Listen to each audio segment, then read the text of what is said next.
Поскольку мы вспоминаем историю развития психоанализа в Казахстане, то да, так получилось, что больше 20 лет назад, когда я в результате долгого-долгого образования в психоанализе закончил его и стал членом Международной ассоциации аналитической психологии, юнгианским аналитиком, то я решил просто поделиться этими знаниями с родным Казахстаном. И вот так посчастливилось, что встретил замечательного человека с прекрасным умом и организаторскими способностями, активностью, смелостью для таких новых начинаний, новых проектов, с Анной Мергибаевной, ректором института Дарын в то время. И Анна Мергибаевна сама участвовала во всех тогда первых лекциях по психоанализу и начала этот долгий путь. И это, конечно, говорит о том, что, видно, судьба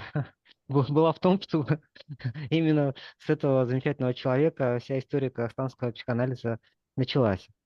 Конечно, я думаю, что первых судить строго не надо. Да? В русском языке есть поговорка «первый блин комом».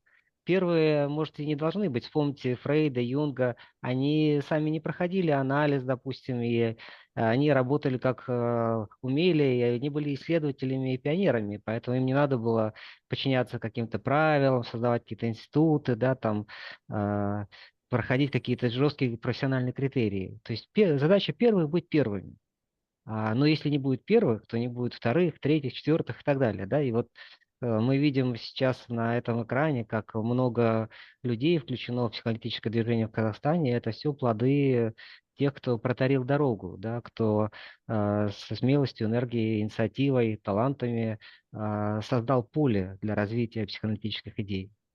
Ну и, наверное, самое главное качество, которое мне повезло встретить в Ане Мергебальне, и это стало таким ярким впечатлением, что я больше никого похожего во всем мире не видел, да.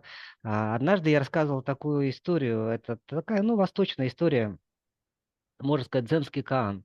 В дзене есть такие загадки без ответов, над которыми можно медитировать и находить все новые и новые смыслы. И вот в этой истории рассказывается про двух мастеров или двух учителей. Один учитель говорит: когда ко мне обращаются за помощью, я никогда не выхожу из дому. Второй учитель говорит: а когда ко мне обращаются за помощью, я не всегда выхожу из дому, но если я выхожу, то помогаю. Можно находить много смыслов в этой истории, да, о том, как, по сути, задача как учителя духовного, так и психоаналитика, наверное, это помочь человеку найти доступ к своим собственным ресурсам, исцеления, взрослости, зрелости, да, и к тем ответам, которые находятся в душе каждого человека. Вот. И когда я рассказывал эту историю тогда, больше 20 лет назад, на первых курсах по психоанализу, Анна Мергибаевна дала свое решение. Она сказала, что а когда ко мне обращаются за помощью, я всегда выхожу и всегда помогаю. И это говорит, наверное, о том, что самое главное качество психолога, которое ему необходимо, ум и все эти социальные навыки, это все вторичное. Но самое главное качество — доброе сердце. Если есть большое доброе сердце, тогда помощь действительно будет оказана.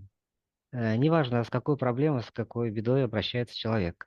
И вот это альфа и омега психологии. Если я обращаюсь ко всем присутствующим, у вас есть большое сердце, то вы обязательно найдете свой путь в психоанализе, вы обязательно станете настоящим психологом. Вот. И 20 лет прошло, и мы видим, как много людей включилось в это поле, и я рад, что психоанализ теперь стал частью Казахстана, родной страны. И я желаю всем, кто интересуется психоанализом, дальнейшего увлекательного развития, открытия себя и помощи другим людям. И желаю вашей конференции тоже успехов, чтобы она была интересной. Спасибо Спасибо. всем, спасибо, Анна Мергибаевна. Спасибо, спасибо.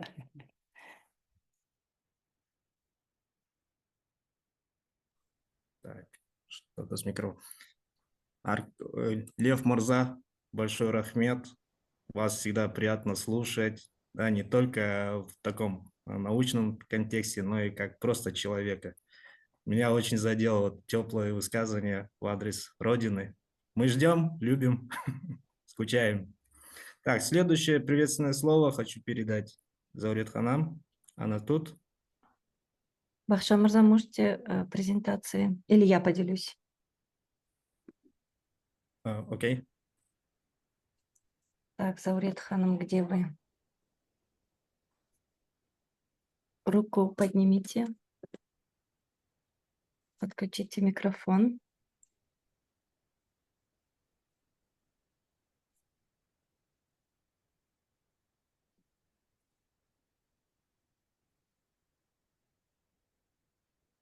Заурет Ханым.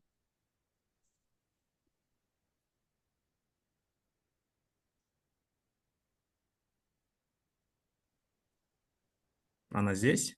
Да, здесь. Бахшам Мирза, может, пока мы подключаем Окей. тех моменты, да, тогда, чтобы время. Ага, окей. Так, дорогие участники, как вы заметили, сегодня у нас первый день конференции в формате онлайн. Завтра конференция продолжится уже в живой офлайн формате в санатории Алматы Резорт по адресу Альмерек 1/1. И для тех, кто желает принять участие завтра, обязательно напишите, свяжитесь с Гульжан Ханым, ее контакты указаны или будут указаны в чате. Итак, давайте немножко по основным техническим инструкциям пройдем. Пожалуйста, включите функцию галереи, чтобы видеть всех участников и держать свою камеру включенной. Микрофон мы отключили. Так, вопросы, пожалуйста, писать в чате. Сначала напишите, кому адресован ваш вопрос, потом сам вопрос. Вопросы можно задавать на казахском, русском, английском языках. Мы, модераторы, обязательно зачитаем ваш вопрос. Так, в принципе, это самые основные, а дополнительно мы скинули в чате. Так, прежде тем, как продолжить или уже начать основную часть конференции, хочу напомнить, что наша программа сама по себе, она очень насыщенная, и чтобы каждый докладчик имел возможность сегодня выступить, и чтобы осталось время на обсуждение, я буду мягко, но четко следить за регламентом. По программе каждому спикеру отведено определенное время. Я, наверное, где-то за 10 минут до окончания этого времени буду как-то вот ненавязчиво напоминать о времени, чтобы мы смогли обсудить, либо перейти на вопросы-ответы. Вот. Я мягко, если понадобится, я мягко попрошу завершать выступление. Это исключительно, пожалуйста, не воспринимайте как строгость или агрессию, еще что такое. Это уважение каждому из нас. Мы здесь, чтобы услышать друг друга. Поэтому благодарю за понимание и доверие. Так, Заурет Ханым тут? Да, я здесь. Здравствуйте. Пожалуйста, у нас буквально пару минут, Заурет Ханым. Мне дали 7 минут, Бахтжан Мирза. Здравствуйте. Извините, я не могу. Пару минут. Давайте Я начнем. постараюсь. Угу. Қайырлы таң, құрметті қонақтар мен конференцияның қатысушылары. Good day. Добрый день, уважаемые участники и гости конференции, международной конференции. Я сегодня выступаю в исключительной роли. Для меня я буду выступать в качестве летописца. У меня первый раз такая роль, летописца или биографа Анны Ханым. Надеюсь, получится. Начну с афоризма. Люди находят действительность неудовлетворительной, и поэтому живут в мире фантазий, воображая себе исполнение своих желаний. И только сильная личность воплощает эти желания в реальность. Зигмунд Фрейд. Ее зовут Анна, как дочь ее учителя, ее путеводителя, ее наставника Зигмунда Фрейда.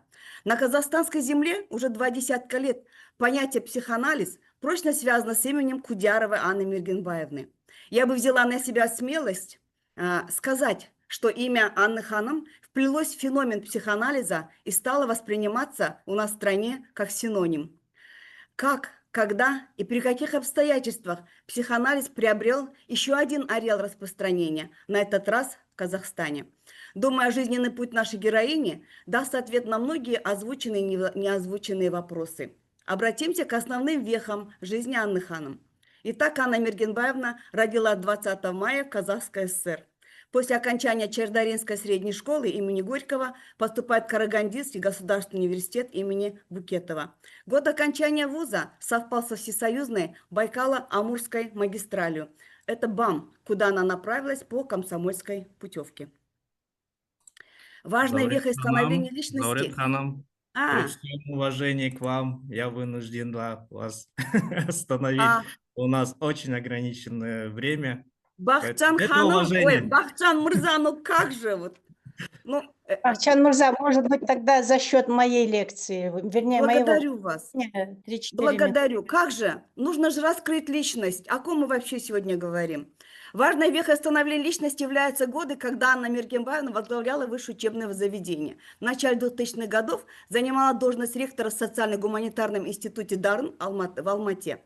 Наши коллеги, кому повезло учиться и работать в те годы, вспоминают с благодарностью, ностальгией те годы. Этому есть ряд причин. Лекции зарубежных ученых, творческий подход, креативные решения. Именно в те годы Анна Мергенбаевна начала пестовать мысль об эскалации психоанализа в нашу страну. Соратниками-единомышленниками являлись Лев Хигай, Асанова Нина Кузьминишна, Зимовец Сергей, Антонио Ставкинс, Саймон Вандерспек, Ансван Блокланд из Амстердама, Владимир Цапов из Питера. В 2010-2012 году Анне Мергенбаевне повезло выиграть грант по международной программе Fulbright Program. Стажировка проходила в Америке. И Анна Мергенбаевна впервые выступала с лекциями и докладами на английском языке. Эта поездка подарила незабываемые встречи и знакомства целой плеяды ученых и практиков в сфере психоанализа. Чарльз Боннербо, Норберт Шатильон, Сара Хартли, Мануэль Мартинес Санчес и другие. Это те, кого я знаю, и сколько еще я не знаю. Стажировка в Америке вдохновляет Анну Мергенбаевну на новые свершения. Этот период в ее жизни характеризуется множеством ноу-хау проектов. Открытие психоаналитической ассоциации, Института психоанализа Центральной Азии, ежегодные летние зимние школы, курс основ психоанализа, супервизии и другие. И в ряду заметных проектов это пилотные проекты «Камкор Отау» и «Тренинг-кафе», в которых работали пациенты психоневрологической клиники. Идея Анны Ханым и ее команды воплотилась в жизнь. Работая в тренинг-кафе, многие воспитанники интернатов вернули дееспособность. Получили квартиры, приобрели родственников и друзей, вернулись к полноценной жизни. Вот за этими победами, которые легко перечислить, титанический труд команды и самой Анны Ханым. Это психологическая помощь и финансовые консультации. Это различные договоры с различными организациями. Это суды с целью получения дееспособности. И знаете, и за каждым таким шагом стоит отдельный человек из интерната. И тогда в Казахстане становится одним счастливым человеком больше. Анна Мергенбаевна своим неустанным своим неустанным трудом доказала, что люди с ментальной и психосоциальной инвалидностью тоже имеют право жить в социуме, иметь голос, возвращаться после работы не в казенные здания, а в свой родной дом. И цель этих кафе не финансовое благополучие отдельной семьи, а ежедневная борьба по возврату в социум личности, а значит, счастливых людей у нас в стране будет больше. Если хотите узнать о современных трендах, советую коммуницировать с Анной Мергенбаевной на любой платформе, в онлайн или офлайн формате. Випассана, использование искусственного интеллекта, публикации своих трудов на 3 языках, научные конференции, форумы по всему миру, театральные киноновинки и многое другое. Только Анна Ханым может придумать и воплотить школы психоанализа в Таиланде или в Японии, а защиту дипломных работ в Америке. И это не предел. Как-то на курсах наставничества Анна Ханым сказала, что у нее есть мечта подготовить 100 супервизантов. Хочу завершить свое выступление известным изречением великого казахского просветителя Абая Кунанбаева «Болмасаңда ұқсап бақ». Считаю, что нам повезло стать свидетелями формирования и развития психоанализа в Казахстане. Быть в потоке событий, пропитанных духом, духовным наследием Зигмунда Фрейда. Нам повезло стать современниками Анны Миргенбаевны и шагать с ней в одном направлении. Анна Ханом, мы, ваши ученики, готовы с вами погружаться бессознательно и сознательно воспарять к высотам психоанализа. Уважаемая Анна Миргенбаевна, позвольте поздравить вас с юбилеем и пожелать вам всего прекрасного, позитивного, благополучия, здоровья, счастья во всех смыслах и проявлениях. Пусть реализуются ваши мечты и цели. Вдохновения вам еще лет на 100. Благодарю за внимание. Рахмет. Спасибо, Заурет Ханам. Я хочу сказать, как мне повезло с вами. Мне не придется представлять Анну Ханам. Спасибо, Заурет Да. Ханам. Скучаем. Благодарю. До скорой встречи везде. Взаимно. Окей. Благодарю. Анна Ханам, я думаю, что ваше доброе сердце примет мое предложение или мою просьбу. Мы, наверное, у вас немножко времени тогда отберем. Пожалуйста, Анна Ханам. За 5 минут. Спасибо всем, кто пришел поздравлять, разделять со мной сегодня мою радость. Мне действительно было очень приятно, тронуто, сдвинуто и почти опрокинуто, что Лев Мырза здесь. Я ожидала, что будет поздравление, но я думала, что это будет не живое, а видео поздравление. Так что спасибо нашему крестному отцу. Без вас, Лев Мырза, не было бы психоанализа. Да, спасибо, Заурет Ханум. Я рада, что у меня есть такие ученики, что доктора разных наук приходят изучать психоанализ. Итак, по паспорту мне сегодня 70 лет. Но я, наверное, сегодня как отчет даю перед всеми вами. И на сегодня обучила 444 курсанта, 6-месячный курс «Основы психоанализа». Где-то 60 с чем-то студентов закончили институт психоанализа сначала, когда мы были филиалом Института психоанализа Москвы, где работает до сих пор Лев Мырза. Ну, а уже последние годы это Институт психоанализа Центральной Азии, который тоже появился благодаря Льву, потому что Лев Мырза мне сказал: вы до каких пор будете с нами? Вы уже выросли, ну-ка, давайте сепарируйтесь и начинайте свой собственный институт. На сегодня у нас в ассоциации, я думаю, где-то около 40 членов, кандидатов, аппликантов нашей Казахстанской психоаналитической ассоциации. И у меня есть программа наставничества. 81 человек обучились в этой программе, и я надеюсь, что все-таки до 100 супервизантов я дойду. Итак, вот эти цифры я озвучила, а теперь, наверное, мне нужно рассказать вам, как я дошла до жизни такой, как я дошла до этих цифр. Во-первых, я очень долго размышляла, практически несколько месяцев я размышляла, вообще проводить ли юбилейную конференцию и вообще проводить ли юбилей. Потому что обычно всегда 20 мая я куда-нибудь убегаю, уезжаю, чтобы никто не поздравлял и никого не ставить в какую-то неловкую ситуацию. Почему я не хотела конференцию? Ну как же тогда анонимность, как же тогда конфиденциальность, как же тогда нейтральность и все остальное? Ведь все равно, раз это юбилейное событие, придется рассказывать что-то о себе и выдавать свои секреты и свои чувства. Ну, потом думаю, а если даже, ладно, я решу и будем проводить, то о чем тогда говорить? Тоже, да? И, конечно, все эти 25 лет, пока я занимаюсь психоанализом, мне всегда помогает дедушка Зиги. В прошлом году мы выпустили вместе с моими учениками учебник на казахском языке «Психоанализ Негздера». И когда я сама лично заново перечитывала историю психоанализа, это же актуальный для меня был вопрос, я обратила внимание на то, что дедушка Зиги дал разрешение, ему и 55, и 70, и 75, и 80 поздравляли. Это уже, думаю, один сигнал в сторону плюс.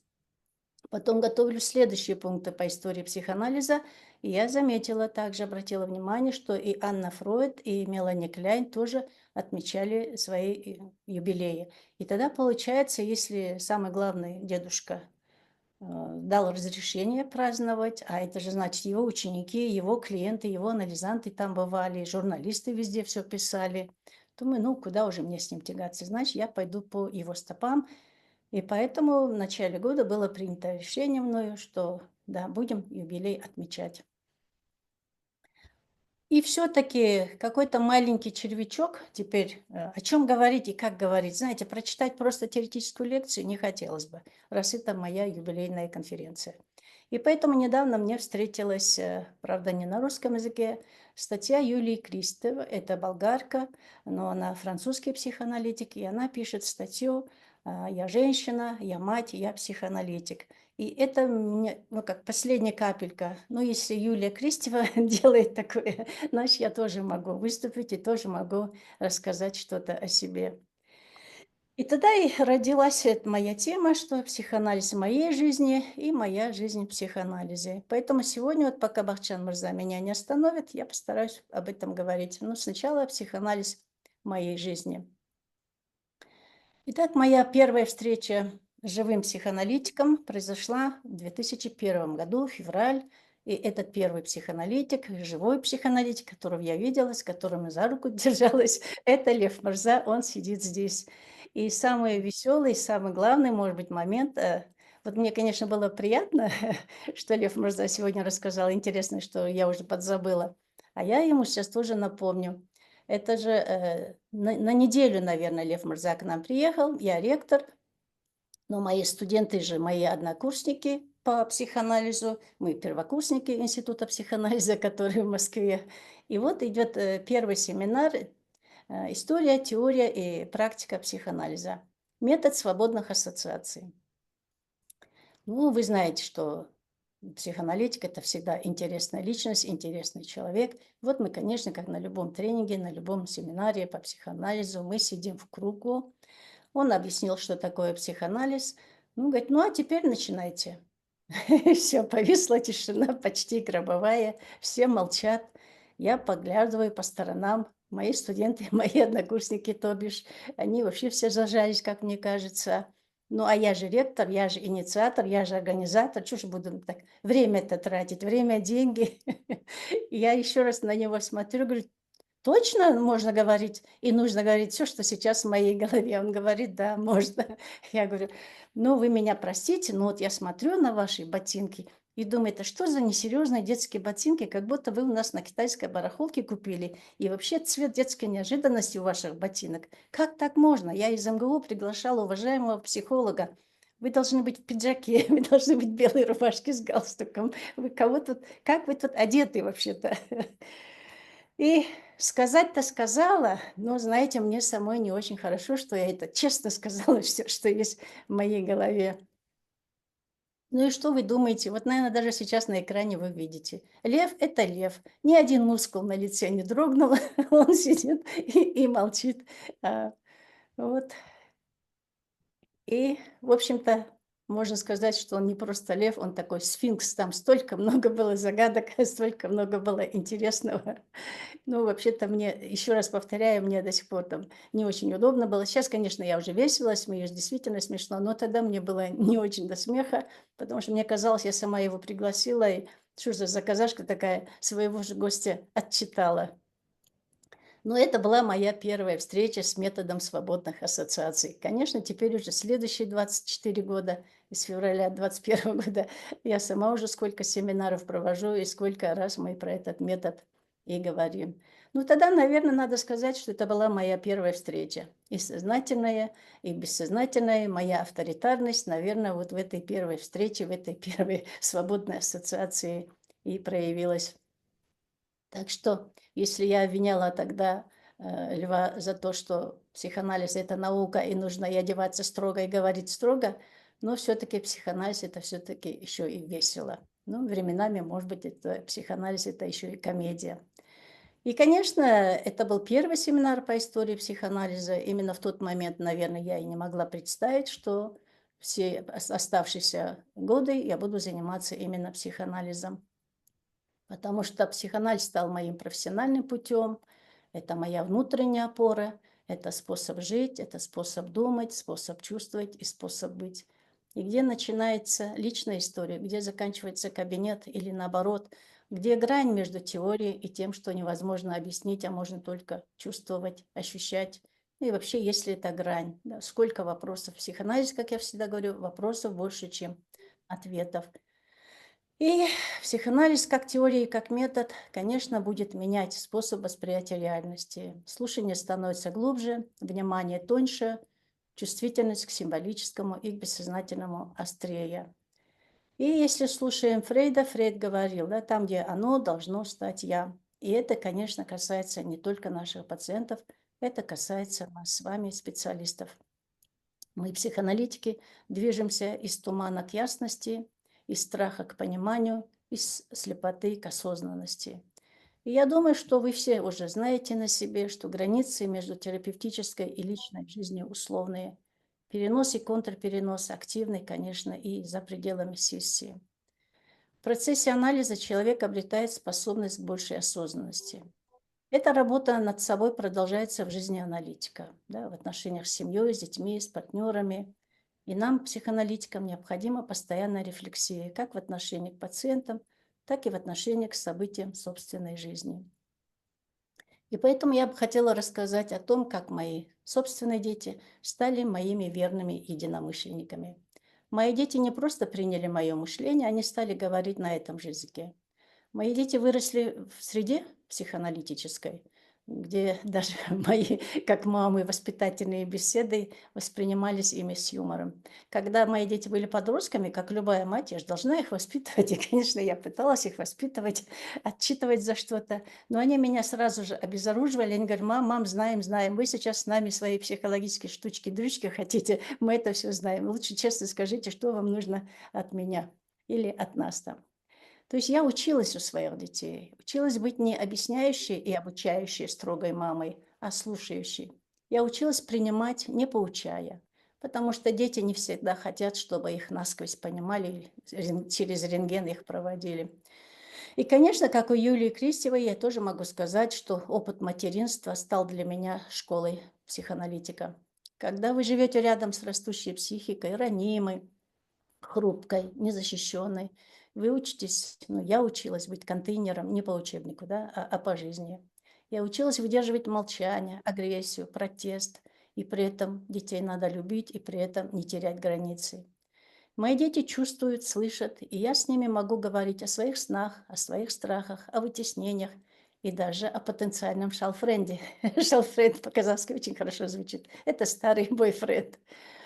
Они воспринимают бессознательное как нечто естественное. И мои дети понимают, что за агрессией стоит боль, что сон – это текст, что молчание – это тоже сообщение. И я думаю, что это, наверное, главный результат моей работы над собой. Это главный результат 600 часов личного анализа, 2500 часов теории и где-то 400 часов супервизии и личных, и групповых. И, конечно, это количество, это качество помогает мне быть рядом с клиентами, которые боятся быть брошенными, разоблаченными, отвергнутыми. И продолжая работу с детьми и с семьей, я хочу рассказать о том, что многие мои упражнения для моих авторских тренингов, они рождались именно в семье. Вот, например, хочу рассказать про носки. Я, может быть, где-то на вебинарах, семинарах уже рассказывала. Я визуал, и меня коробит, у меня портится настроение, когда я вижу, что вещь не там, там шторы не там или носки не там. Вот особенно носки, да еще и запах, да. В общем, для меня это был ужас. Носки моего мужа и моего сына, с моей точки зрения, они должны лежать в ванной, бельевой коробке, но они валяются везде. Стул, пол, и прихожая, и зал, и, не знаю, и кухня, и так далее. И, конечно, мне бы хотелось крикнуть: да что же это такое-то, когда же вы уберете? Уберите, уберите. Но я же не могу кричать. Я же учусь на психоаналитика. У меня же личный психоанализ идет. Я на сессиях это все обсуждаю. И, то есть, понимаю, нужно думать, прежде чем кричать и с них что-то требовать, надо подумать. Я подумала.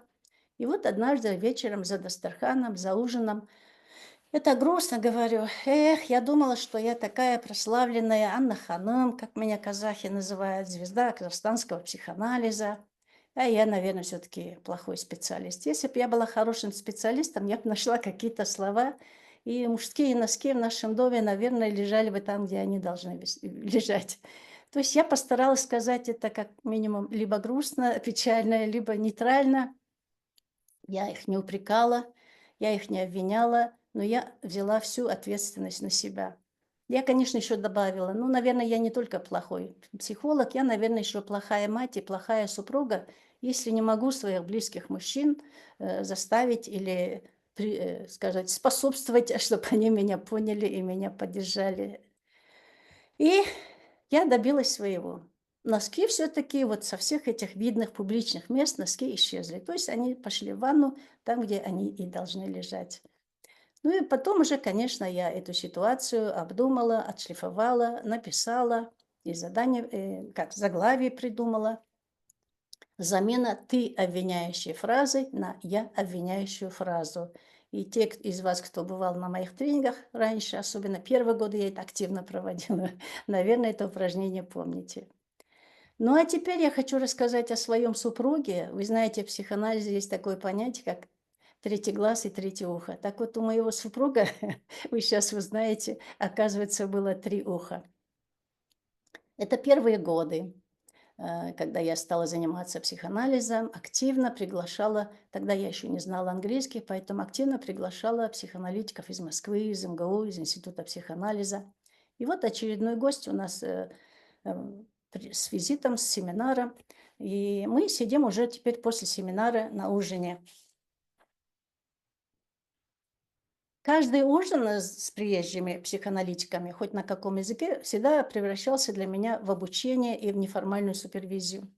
А муж, он водитель, он нас привез, он и менеджер, он управляет, он заказывает, он слушает, сидит рядом, даже не поддакивает, но молча наливает вино, там, ложку, вилку, что-то там нужно. Все это он организует. То есть мой муж, как верный Санчо Панса, он всегда рядом. А мы с моим гостем о моем одном там сложном случае разговариваем, и я пытаюсь понять, что между нами происходит. И вдруг муж, который до сих пор молчал и только вина нам подливал, говорит: так ты же попала в ловушку контрпереноса. Вы знаете, я прям замерла. Это было вот, это для меня было шоком, я такого от него не ожидала. Это просто действительно было гениально точно. Вот он точно сказал, пока мой московский гость тоже послушал, подумал, мой муж уже мне вердикт вынес. И вот я была поражена, я была удивлена. Он же не сидит на лекциях, он же не читает по ночам Фрейда, как я. Но получается, у него 3 уха, он это все слышит, пока каждого гостя он на Чембулак повезет, там кофе угостит, музей повезет, концерты, театры, еще что-то. И получается, он слушает меня, он слушает детей, он слушает, наверное, все-таки какие-то аудио, которые я тогда могла найти и включить. И вот это получается... Он уже схватил суть, что такое контрперенос. Это какая сложная тема. И к концу уже ближе его жизни, его друзья называли его наш психолог, потому что когда у друзей там внучка ушла в религию или жена заболела онкологией, каким-то образом он им помогал. Они из разных городов иногда приезжали, иногда по телефону звонили. И мы прожили с моим Санчо Панси 30 лет. Где-то шутили, где-то смеялись, где-то серьезно разговаривали. 8 лет назад мой супруг ушел в мир иной. И, как сейчас вы сами слышите, я и с грустью, и с радостью вспоминаю, что психоанализ для него тоже был частью жизни. Ну, а теперь уже новая череда. Несколько моих мыслей о том, как это быть бабушкой-психоаналитиком. Я не знаю, сейчас мои внуки и внучки слушают или не слушают, но, может, они потом запись послушают. Знаете, это другой уровень наблюдения. Я сейчас наблюдаю, как мои дети становятся родителями. Я наблюдаю, как передаются наши семейные сценарии, сознательные, бессознательные, как проявляется послание нашего рода и как можно разорвать цепочку негативных посланий. Наверное, это я не первая, не последняя, наверное, это тоже вы так делали. Когда я была подростком, когда я была юной, я частенько давала себе слово: я не буду такой, как моя мама. То есть каждый раз, когда я на нее обижалась, я думаю, я не буду такой мамой, как моя мама. Ну, наверное, это такая моя внутренняя программа. Я не скажу, что я не любила маму. Я любила маму, мама меня еще сильнее любила. Но все-таки я видела много того, чего не должна была делать мама. А вот когда появились мои внучки, вы знаете, я сама себе сказала, я буду лучшей бабушкой, чем моя мама. Моя мама хорошая бабушка. Если вы завтра живьем будете, увидите внуков, правнуков моей мамы, и я думаю, что они вам много чего доброго, веселого расскажут. Но все-таки получается, что я тут замечаю-то, что моя внутренняя конкуренция с моей мамой продолжается до сих пор, даже если уже и в живых нет моей мамы. И поэтому отношения дочки-матери получаются пожизненно. Пока мы живем, эти отношения продолжаются, да? В тонких материях, в нюансах заботы, попытки быть ближе, теплее, мудрее. И получается, моя мама все-таки живет внутри меня, в моем отношении к моим детям, к моим внукам и к себе самой. И вот, например, я сижу рядом с внучкой, рассказываю ей, как она выглядела в 2 года. И тогда, получается, вместе со мной в этом диалоге участвует и моя мама. Быть бабушкой и быть психоаналитиком – это значит давно и надежно установить границы, внешние, внутренние, границы между поколениями, границы между мной, моими детьми, моими внуками и внучками. Но эти границы не сковывают, эти границы дают свободу, потому что на прочном фундаменте структуры можно позволить себе щедрую мягкость. И вот как это проявляется. Я и мои внучки очень любят фразу. Я всегда говорю, в моем доме или рядом со мной, моим внукам можно все. Еще подчеркиваю, абсолютно все. Но тут я должна внести уточнение. Это не хаос, это не вседозволенность, это не капризы. Я могу эту фразу говорить, потому что у моих внуков границы уже в голове, и эти границы задали их родители. И тогда моя щедрость, та свобода, которую я даю, это всего лишь вишенка на торте. И я надеюсь, что эта вишенка и будет душевной свободой, это доверие, это принятие между мною и уже третьим поколением. И я надеюсь, что между нами, между мной и моими внуками, внучками будет все-таки постоянная душевная близость. Я думаю, что они тоже это чувствуют. Мы скучаем друг по другу, мы не можем часто встречаться. Они заняты, я занята. Но мне нравится, когда они хоть что-то о себе рассказывают. Я надеюсь, им нравится меня слушать. Иногда мы просто молчим, и нам хорошо.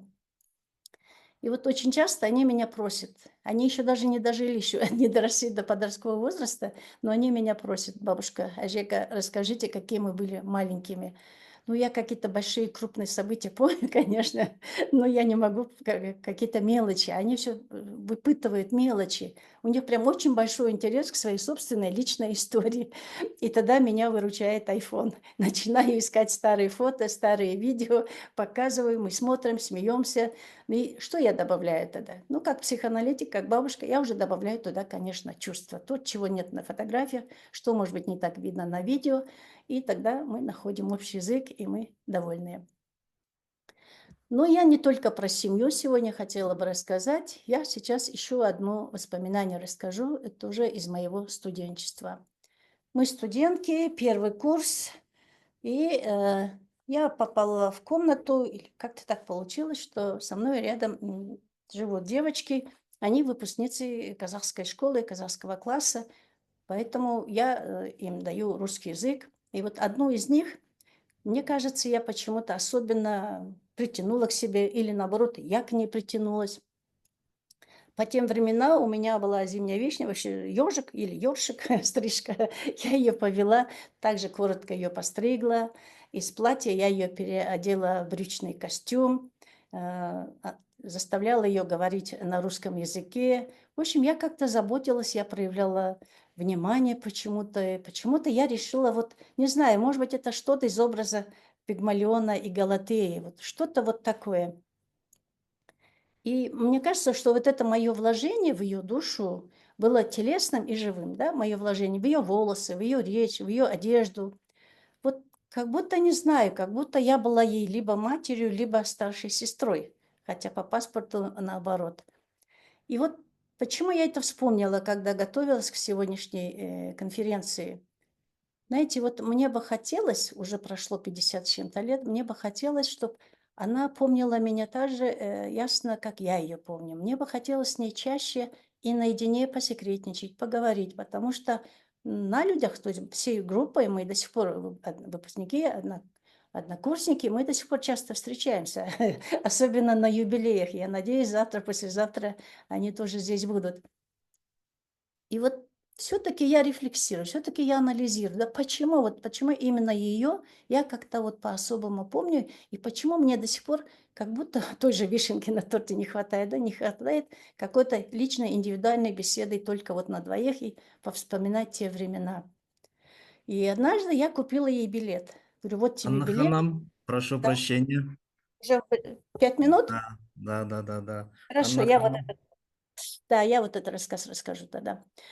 И Но она не приехала, она сдала билет, и она не приехала. Так что моя мечта или мое желание, опять же, хотя Заврет говорит, что я все желания превращаю в реальность, но тут не получилось, связано не только с ней. И, конечно, я не обижаюсь, конечно, я понимаю, что она не должна мне ничего, я делала это добровольно, и она принимала добровольно. Более того, я не только давала, например, она мне тоже давала. Вот любовь к Мукале Макатаеву – это только от нее. Я в русской школе училась, поэтому я о нем ничего не знала. Так что скоро, на следующей неделе, наверное, я проведу анализ стихотворения Мукагали Макатаева. И вот все-таки почему я не могу до сих пор вот получить от нее, кажется, да, те 5 копеек, которые мне нужны, или те 5 слов, которые мне от нее нужны. И, наверное, это все-таки что-то в моем бессознательном. Я не знаю, опять это символическое материнство, символическое старшесестринство, что-то вот, я не знаю до конца.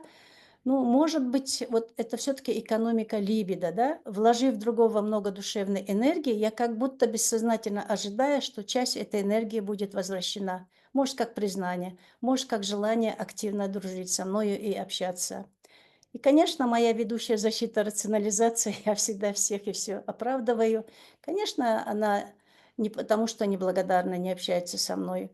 Но, может быть, она не выдерживает глубины, может быть, не выдерживает интенсивности.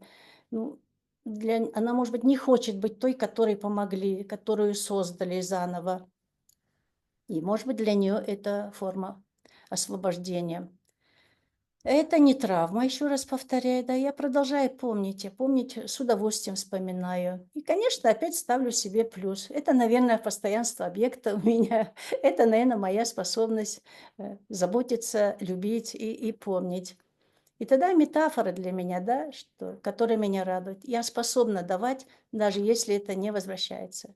И так, конечно, бывает с моими анализантами, так бывает с моими клиентами. Конечно, они платят, да, но все-таки мы вместе проходим сколько-то лет, не только месяцы, прям годы.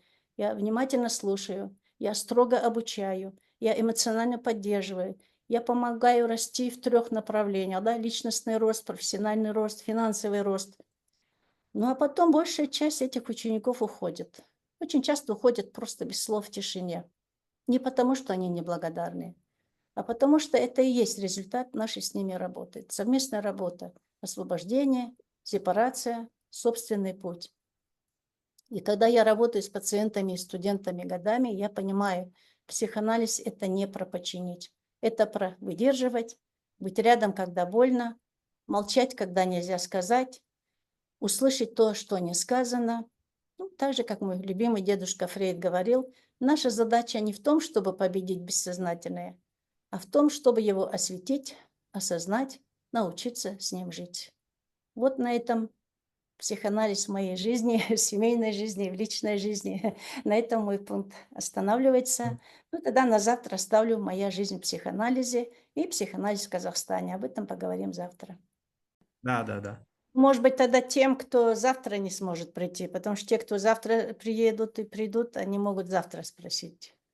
Там и во время Пожалуйста. брейков больше времени общаться. Да, сегодня. Мгм. Если кому-то нужно идти, пожалуйста, Да. идите, берите кофе, потому что следующий блок у нас 4 часа, практически без перерыва будем работать, с малым перерывом. Замарт Ханам, пожалуйста, микрофон подключите ей. Гүлжан Ханам.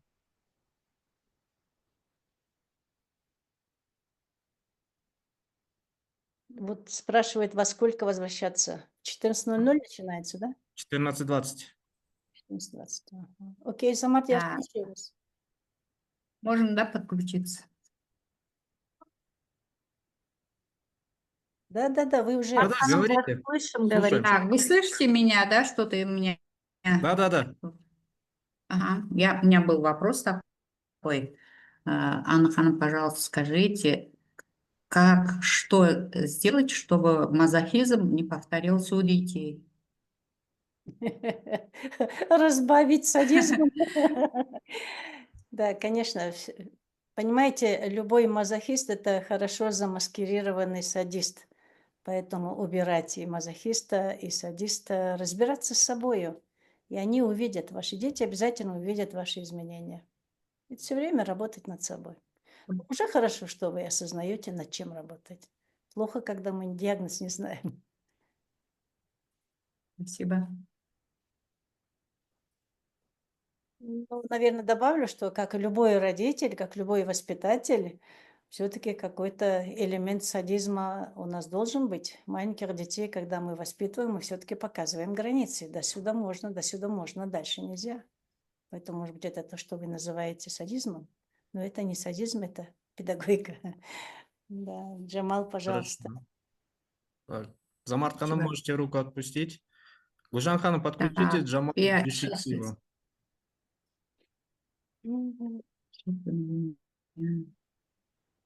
Джамал Ханым, пожалуйста. Добрый день, это не вопрос, я просто не могу не сказать, что вклад Анны Ханым есть и в кыргызстанский психоанализ, об этом будет говорить моя коллега Мария.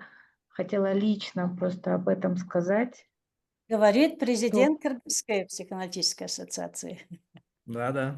Да, ученица, человек, который участвовал в группе и влюбился, соблазнился и решился с коллегами на создание Кыргызстанской психоаналитической ассоциации, которая сейчас живет.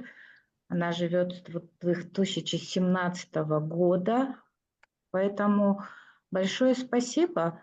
И хочется пожелать вам еще больше энергии для того, чтобы вы продолжали соблазнять, распространять, развивать психоанализ. Поздравляю нас всех, что у нас есть Анна Мергембаевна. Спасибо. Спасибо. Рахмат. Да, у нас есть планы дальнейшего сотрудничества с Киргизией. Мы позже, наверное, об этом тоже объявим со временем. Спасибо. Так, Анна Ханым, вопрос так, в чате. Можете раскрыть вопрос о здоровом отношении в паре по психоанализу? Я думаю, что каждая половинка этой пары должна пройти личный анализ. Если я знаю свои слабости, я знаю, как эти слабости превратить в достоинство. И мой муж тоже должен свои слабости знать, тогда он их превратит в достоинство. Ну, может быть, сегодня как раз могу повторить эту историю. Да, обиженный на мужа, будучи еще аспиранткой, я думаю, надо развестись. И надоело мне он. Курит, выпивает, грязнули, с моей точки зрения, вот носки не убирает. Что еще там? Может позволить себе материться. И, как я там в аспирантуру не поступил, не учится. Ну и как честный человек, объективно, я думаю, я приду к судье. Судья же спросит, почему ты хочешь развестись, да? И я вот эти 5 приготовила, почему я хочу развестись. А потом думаю, ну ведь судья такие же 5 вопросов скажет мужу, и тогда что муж скажет? Он скажет, а я сама знаю свои слабости. Да, я все время читаю, все время печатаю диссертацию. Я не люблю готовить. Мне некогда там с детьми сидеть по полдня. Потом что еще? Когда я читаю, мне не до мужа. В общем, я свои 5 тоже нашла. Что, ну, вообще-то я люблю выпить шампанское или красное вино. Вот, в общем, 5 я себе придумала. А тогда зачем идти в суд? Тогда зачем разводиться? У него 5 минусов, у меня 5 минусов. Значит, тогда же золотая середина. Значит, вот примерно так, я думаю, каждая половинка должна бы так раздумывать. Вот. Я думаю, смогла ответить вам. То есть самокритичность должна быть, да, объективность должна быть. Ну, Успеете? думаю, да. Так, Гульжан Ханым, дайте микрофон Гульнур Ханым. Все уже есть. Здравствуйте. Меня переполняет гордость, Анна Ханым, что я попала все-таки в эту ассоциацию и стала вашей ученицей. У меня вопрос. Вот в начале своей пути, вот в путь психоанализа у вас были какие-то сожаления, что ли, или хотели свернуть назад? И ваше напутствие нам, вашим ученикам. Ертең бола алмаймыз, сондықтан осы сұрақты сізден қояйын деп жатқаным ғой. Я думаю, что в целом нет. Самый страшный момент, наверное, уже я завтра буду рассказывать, но даже в самый страшный момент, условно, когда меня из кандидатов не перевели в члены IPA, это был страшный момент, да. 2 суток я лежала вообще почти трупом. Но никогда не было мысли отказываться от психоанализа. Ну ладно, без этой организации я дальше буду свою организацию развивать. И я и без них могу психоанализ строить. И караван психоанализа до сих пор идет, вы знаете. Вот и в Кыргызстане, и чуть-чуть в Таиланде. Спасибо за вопрос. Да. Ну, вы, может быть, потом какие-то видео, прямые эфиры. Завтра Зарина планирует, поэтому все, кто завтра не сможет, Инстаграм включайте, Зарина будет давать там прямой эфир. Так что мы все равно вам всем поможем. Так, Анна Ханам, как у вас со временем? Еще один вопрос. Окей, хорошо. Гуль Ханам, дайте микрофон. Ага. Саламат Сарма, мои дорогие, родные, коллеги, друзья. Я хочу не задать вопрос, я хочу поблагодарить Бахчан Мырза Ханам за организацию. Анна Ханам, вас поздравляю с вашим юбилеем. Естественно, вы в моей жизни оставили глубокий отпечаток. Я полюбила вашу фразу «Я люблю тех, кто любит психоанализ». Я полюбила психоанализ. Я благодарю вас за тот круг друзей новых, который у меня появился. Я желаю процветания психоаналитической ассоциации и надеюсь на дальнейшее плодотворное сотрудничество и мое участие в жизни ассоциации. Очень волнуюсь. Рада всех видеть еще раз. Спасибо вам большое. Я рада, что я сегодня могу так спокойно участвовать и по работе поменьше дел. Завтра, к сожалению, не смогу быть у вас, поэтому большой вам прохладный привет из Астаны. Спасибо, Гульхан. Я думаю, что когда испытываешь любовь, волнение, оно должно присутствовать. Да. Да, спасибо. Бахчана Мырзу, давайте послушаем. Бахчан Мырза давно не бывал в наших кругах. Да. Сегодня специально выбрался. Это Пожалуйста, один из микрофон. первых студентов, Бахчану Мырзе. первого поколения студентов, ранних студентов. Большое спасибо за то, что предоставили микрофон. Анна Мергембаевна, я очень рад сегодня видеть вас на мониторе своего компьютера. Да, я счастлив, да, за то, что приглашение, которое вы прислали, и возможность присоединиться здесь. Я вспоминаю эти годы, я вспоминаю Дарын, я вспоминаю часто. И это такое вот, знаете, вот очень приятное, очень светлое воспоминание. Спасибо. Я рад, что то дело, к которому вы были причастны, которое вы пестовали на протяжении очень долгого времени, что оно развивается. Да. Да. Спасибо. Я желаю, чтобы у вас было очень много долгих, хороших лет плодотворной работы, чтобы были благодарны клиенты. Вот, чтобы наша страна, вы вносите очень большой вклад в это дело. И результаты мы уже сейчас имеем. То, что происходит в Казахстане в плане психического здоровья, психологического здоровья, идут подвижки очень серьезные. Да. Мы стали более заботливо относиться к себе. Мы стали более заботливо относиться к нашим детям и к нашим внукам. Это неизбежный прогресс, который идет, и в этом, в том числе, это и ваша заслуга. Приятно. Приятно такое признание. Поэтому большое спасибо за то, что вы стояли у истоков. Спасибо. Да, я тоже немножко добавлю. Я вот недавно, да, только в группе видел фотографии с Дарыной, и там Бахша Мурза, я вспомнил. И сегодня мне тоже очень приятно его видеть. Я не знаю, Бахша Мурза меня помнит или нет, я тогда только студентом был, наверное. Окей, давайте на этом остановимся.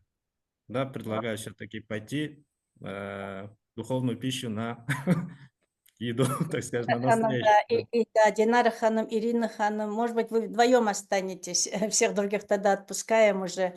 Все, окей. Наверное, Жан Ханом, вы тогда подключите, да, микрофон? Я на обед. Подожду, и Спасибо. потом на обед тогда тоже. Пожалуйста, Динара.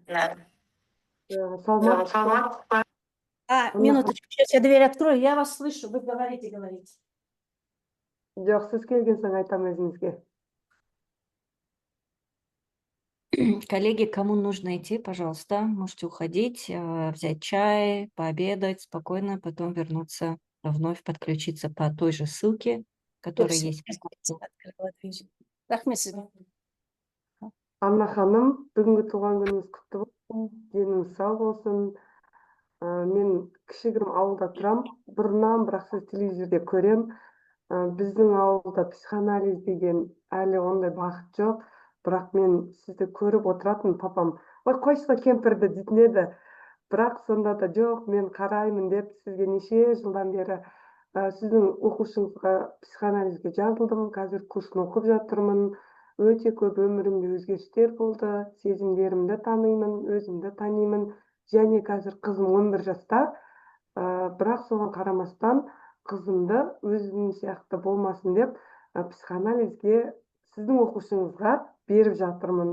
Мен ойлаймын, қызым енді менің үмітімді ақтайды, сіз сияқты мықты бір маман егесі болып шығады деп.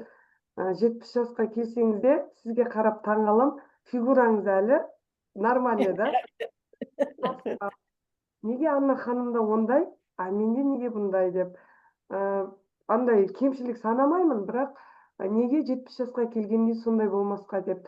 Осы ауылда мен ғана сізді бәріне айтам, қарасаңдар Анна ханымды деп. Сол кезде қара 70 жасқа келсе де ашық киімдер, әдемі киімдер киеді. А біздің 70-тегі кемпірлер қара орамал тағып, ана бұрышта Вы өсіп. чуть-чуть подождите, у меня впереди один эксперимент, вы потом видео посмотрите. Ну, я могу очень громко сказать, это мои дети опять мне помогают, видео подбирают. Чуть ли не в костюме попугая мы 3 подруги пройдемся по центру Алматы. Вы потом видео посмотрите. Спасибо, Динара, спасибо. Осындай жақсы қуанатын осы психоанализ бізге келіп, адамдарды емдеп жатқаны. Ең бірінші, айтсам бола ма сәл тағы? Ең бірінші жаңағы психологқа бір барған едім, ол мені обсуждать етті, ол мені өзгерт еді, ол маған сен бүйту керексің, сен үйту керексің, сен сөйту керексің деген сондай талаптар қойды. Оказывается, мен ол талаптардан шаршаған екем. А психоанализде вообще мынау дұрыс, мынау бұрыс деген нәрсе жоқ. Сені тыңдайды, сені түсінеді, саған жанашиды. Вы теперь пошли именно к моим ученикам, наверное, которые вам оценку не ставят. Да. Поэтому Мен моих учеников похвалили. Спасибо.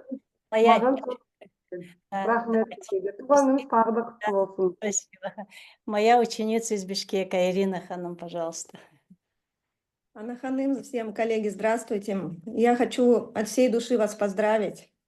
Очень рада и вообще счастлива, что вы есть в моей жизни. И хочется пожелать, и такое вот воспоминание, даже, знаете, не словесное, а вот именно на уровне вербалики, на уровне того, что вы транслируете. Когда на школе психоанализа в Алмате вы сели в позу лотоса на стуле, вы даже еще ничего не говорили. Вот этим своей энергетикой, да, вот своим поведением можно начинать даже без слов этому учиться. Вот ваша подача, что вы всегда нам транслируете. Вот. Я завтра про эту позу как раз кусочек приготовила. Спасибо. И еще вот просто, когда вы просто говорите, кто не закрывает за собой дверь, какая-то анальная стадия, да, вот прям такие яркие ключевые моменты, которые можно, И у меня вообще, конечно, тоже вопросы. Мне хотелось вас спросить, как вы сами считаете, какое-то у вас есть вот за все это время большое разочарование и большое достижение, которое, на ваш взгляд? Я думаю, что мое самое большое достижение – это все-таки психоанализ Центральной Азии. Вот если я смогу такую же группу, как у вас в Кыргызстане, создать в Таиланде, вообще, наверное, нету предела моих мечтаний. Там все-таки менталитет другой, пока очень тяжело это идет. Может быть, даже вместо Таиланда другая какая страна появится. А большое разочарование, как-то, знаете, я не могу сразу вспомнить. Какие-то небольшие, мелкие, возможно, бывают, но так как в целом я считаю себя успешным, счастливым человеком, поэтому вот сразу сходу не могу вспомнить разочарование. Небольшие, да. Например, вот сейчас вспомнила. Например, небольшое такое печальное наблюдение, разочарование, что, как я теперь понимаю, коррупционная психология в голове у 20 миллионов казахстанцев. И пока мы там эту психологию не поменяем, коррупция государственная не остановится. Это, может, вот такое, какое-то большое теоретическое или историческое разочарование, но это тестирование реальности. Пока есть, что есть. Всё. Спасибо большое. Очень люблю вас, очень ценю. Спасибо. Еще увидимся, еще увидимся. Спасибо, всем спасибо. Ну, давайте после обеда встретимся. Всем приятного аппетита. Спасибо, всем до свидания. Подключайтесь.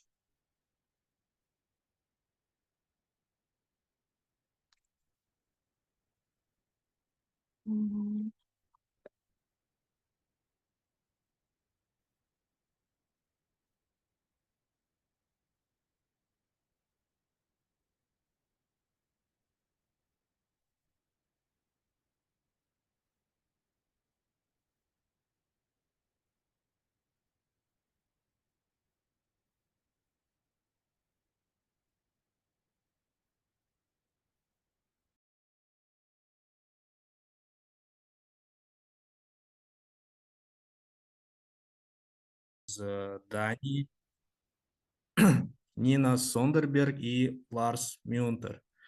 Так, Нина Ханым у нас основатель Скандинавской академии благополучия, руководитель отдела коммуникации движения здоровья северных стран 2030.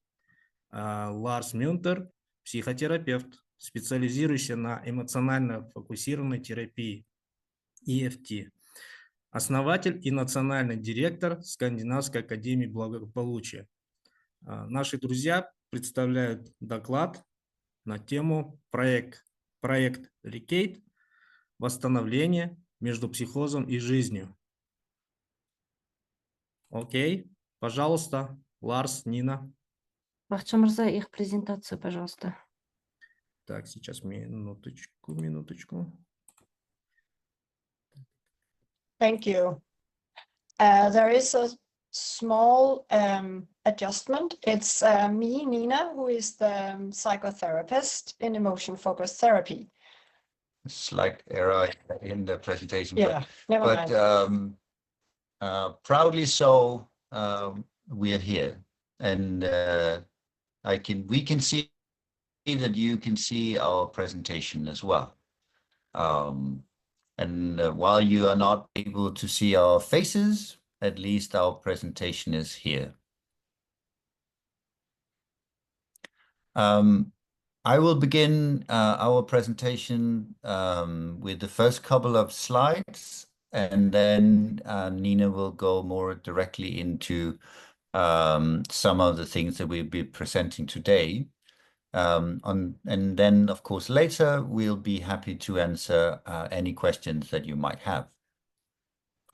Our presentation today focuses, as just mentioned before, on holistic healing in psychoanalysis, and then to move beyond the symptoms to empowered living.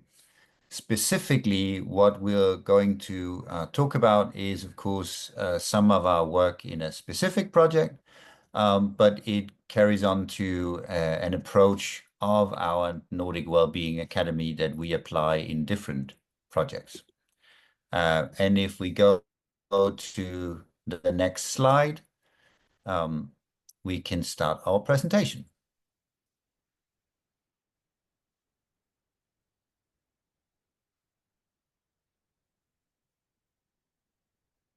Again, Nina and I are the two co-founders of the Nordic Wellbeing Academy. The Nordic Wellbeing Academy is a non-profit organization with a small, if you will, secretariat, and then an academy of about 20 experts with a varied background, with lived experience, academic experience, or networking experience in working with the introduction of well-being into different types of institutions, into different types of community practice, or in different types of policies at national or European level. Here on screen, you have some of the different types of projects that we are currently doing. A project, as you see in the upper left, Mental Stress, which is a project that we try to do with helping first responders, emergency first responders, with their management of stress and possible burnout and depression. A project that connects in the middle with a new book, for instance, that Nina has written on self-love, how you can use that for therapy individually as well. And on the far right, you see, for instance, a new initiative as part of the International Society for Emotion-Focused Therapy, where we work. Международного сообщества эмоционально фокусированной терапии. Yeah, where we are working also with entrepreneurs and getting that to be part of the emotion-focused therapy practice. В рамках эмоционально фокусированной терапии. And if we go then to the next slide. И если мы пойдем дальше, к следующему слайду. The project that we'll be focusing on today is a project that was called the RECADE project, an Erasmus Plus project. Erasmus Plus is a type of project that we have in the European Union that focuses on knowledge sharing among professionals. As you can see below, this project had 5 countries in it, a multidisciplinary team that used the blending learning model to try to focus on especially the recovery of adults that were been living with depression and psychosis. The purpose of the center of the project was on hope and autonomy and on social participation, and with the purpose of coming up with a joint understanding and pathway of rehabilitation purposes that would enable that we in Europe could empower individuals beyond the diagnosis. And then by blending psychoeducation and experiential tools, we would be able to find at least 10 joint recovery-based values that would lead institutions or psychotherapists or even countries to come up with stronger policies for recovery. And to give a deeper dive into these, I'm now happy to give the floor to Nina, my other co-founder. Yeah, thank you. So when we worked with the RECADE project, and when I work in my practice with individual clients, we try to take a look at symptoms, psychosomatic symptoms, and how they are a message, an emotional message from the body or from within. And we do not see them as a problem. We want to see them, we want to dive deeper into them and try to understand how to explore them further on in therapy, but also when we look at the individual itself, that it's not a problem to experience symptoms, but we have to be really, really curious and slow down the pace. Can you go to the next slide, please?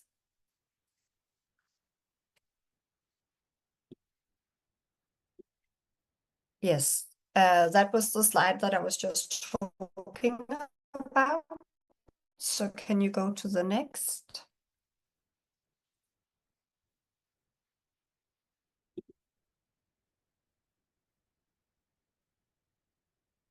Yeah. So what we experienced both in the RECADE project, but also in general, is that recovery is always a very personal journey, but it should also be looked at as a holistic journey. So some of the principles that we used in the RECADE project was to foster hope, that we wanted to be informed about trauma, and that the relation and the relational capacity was very important for each individual, but also the relationship between therapist and clients is the key to opening up the psychosomatic symptoms and trying to figure out what is underneath the surface. So recovery is more than just symptom and symptom treatment. It's more about being curious, as I mentioned before. Can you skip to the next slide, please?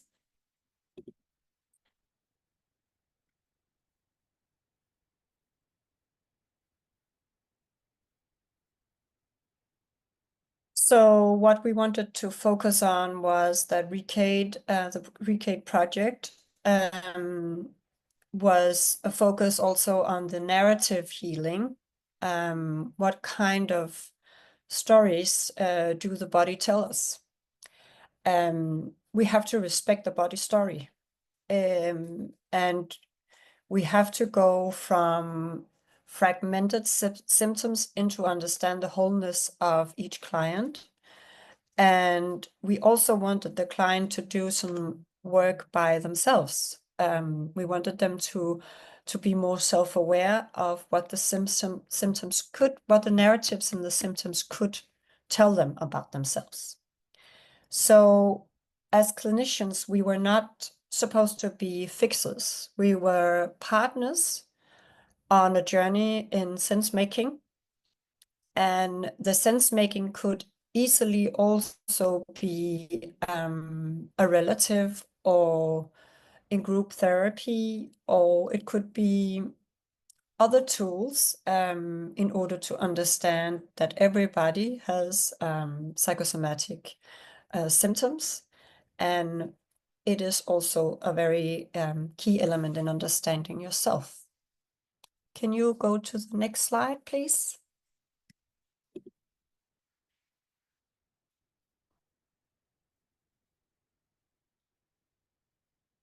And being an emotion-focused therapist, I know that the psychosomatic symptoms are not purely physical. Sometimes they are a key element in understanding some of the difficulties or some of the obstacles that each client could experience in their life. So we really want to engage in communicating and understanding the symptoms in order to step closer to some recovery.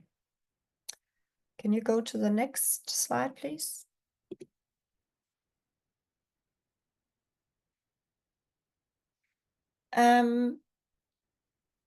Okay, I think there's missing a headline, but never mind. What we want to emphasize here is when the voice can't be used, or when we can't use our voice, the body speaks. The body will always speak to us in each situation that we stand in. And even as a client or as a clinician, our work is to listen with empathy and try to understand what the meaning behind it is. Can you go to the next slide?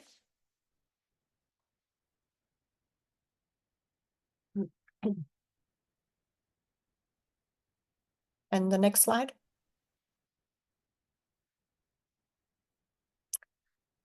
So you see here an iceberg, and if we consider the symptoms, that's just the tip of the iceberg. When we work with clients in EFT, emotion focused therapy, we know that some of the symptoms can be unprocessed core emotions. So we want to understand that what lies beneath it, and we want to try to open the client into processing some of the symptoms and some of the emotions that could lie underneath the tip of the iceberg. And can you go to the next slide? So we want to go from the symptom as a divided part to understanding why it's a part of the self. So we try to help clients trace the path. That's why we have a path here on the slide. We are not, as clinicians, interpreter for the client's path. It's about understanding that the clients have a way of, we have a way with the clients where we really try to tune in to the emotions and the symptoms that the clients are feeling.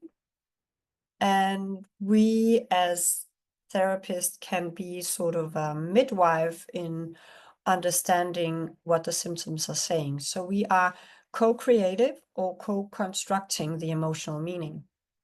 We want them to feel and name and own their own emotional truth.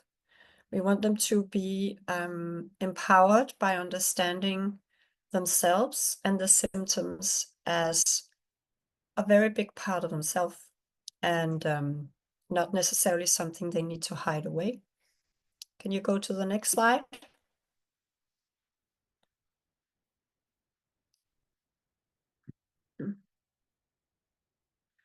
So one example could be that a client was having troubles at the work, and he experienced that every time he went to work, his stomach was really hurting, and he thought that it was almost like it was knotting itself entirely up.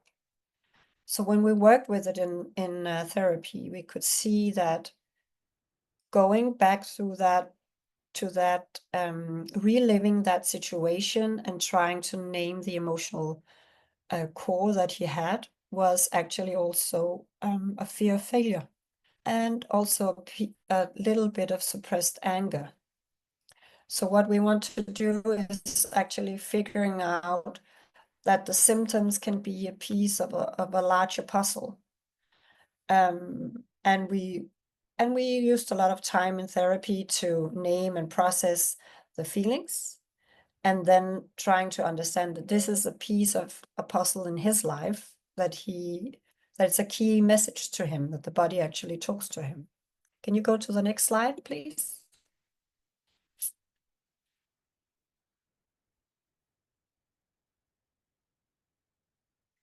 So maybe you know the beautiful art of kintsugi, the Japanese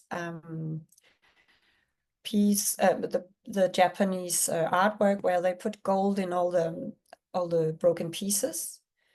And we see recovery as a way of reclaiming our voice and our wholeness. We want to understand that autonomy and participation is a big part of getting better. And we want to understand that even though we feel sometimes, the client can feel that they're suffering from deficits, that there are actually meaning in the symptoms that they're experiencing. So this is the RECAPE project, and also emotion-focused therapy is an empowerment tool as a central part of any treatment to help people actually own their own story, including the story that the body tells them. Can you go to the next slide? So with this, going through the different elements here, takeaways of this process, not just for the individual therapy, but also as a system that is supportive of recovery.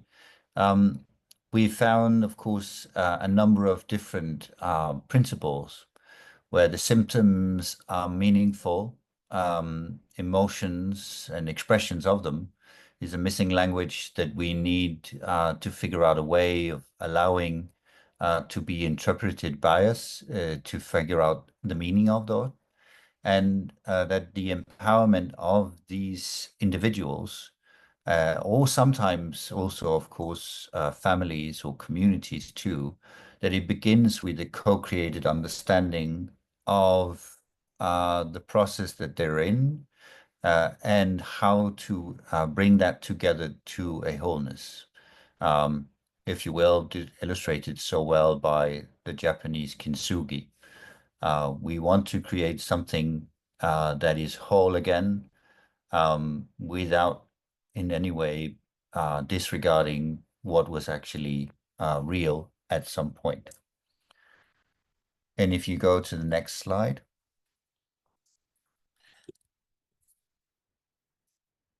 And as a reflective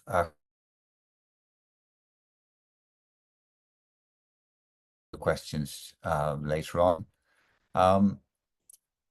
recognizing that we as therapists or as public health professionals or as human beings, we are often, of course, talking to others that are exhibiting symptoms of hurt, of trauma, of sometimes maladaptation. And some of them are more curious to us than others. Either curious in the sense that we do not fully yet understand them, or they might be curious in the sense that the prevalence of them makes them interesting, even though they are damaging. Personally, the element of well, narcissism, symptoms of various kinds, is one that I find very curious these days. You see it demonstrated in the shape and form of an American president. You see it demonstrated in many ways in the hurt that is in the policymaking across the globe, of the challenging climate situation that we have, that we also see demonstrated in the global psyche. So in a client's relation or in yourself, that might be different. There's a question in the chat of you could give some example if they're different in symptoms, meaning by women by Eastern and Western. I could easily give an answer to that. In my opinion, in my experience as a psychotherapist, a lot of women, when we talk about unprocessed emotions, the core symptoms that they experience is a very big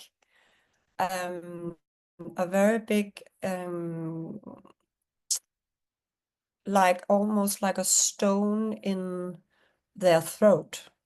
So something is not coming out and nothing can come down. So they are actually just stopped from the head and down, or from the body up. So when we talk about that symptom, and when we try to actually explore what is in the symptom, some would say that it's almost like a rock, and we try to work with it as a picture first of all. And once they have the picture, we try to see what the tactile quality of the stone is. And we try to, if it's possible, to breathe through the stone.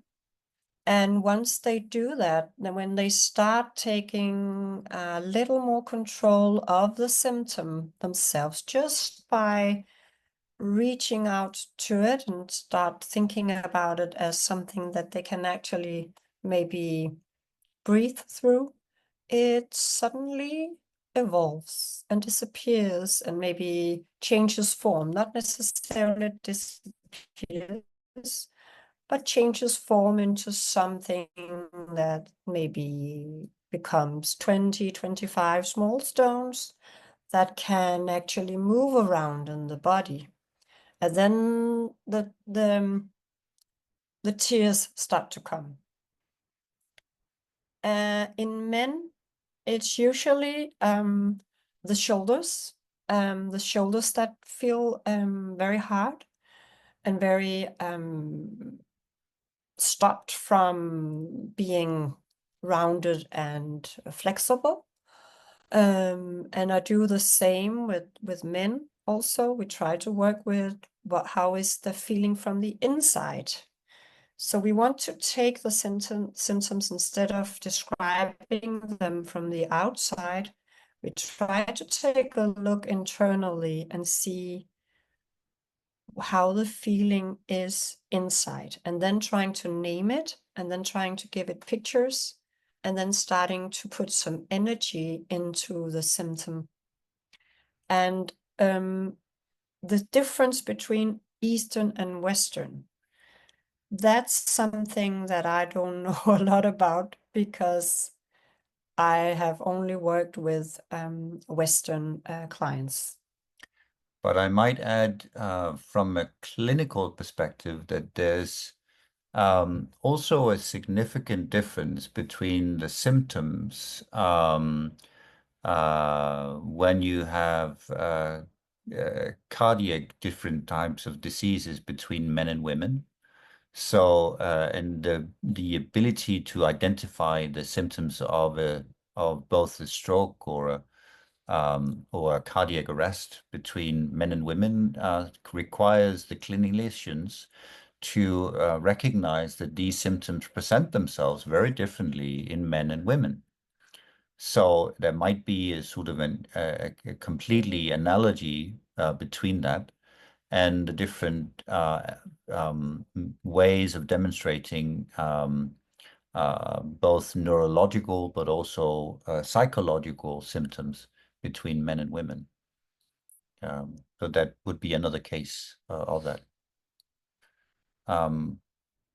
But any other symptoms that you're curious about, we can discuss. If you go to the next slide, you will see that this is actually the time for questions and answers. So.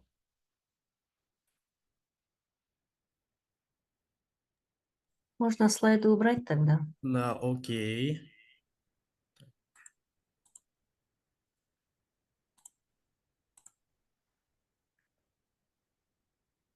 Due to our unstable, we can see if our video is slightly better now.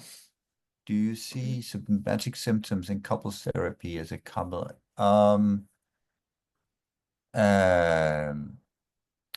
We would certainly see yes. Yes, yeah. One thing about couples therapy is that being an emotion-focused therapist, one thing that you have to be really good at is reading between the lines, and I think that goes with any therapist in general. But I'm always very curious to figure out how are they seated in the chairs or in the couches that they sit in? How much body contact do they have? And how is the non-spoken language between them? And also, do they, when one partner is speaking, do the other look out the window or look at them or yawn or something like that? And that's maybe just more communicating the body language, but it can be something that I would take up in therapy and say, okay, each time your partner says something that's difficult for them to say, I see that there could be a way of interpreting that you are sort of very your face doesn't have any recognition or validation of what he or she is saying. So that could be one thing where you could be kind of active as a therapist trying to put words to what's really going on between what is really being said. But we've also seen cases where it's clear that different types of anxiety among one partner causes psychosomatic symptoms in the other partner, being, for instance, tingling fingers, maybe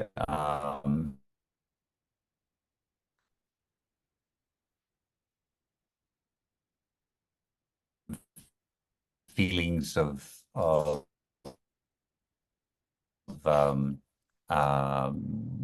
stone or a sort of nearly initially the partner with the psychosomatic symptoms are struggling a bit to figure out why he or she is feeling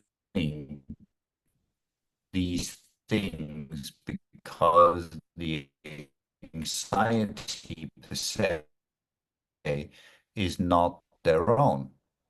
So it takes when they have these psychosomatic symptoms, it is actually a message from their partner, indicate whether that is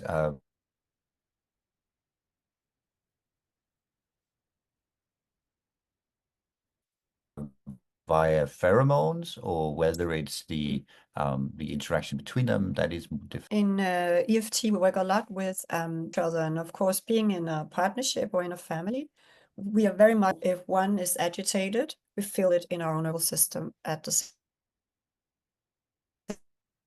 same time. It could be that if my partner was agitated or stomach ache, and then I have to be able to have that internal view and say, okay, now I'm actually feeling what's going on between us right now, and I have to talk about it or express it, because I'm able to name a symptom that's not that doesn't belong to me necessarily. It's not my own stuff. Yeah, any other questions?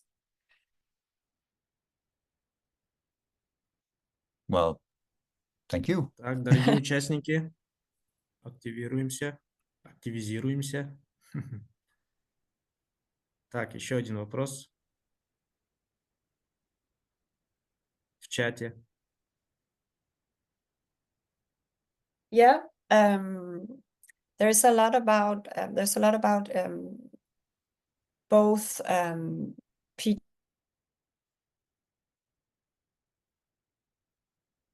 research done in EFT,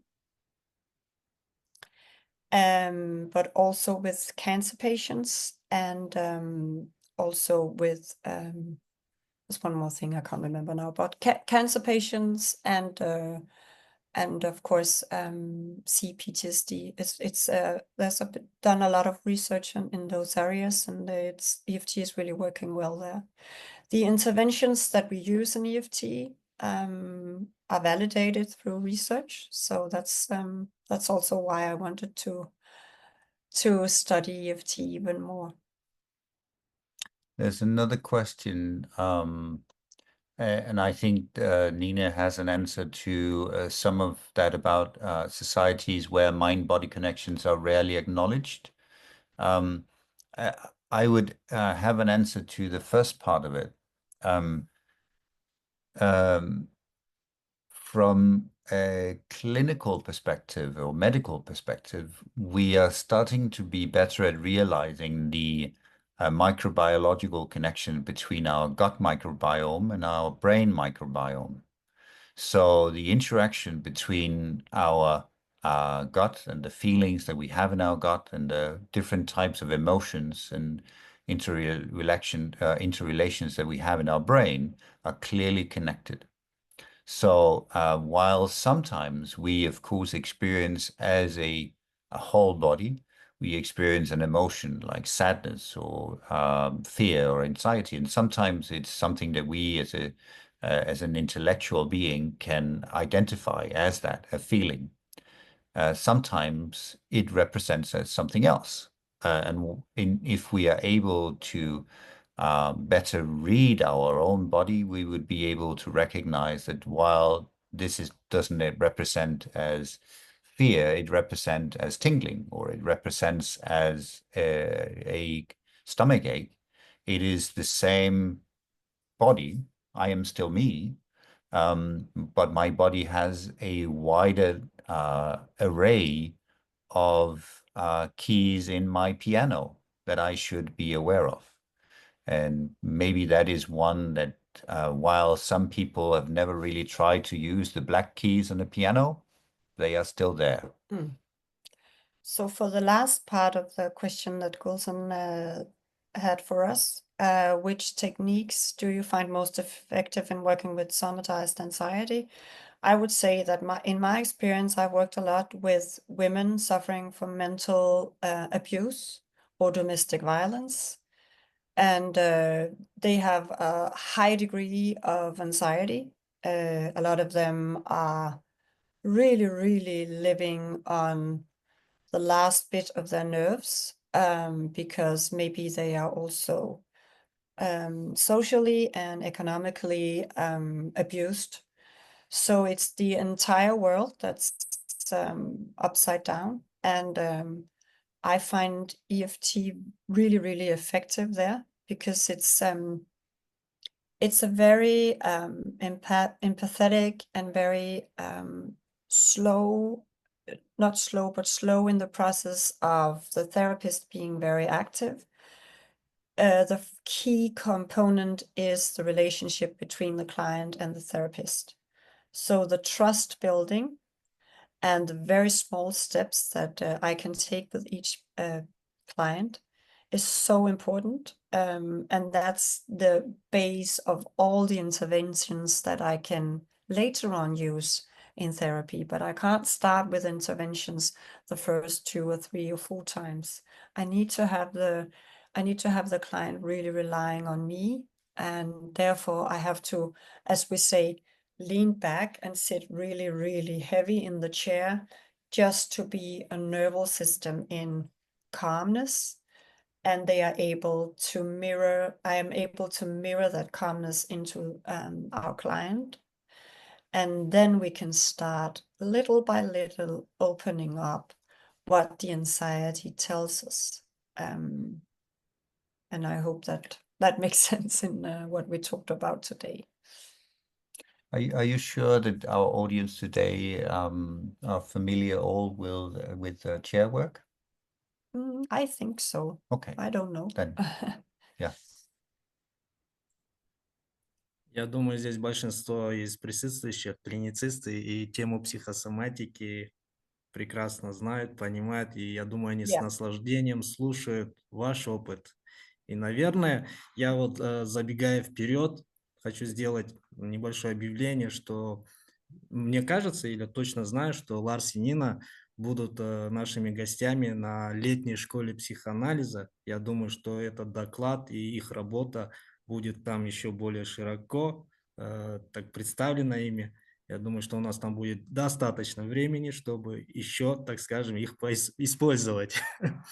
Но я думаю, что на самом деле тема, так сказать, психосоматики, она очень важна в кабинете. Мы с ней практически каждый раз сталкиваемся. И я думаю, что как Нина и Ларс как будто бы напоминают, это очень важно, что наша задача не снимать этот психосоматический симптом, да, а наоборот его исследовать, потому что там мы можем найти, да, что нас отвлекает, и какую-то внутреннюю истину найти в нем. Я думаю, что тогда мы можем работать не только с поверхностью, но и с самой этой глубиной клинического процесса. Поэтому Нина, Ларс, большая благодарность. Я очень рад вас видеть здесь. Я очень рад, что наша дружба обретает новые такие грани, просторы, масштабы. Спасибо вам большое. Так, я предлагаю перейти к нашему следующему докладчику. Так, Лука здесь. Окей, давайте я его представлю. Наш друг, партнер Лука Мингарелли. психолог, социальный предприниматель, основатель и директор, а также создатель терапевтических сообществ для подростков, президент Роса Девенти Омус, член правления научной ассоциации МИТа Рельта, член правления Международной сети демократических терапевтических сообществ и консорциума терапевтических сообществ, директор и содиректор обучающей программы Learning from Action, посол концепции «Третий рай» Микеланджело Пистолетто, также его коллега Лили Валько, клинический психолог, психотерапевт, групповой аналитик, редактор венгерского журнала по психотерапии, активный член Венгерской ассоциации группового анализа. Наши друзья представляют вашему вниманию доклад «Обучение через действие. Возможно ли исследовать и развивать демократию в личности и в обществе?» Пожалуйста.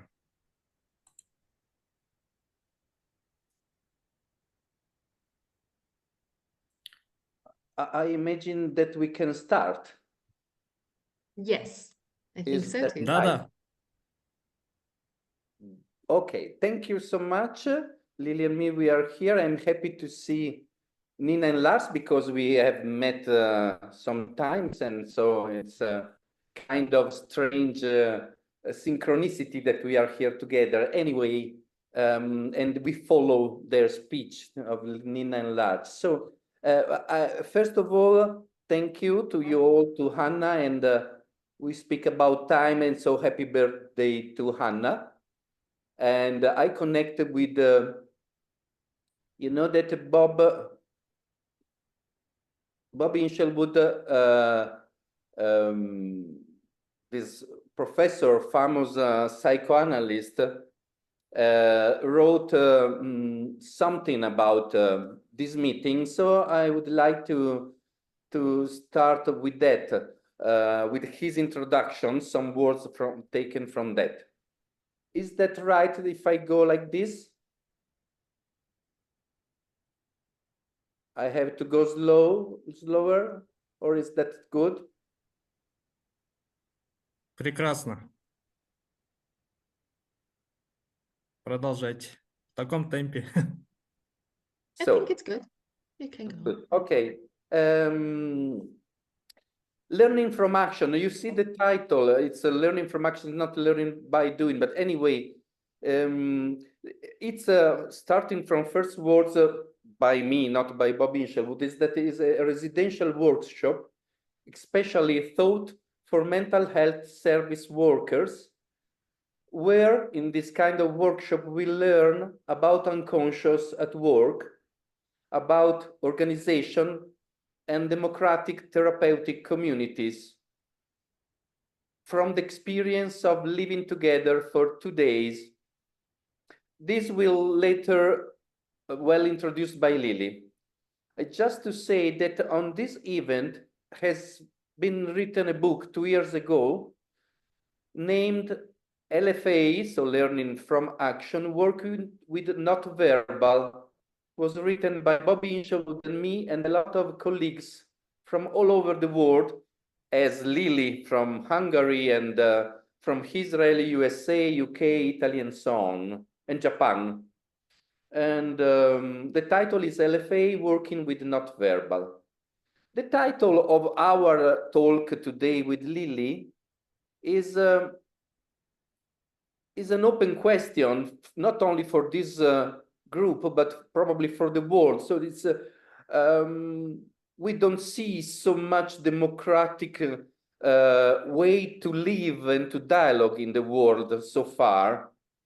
And so the question is it possible now a democracy or some kind of training or thoughts or reflection on how to develop this issue?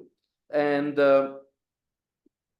I'm convinced at all that the LFA model is a training that develop democratic competencies also than others, more connected with the unconscious. So the word from Bob Inshelwood, he wrote, it was nearly 25 years ago, so this kind of workshop has this kind of times, that I first began to think about the two basic forms of communication between people. Only one form of communication uses words and symbols. The other, as we know, is a form of action that impacts directly on the emotion and unconscious of another person or group. It is not cognitive or rational. And we all use it as the only method of communication in our first 2 years of life. But we do not stop after 2 years. We continue to communicate in both ways. The LFA book is about conference that try to give the participants a chance to discover this kind of direct action form of communication, and which is closely bound to doing things and living and working together.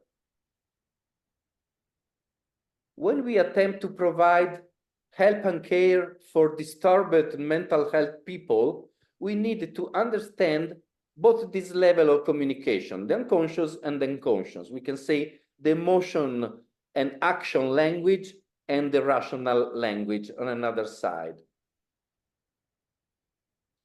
But the emotional level of direct action disturbs us as well, gives us a direct impression of the other person's feeling. And the emotional level of communication, being more hidden, interferes in the conscious and rational work we may be doing together. So this kind of unthinking, not conscious kind of emotional relating and communicating began to be recognized many years ago. And this is the story of that you probably know of after the Second World War, so beyond, and so the hospital, and so this kind of soldiers that were passive in the hospital after the trauma of the Second World War, and beyond, and other people, Maine and so on, they thought to give to the patients, the past soldiers, the responsibility to take care of themselves and to reflect on their way to behave in the hospital. Then another point that Bob wrote in this introduction to this event is that not all psychologists, psychotherapists, psychoanalysts, psychiatrists agree with the view of Luca and me that mental health institutions may have their own health problems. And they rely, so what to do with this, with the need to take care of the workers, not only of the patients. So which kind of training is useful for who is working in a psychotherapy individual or group or in a therapeutic community, what to do with the carers.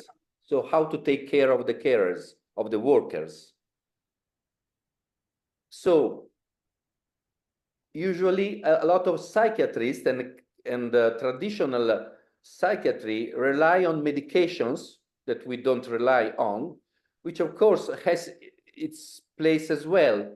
But the book and the LFA conferences are, however, an attempt to present the view that the institutions and also the psychotherapists at work need continual to be examined as well and to be supported. And so I think that's enough. And it's very long. You will have shared with you at the end of this conference all the materials that Bob wrote also. And I give the word to my colleague Lily, that she's also the associate director of this kind of conferences. So please, Lily, go ahead. Thank you, Luca, and thank you everyone for having us here. It's a delight to be part of this possibility. I'm Lily Valko, and I work in a therapeutic community in Budapest, Hungary, where democratic functioning is a big question, as in our therapeutic community as in general. and it was more than 10 years ago the first time I was in an LFA, a learning from action experience, as a participant. And after that, I was a participant several times. I became part of the staff, and last year and this year, it's always in October. Next time it will be October 17, 18, and 20. I will be the associate director as well. And as a participant, but also as a staff member, being part of LFA gives a big understanding of how our therapeutic community works, what it is like to be a patient in it, and what affects us as staff members. And to understand this part that Luca was talking about, taking the words of Bob Hishelwood of the unconscious, is something that it can just give a bigger understanding and consciousness after this experience. LFA is a dialogue between group relation conferences and the therapeutic community model. It has a lot of elements that come from the group relation conferences, like some of, maybe they have different names, but they can be parallel to large groups or the open plenary. But the difference is that as in group relation conferences, the participants who come take place in groups where they think of themselves, and reflectiveness is something that can be attained. In learning from action, we form a temporary community. So the participants who come for those 3 days are actually living together and have to take the responsibility of cooking for the whole community, of cleaning for the whole community, of shopping for what is needed to shop, for organizing the leisure time, what we do in the time when we are not working together. And for this, it's this way, this kind of conference has a double task, that all the time we have several opportunities to reflect on ourselves as individuals, how to take part in a group, but also what is going on in a group in an unconscious level. But at the same time, we have to eat, and we have to have our common places and spaces cleaned, and someone has to go out to shop. For this, that is very interesting, and in group relation conferences, it's very much a uniqueness, is that we also have the topic of money, because the participants can ask for money from the LFA bank, from the treasurer, and they have to dialogue between the several groups of who would like to spend on what. Usually, most of the money is spent on food, on lunch and dinner and breakfast, but sometimes also the group that is responsible for cleaning needs to have some money, or the group that is organizing something for the leisure time. And it's also important how we handle money that can be brought back to the therapeutic communities, of something that can be very practical and can be very much said that there's a reason why we do it the way we do. In this kind of workshop, it just takes the possibility to reflect on it and think on it. In general, when someone arrives to our therapeutic, this kind of LFA experience, it's very similar to what it is like for a new user or patient or client to arrive either to a therapeutic community or even to other kind of service, mental health service. And this kind of change in roles. So what it is like when I don't understand everything, what's going on, I don't know what shapes the way I am deciding is very similar to what patients can experience. And what usually mental health services see that patients that can have some kind of a severe problem, severe personality disorder, or even psychotic disorder, or look much healthier in activity. And it's the same thing that those professionals, when come to a Learning from Action workshop, can experience. When they have to act, they have to do something, it's so much easier and it's lighter and it's full of joy. And it can be a nuance, and it can be sometimes it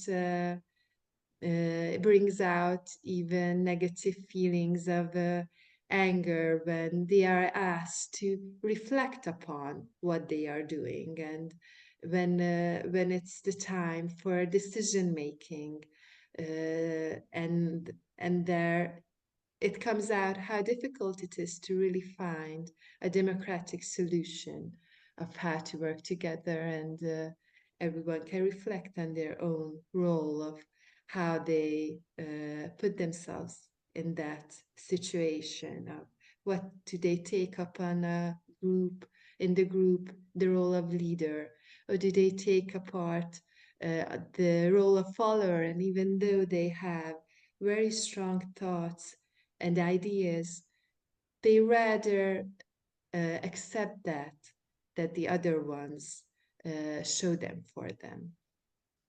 So there are how you must imagine an LFA workshop is that there are about more than 30 participants, somewhere around between 30 and 40.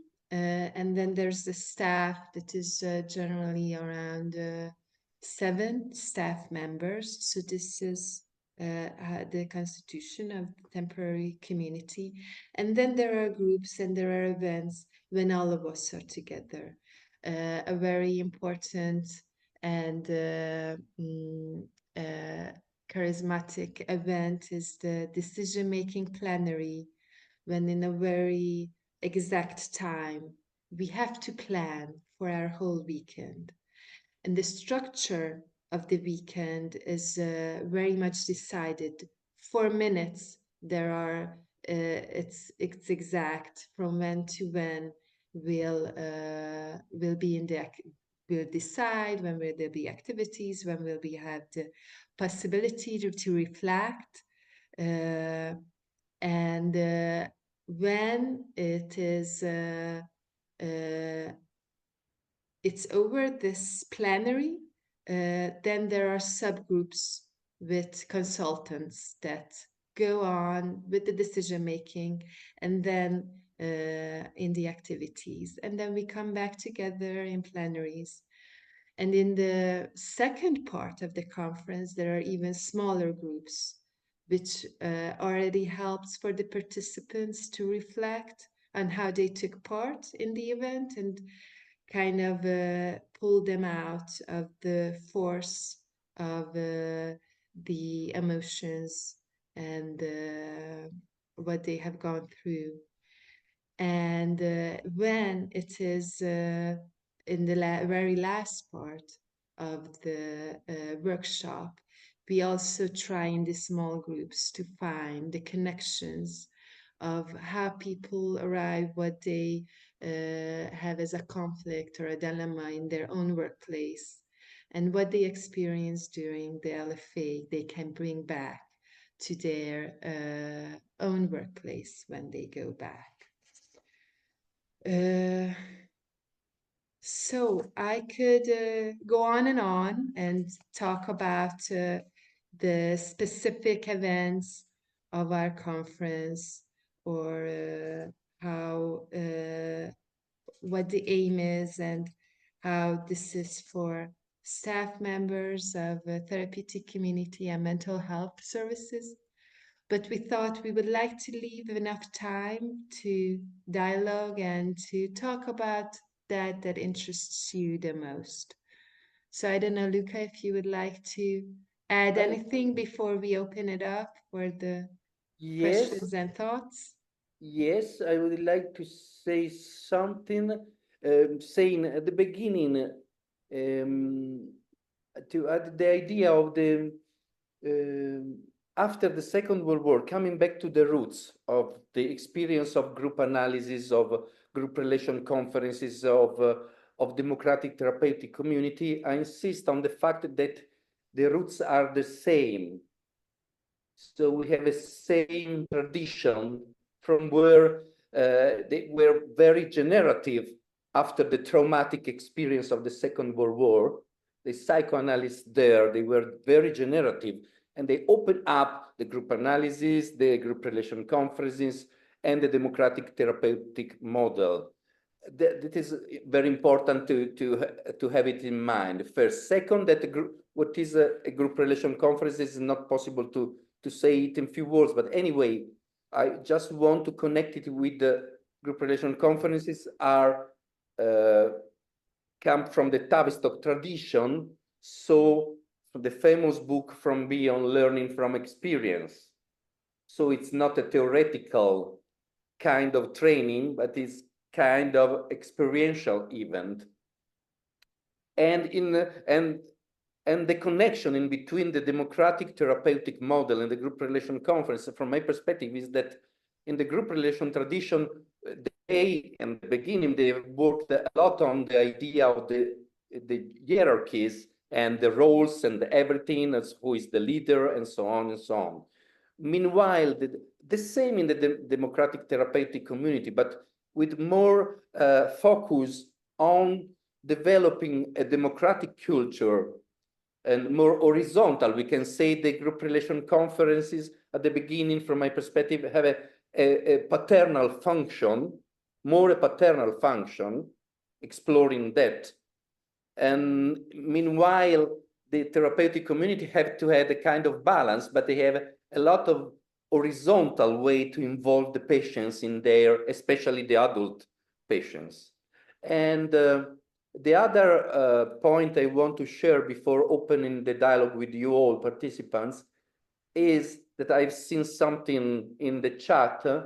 The challenge of this kind of work, LFA training model, and also the democratic therapeutic communities model. I remember one famous psychosocioanalyst from Italy, a very friend of Fornari, that was called Luigi Pagliarani, Gino Pagliarani, that insisted on how the group analysis, the group relation conference model, the democratic therapeutic community could have an impact on the society, also if a minority.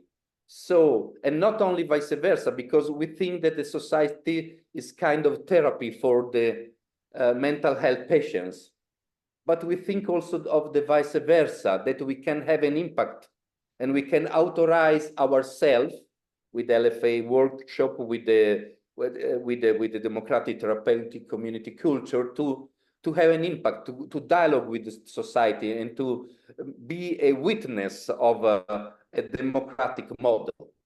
So I want to add this to your speech, Lily. And for me, that's all so far.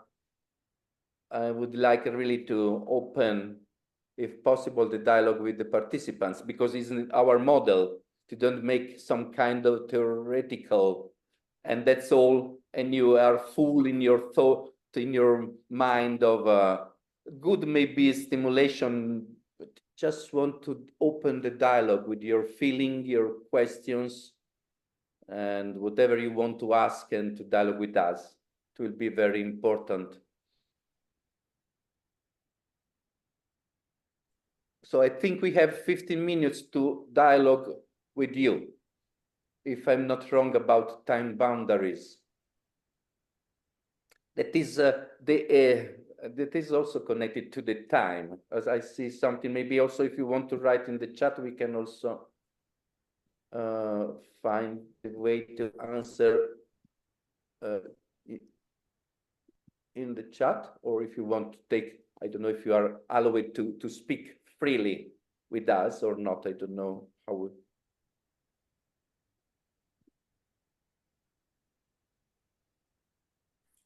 Да-да-да, конечно, можно. Пожалуйста, желающие, подайте знак, сигнал. Возможно, пока думают, мы можем зачитать вопросы. Вот выше были. Да. A commune as a model of a democratic community. Is it like that, да?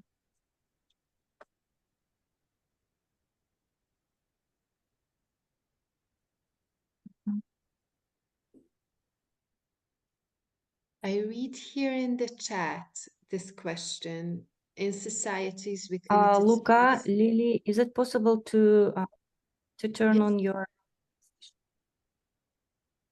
To do what? Can you go, like, if you will see the globe or 3 dots, more, and below the screen. Yes. There is a section called more, then you go there and you will see Where in the chat? More, yes. more, and then click, and then interpretation, English, Caption. and then you will hear. Where In English, okay. Is that for the caption, right?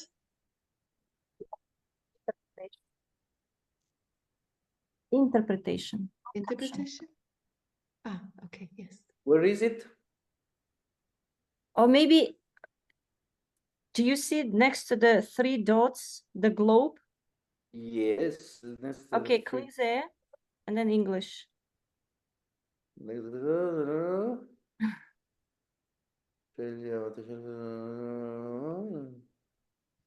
Lo vedi? Che cosa? C'è sotto, dove ci sono le cose, c'è scritto interpretation, dopo share, prima di more. E c'è un... No, io non ce l'ho disattivato. I don't have it in my Apple. Or maybe some round next to the more. Sometimes like apps, and then maybe globe, and then more 3 dots. This kind of icon. Let me see. Interpretariato. Could be interpretariato. And then you can put Russian or English? English. English, okay. Find it? Yes. So did you click the English? Юля, они вас слышат теперь? So can you hear the translator, Yes. interpreters? Okay, good then. Вам, да, эти вопросы Yes. чуть выше. Коммуна как образец. И чуть ниже еще есть.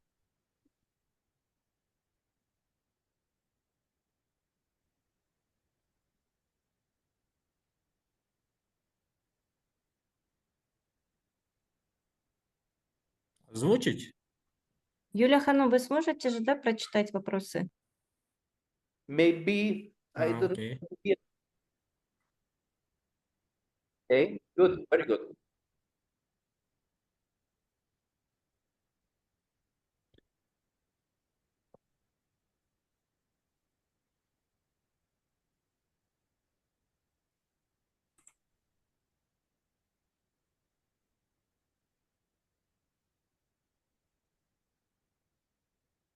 По-моему, они не услышали. Нет, нет, они, видимо, зачитывают вопросы. Окей.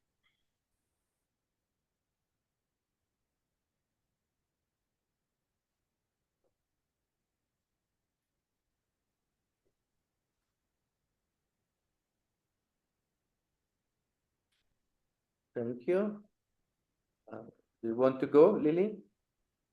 I was well, I was already thinking of this question of how societies with limited space for democratic dialogue, how can group therapy become a micro laboratory for psychological and civic development? And that's something that I think we are quite thinking of quite a lot in our therapeutic community, is that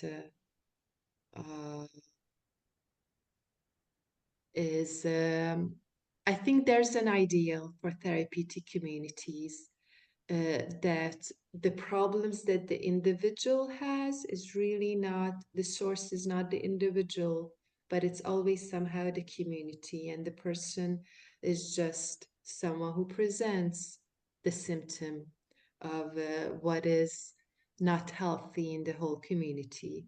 And for that thought, we think that if we work on that enough, that those individuals that have this experience, that will bring it back to their own life and then their own family and their own close community.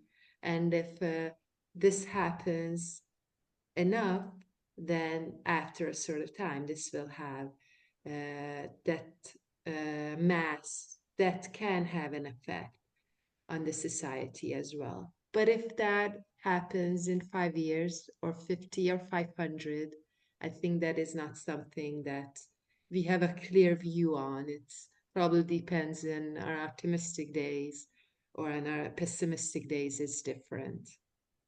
So, but we do have that kind of thought that it does have, through the individual, that will bring it back to their own surrounding and their own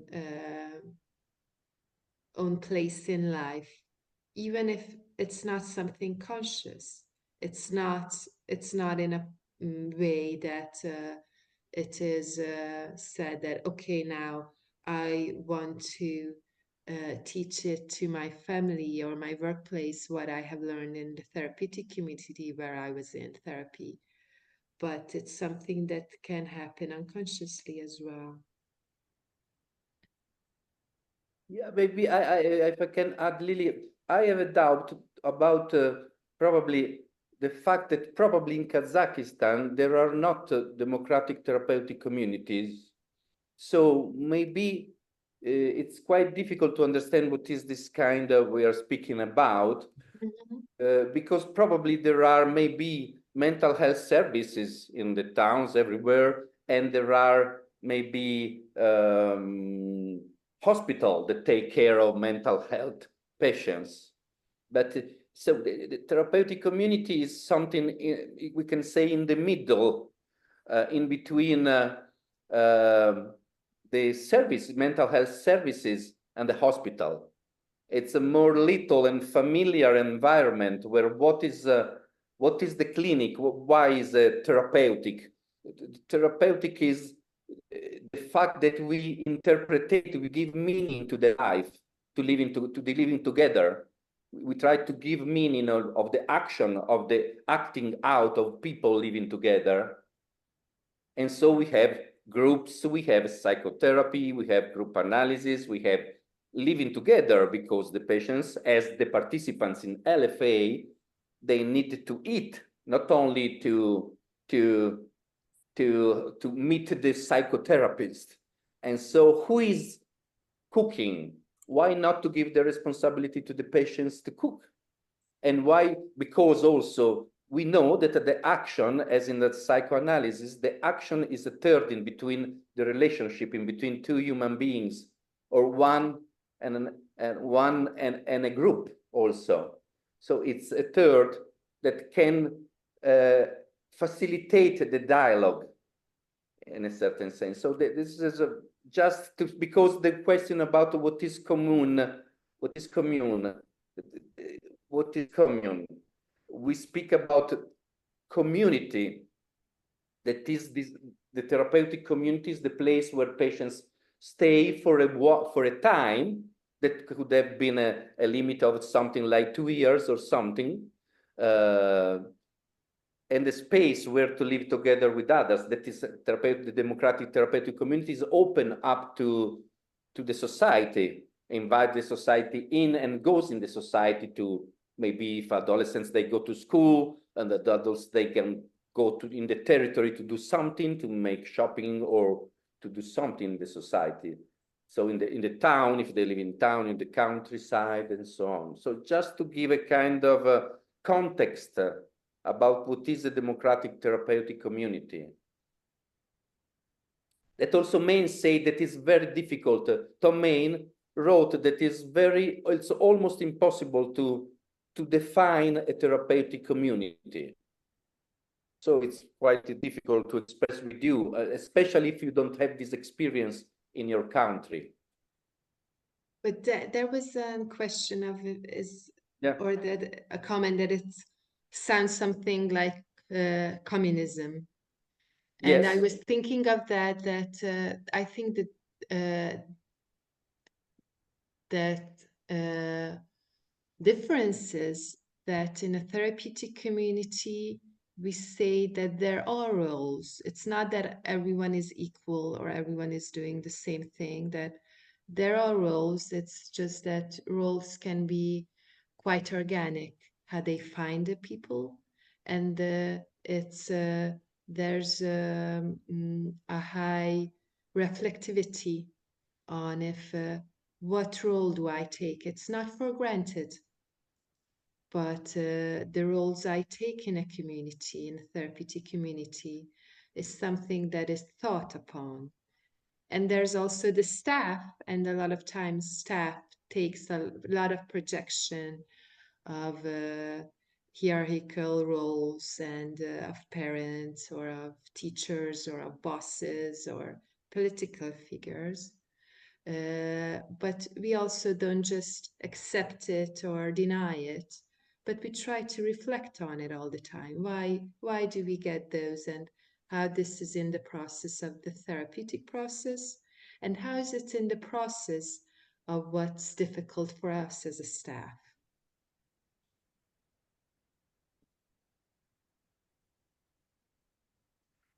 Окей, спасибо, Лука, Лили. Я думаю, что я полностью согласен с господином Мингарелли, то, что этот опыт, знаете, передать. Например, я вот в прошлом году был в Пастуро, я это видел, как с нуля, так скажем, строилось это терапевтическое демократическое общество на основе нашей группы. И я видел и чувствовал удивительные вещи, что происходит с людьми и с группами из разных стран, разные культуры, и как мы это все делали. Это уникальный опыт. Да, я согласен, вот мы что-то подобное пытались здесь, в Казахстане, на наших школах, что-то такое внедрить. И действительно, да, это сложный процесс, очень сложный. Это не значит, что это плохо. Самое прекрасное наблюдать за этим процессом, что происходит с нами, когда мы сталкиваемся вот с построением или отсутствием, да, иногда вот этой внутренней демократии. Но я думаю, что внутренняя демократия это не мир, где только конфликты. Я думаю, это мир, где, как сказать, люди не враги. То есть и части в человеке, да, части человека это друг другу не враги, а, наверное, это какая-то способность внутри давать своим частям право голоса. Вот что-то такое. Окей, спасибо, Лука, еще раз спасибо, Лили. Прекрасный опыт. Я думаю, что мы все-таки с этим соприкоснемся рано или поздно. Интересно очень, спасибо. Окей, мы продолжаем. Yes. Я хочу перейти к следующему докладчику. Yes. Следующий докладчик Мария Ханам, Мария Высоцкая, наш друг, партнер из дружественного Кыргызстана. Итак, Мария Ханам, кандидат философских наук, психоаналитически ориентированный психолог Кыргызского государственного университета имени Арабаева, член Кыргызской психоаналитической ассоциации, член ИРПП Московской, Итак, ее доклад, тема Анна Ханым, учитель, наставник, путеводитель. Мария Ханым, микрофон вам. Здравствуйте, скажите, меня слышно? Прекрасно. Замечательно. Доброго времени суток всем участникам конференции.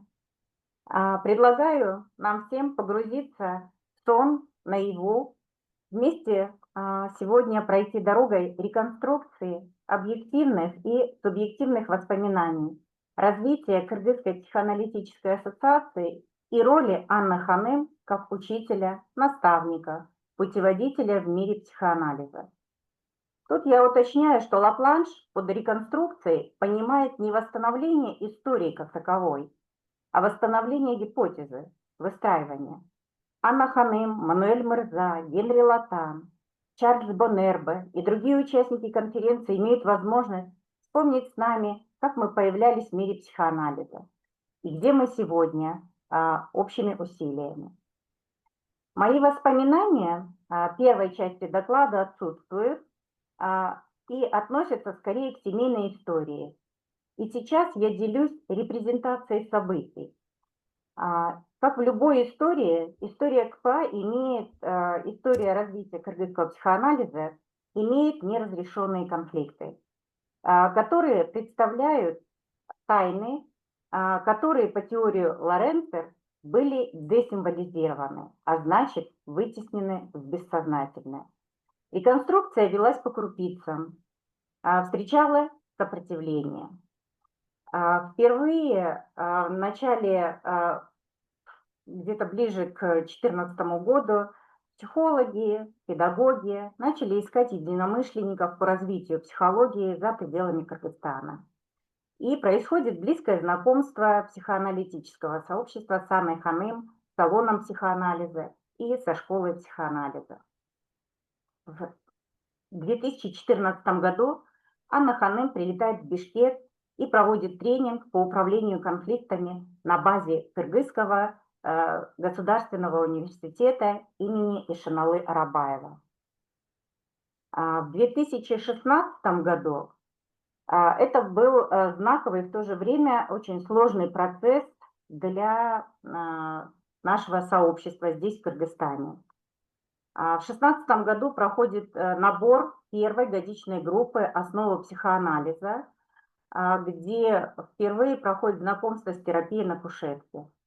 Программа включает теорию и личный анализ, происходит формирование первых профессиональных идентичностей психоаналитически ориентированных психологов. В этот же период происходит раскол. Это отсылает меня к истории становления психоанализа в Вене в период Фрейда. И, вероятно, это еще одна тайна, появившаяся в повторении и переносе. Несмотря на сложности, в Бишкеке объединяются малыми составами любителей и ученики Анны Ханым, Мануэля Мырза, и происходит рождение первой ассоциации в Кыргызстане. В апреле 2018 года появляется первая ассоциация. В тот период мы достаточно робкие и очень скромные. Осенью этого же года я становлюсь членом КПА, и уже с этого момента я могу делиться от своего имени.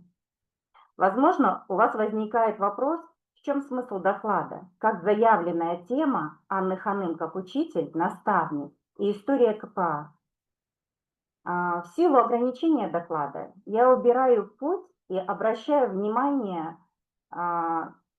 ваше внимание на оценку, внимание на результат.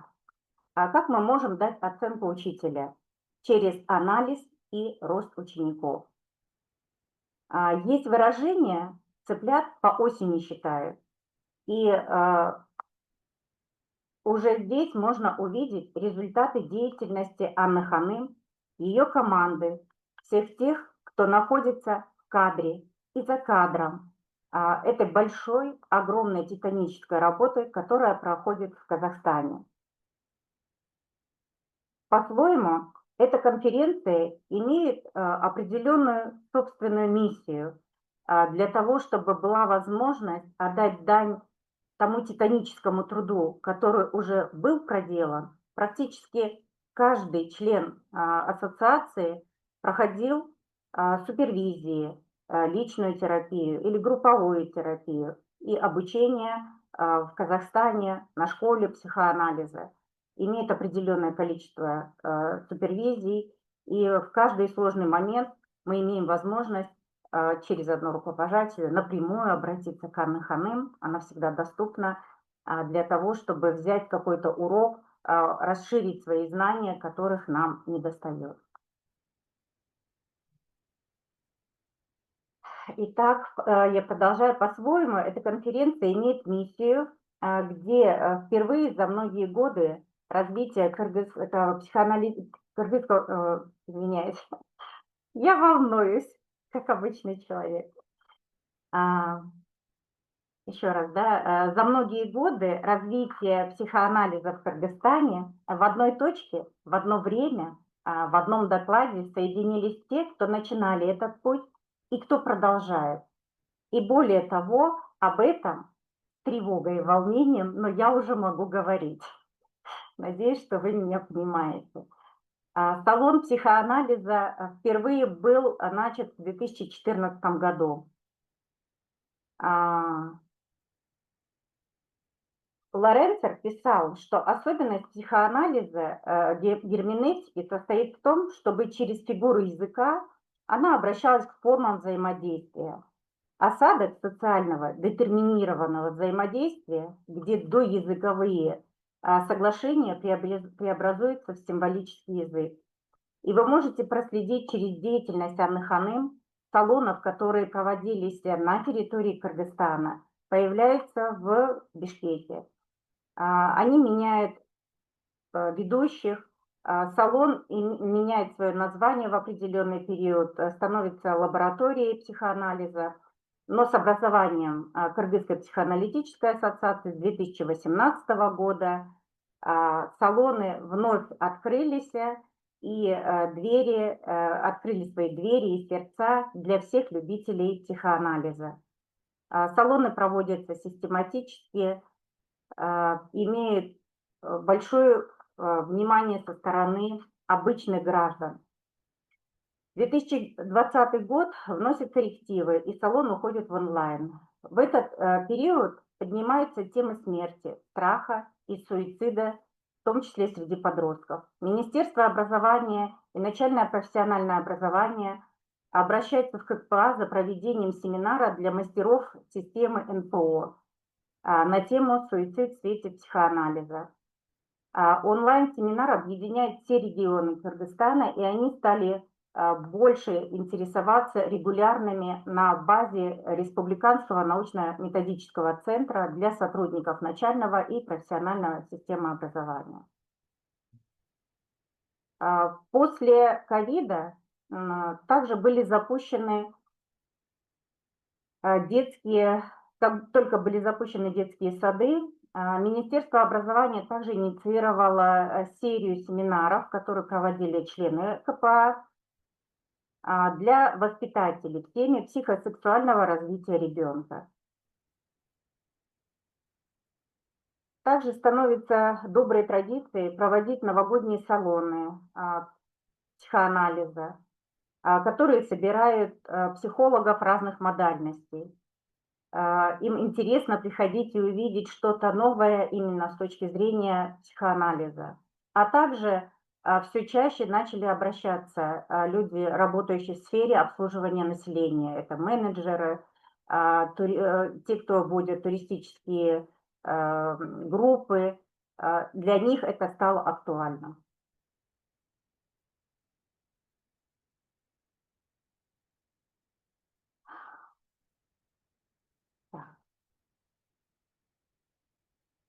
Я, наверное, тороплюсь, но я добралась до завершающей части доклада. В чем смысл путеводителя? Анна Ханым обладает особой щедростью, и вы, Анна Ханым, я к вам вот сейчас обращаюсь, умеете делиться знаниями и опытом из первых рук. Иметь такую возможность международного обучения через одно рукопожатие и иметь доступность к к именитым и психоаналитикам, которые открыты, щедры, они идут на контакт, прилетают в Казахстан, вы нас приглашаете. И это имеет особое удовольствие, прежде всего удовольствие, я думаю, здесь соблазн удовольствие играет особую роль, но в то же самое время это и развитие наших знаний. Будучи ученицей разных школ, я видела, как учителя делятся информацией, но дают эту информацию и знания от своего имени. Вы находите силы и время не только привлечь ведущих психоаналитиков, но и сделать их лекции и вебинары доступными.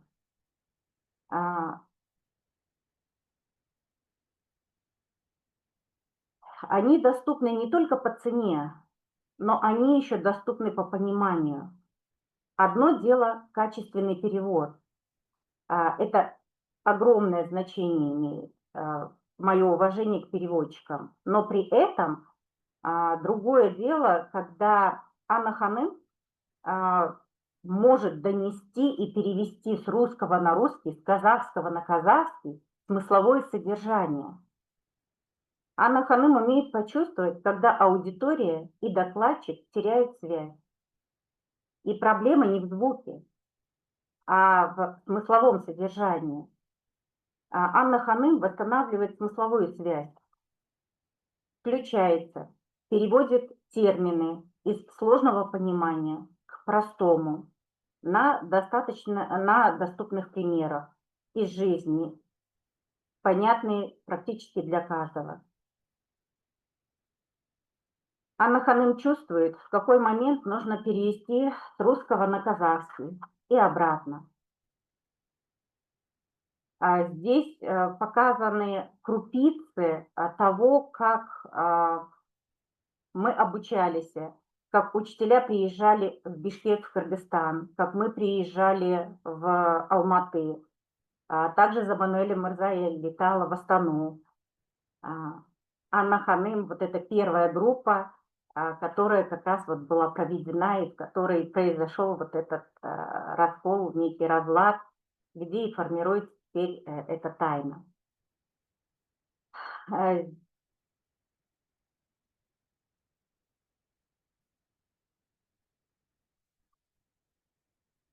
Огромную роль играют все учителя, с которыми нам приходилось соприкасаться. Многие преподаватели стали доступны для всех желающих в разных странах мира. Каждый учитель как жемчужина. И хотела бы вспомнить Норберта Шатильона. Его сегодня с нами нет, но в то же время в одной конференции его имя прозвучало дважды, а значит, он с нами. Анна Ханым, вы для меня как Прометей. Настоящая, как уже отметил Лев Мырза, обладающая особыми качествами. Не жадничать, не ставить себя перед учителем, а быть рядом с ним и рядом с нами. Вашу роль в методологическом вкладе обучения кыргызского психоанализа очень сложно переоценить. Мы можем его недооценить.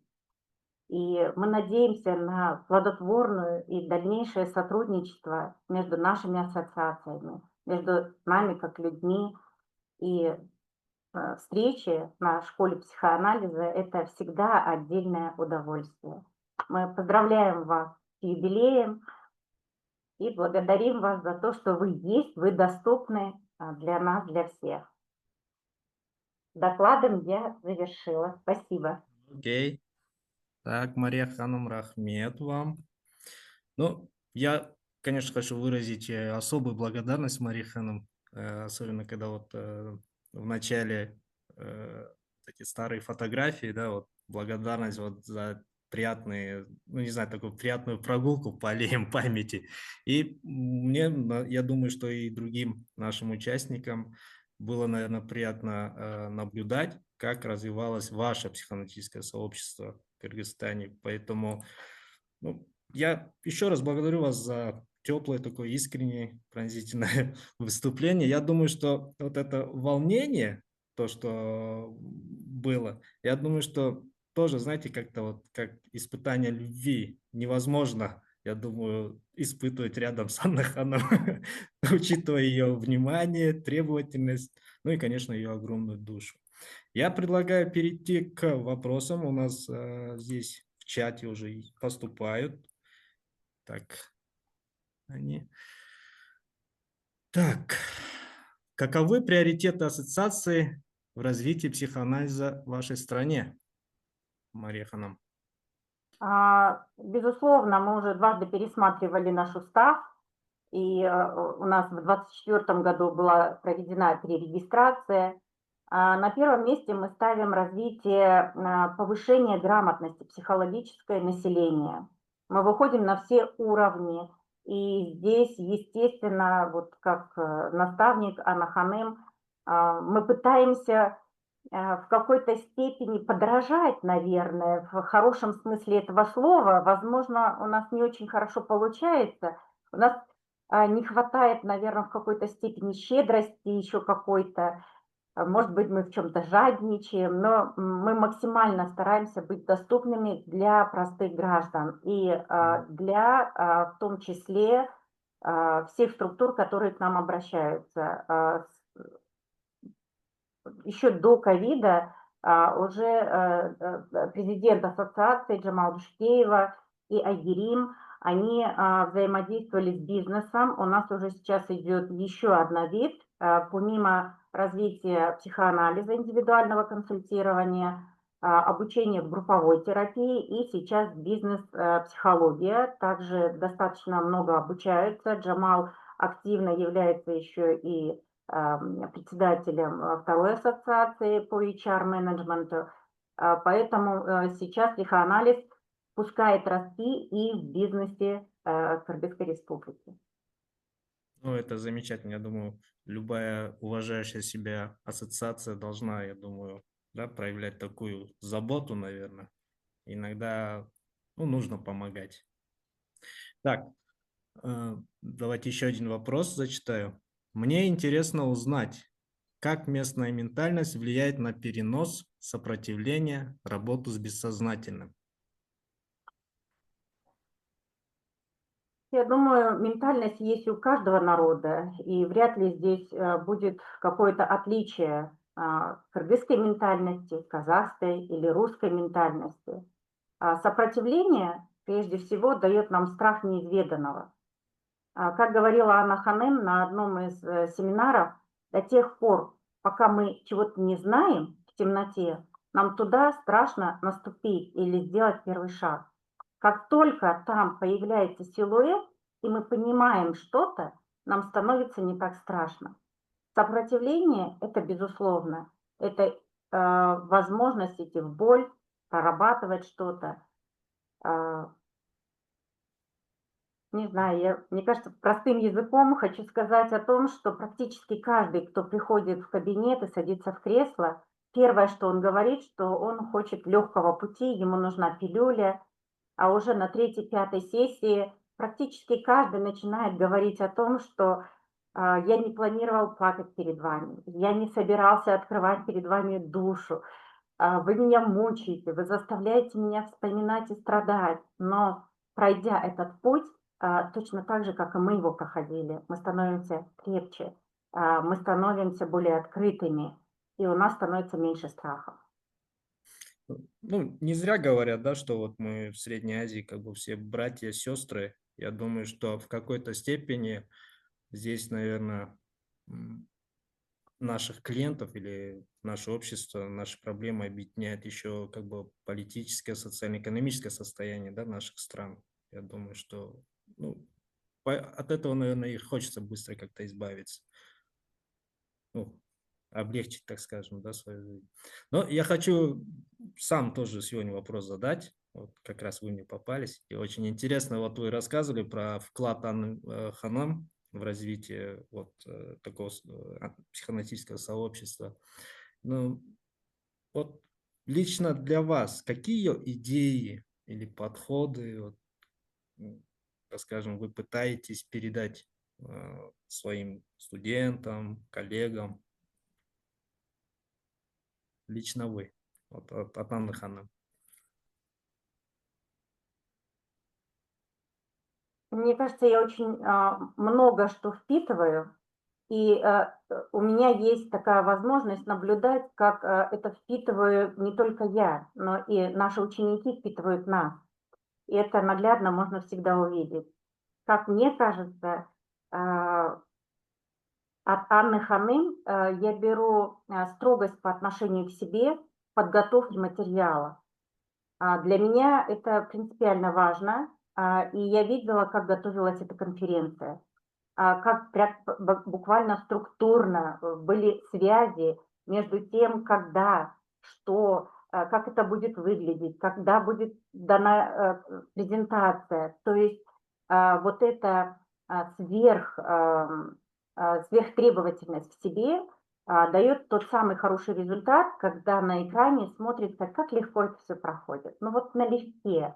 И мне кажется, конференция сегодня идет вот налегке, все остальное остается за кадром, поэтому огромная благодарность всем, кто остался за кадром. Светлана Ханым практически с апреля месяца мы с ней на связи.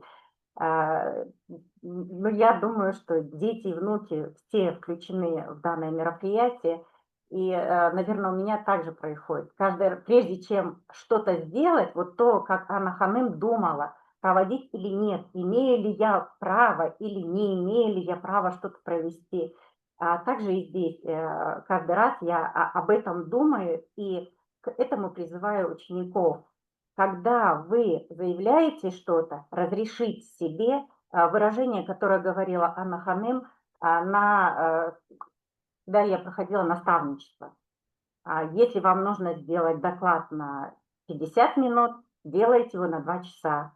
Потом убирайте все лишнее и оставляйте только изюминки, которые должны были остаться. Вот этому я учу и учеников тоже. Ну, здорово. Я последние разы вот время слышу от нее, или не знаю, где-то в каком-то пространстве, вот сейчас вспомнил, что моя страсть развивать психоанализ – это мой ОКР. Наверное, это передается и нам. Но это ОКР такая, знаете, добрая, неразрушительная. Окей. Да, вы знаете, я вот извиняюсь, я вижу, что у меня еще Мгм. есть несколько минут.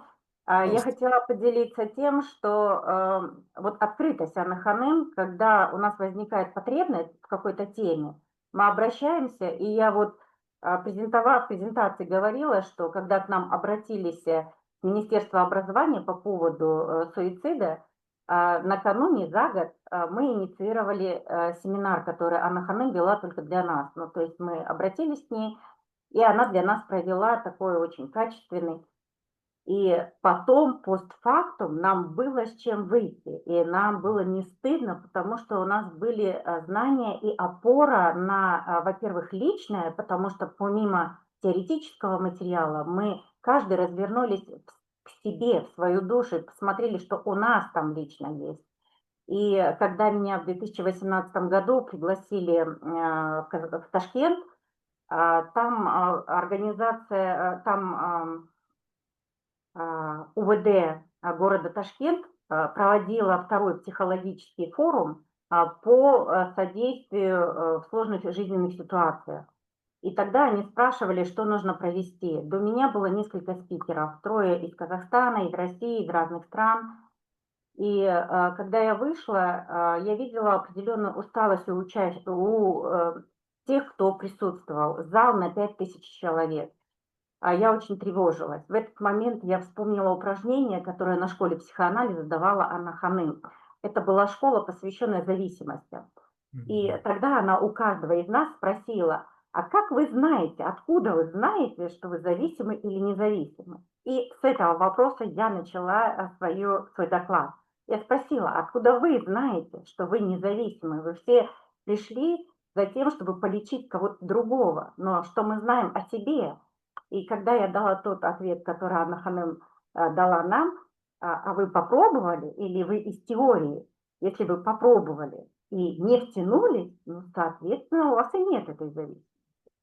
А если вы попробовали и вам нужно лечиться, ну, значит, зависимость имеет место быть. Это оживило. Я прям видела, как участники конференции из состояния усталости положили на спинки переднего сиденья руки и активно включились в материал. И в этом каждый раз я понимаю, что когда я куда-то иду, я беру с собой какого-то учителя, который силен был в этой теме, и который мне помогал. Спасибо, Анна Ханум. Я вспоминаю фразу, да, зачем изобретать велосипед. Да? Но я услышал, я заметил, что вы как бы в этом велосипеде и часть себя все-таки, так скажем, интегрировали. Но, тем не менее, я услышал в вашем тексте, в ваших словах такую институциональную связь вашей ассоциации с другой страной и еще какие-то учреждения вы здесь. Поэтому здесь есть еще один вопрос касательно вот вашей ассоциации. Уважаемая Мария Ханам, успехов вам! Можете поделиться планами вашей ассоциации на ближайшие годы? Да, у нас есть планы, мы их активно запустили, начиная с апреля, наверное, с марта этого года. Мы планируем проводить группы по основам психоанализа как раз-таки для тех, кто работает с населением, для того, чтобы снимать агрессию. Сегодня мир переполнен, весь мир воюет, очень много вражды появилось. И люди ищут ответы в интернете. И с чем мы сталкиваемся, как их называют, СММ, как называют, психологи, интернет-психологи, которые не имеют образования, но GPT-чат им в помощь, как говорится, начинается такая кухонная терапия и кухонные советы, которые, к сожалению, ну, и без того в сложное время разрушают вот это расщепление, формируется у населения, и поэтому это первый курс, который мы планируем, и второй курс мы планируем наставничество, которое мы будем проводить. Это не в чистом виде наставничества, а курс введения в основы психоанализа, который мы планируем здесь прям запустить с возможностью наших всех заинтересованных, но все-таки ставку мы ставим на тех, у кого есть магистратура и базовое психологическое образование, для того, чтобы они могли уже внедрять психоаналитический метод, не брать его вот как там с гештальта возьмут, да, там открытый стул или там свободный микрофон и запускают это уже как профессионально. Но чтобы с таким с уважением и с пониманием входили в мир психоанализа и применяли это в своей работе. Ну и, соответственно, взаимодействие с казахской, российскими, украинскими. Мы открыты для всех стран, кто с нами готов взаимодействовать. Спасибо. Кто заинтересован вот, в ближайших планах Кыргызской ассоциации, то, пожалуйста, с Марией Ханам переписывайтесь, связывайтесь. Так, по-моему, так у нас уже время. Окей, Мария Ханам, большое спасибо вам. Так, а мы переходим, мы продолжаем нашу работу, переходим к следующему докладчику. Так. Рад представить господин Сагман Мехмед Каэтикин, преподаватель Центра психоаналитических исследований Хьюстон, Техас, преподаватель и супервизор Института психоанализа Центральной Азии, вице-президент Психоаналитической ассоциации Казахстан, главный редактор International Journal of Controversial Discussions. Тема доклада «Реальные отношения против, да? Новые отношения в психоанализе, психоаналитической терапии». Салман Мурза, пожалуйста, микрофон ваш. Пожалуйста. Hi. Здравствуйте. I'm very honored to present today on Just a second. Salma Mirza, hold on. Did you switch to the... Юля, все в порядке с переводом? Should I'm in English. Okay, good then. Yeah. You can hear the interpreters, right? Yeah. Okay, good. I think so. We'll see. So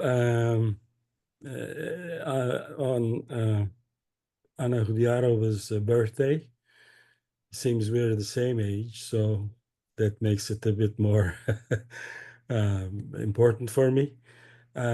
We met by chance some years ago, and then I became a part of Kazakh society and Central Asia, you know, in different ways. And it's very important to me because of my Tatar and Turkic origins.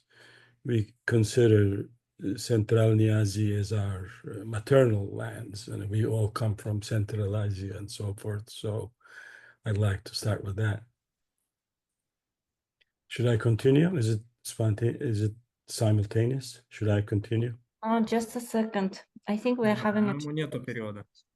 Юля, Ирма, вы здесь? Мы не слышим перевод на русском. Так, сейчас, минуту. Мгм.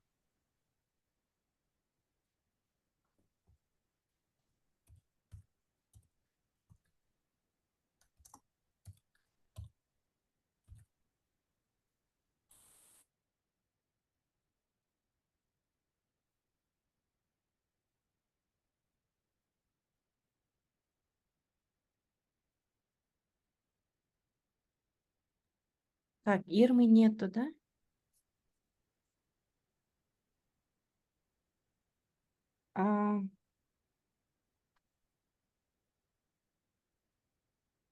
Сейчас я быстро позвоню. Подождите, я здесь. Все, извините, пожалуйста. Сейчас я сейчас включу перевод. Salman, can you change to the English? Okay, I changed it. Can you hear interpreter? Oh, very, very well. Okay, great then. Now we may continue. So are you gonna do it simultaneous? So should I keep on talking or? Yes. Okay. Okay. So I said we met by chance, and it's become a very important part of my professional life, the Kazakh society.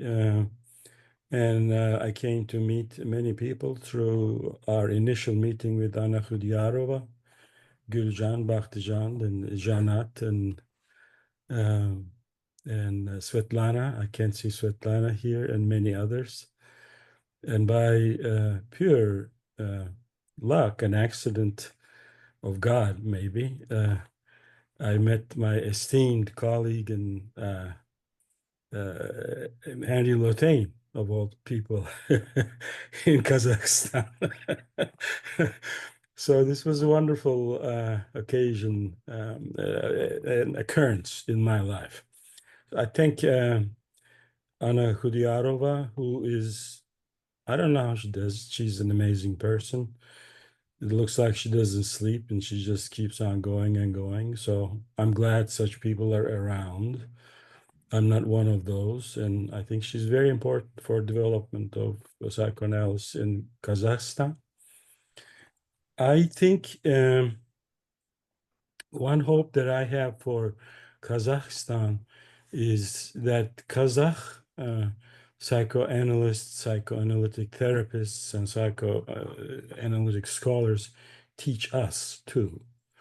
But when I mean us, now I'm living in the West, United States of America.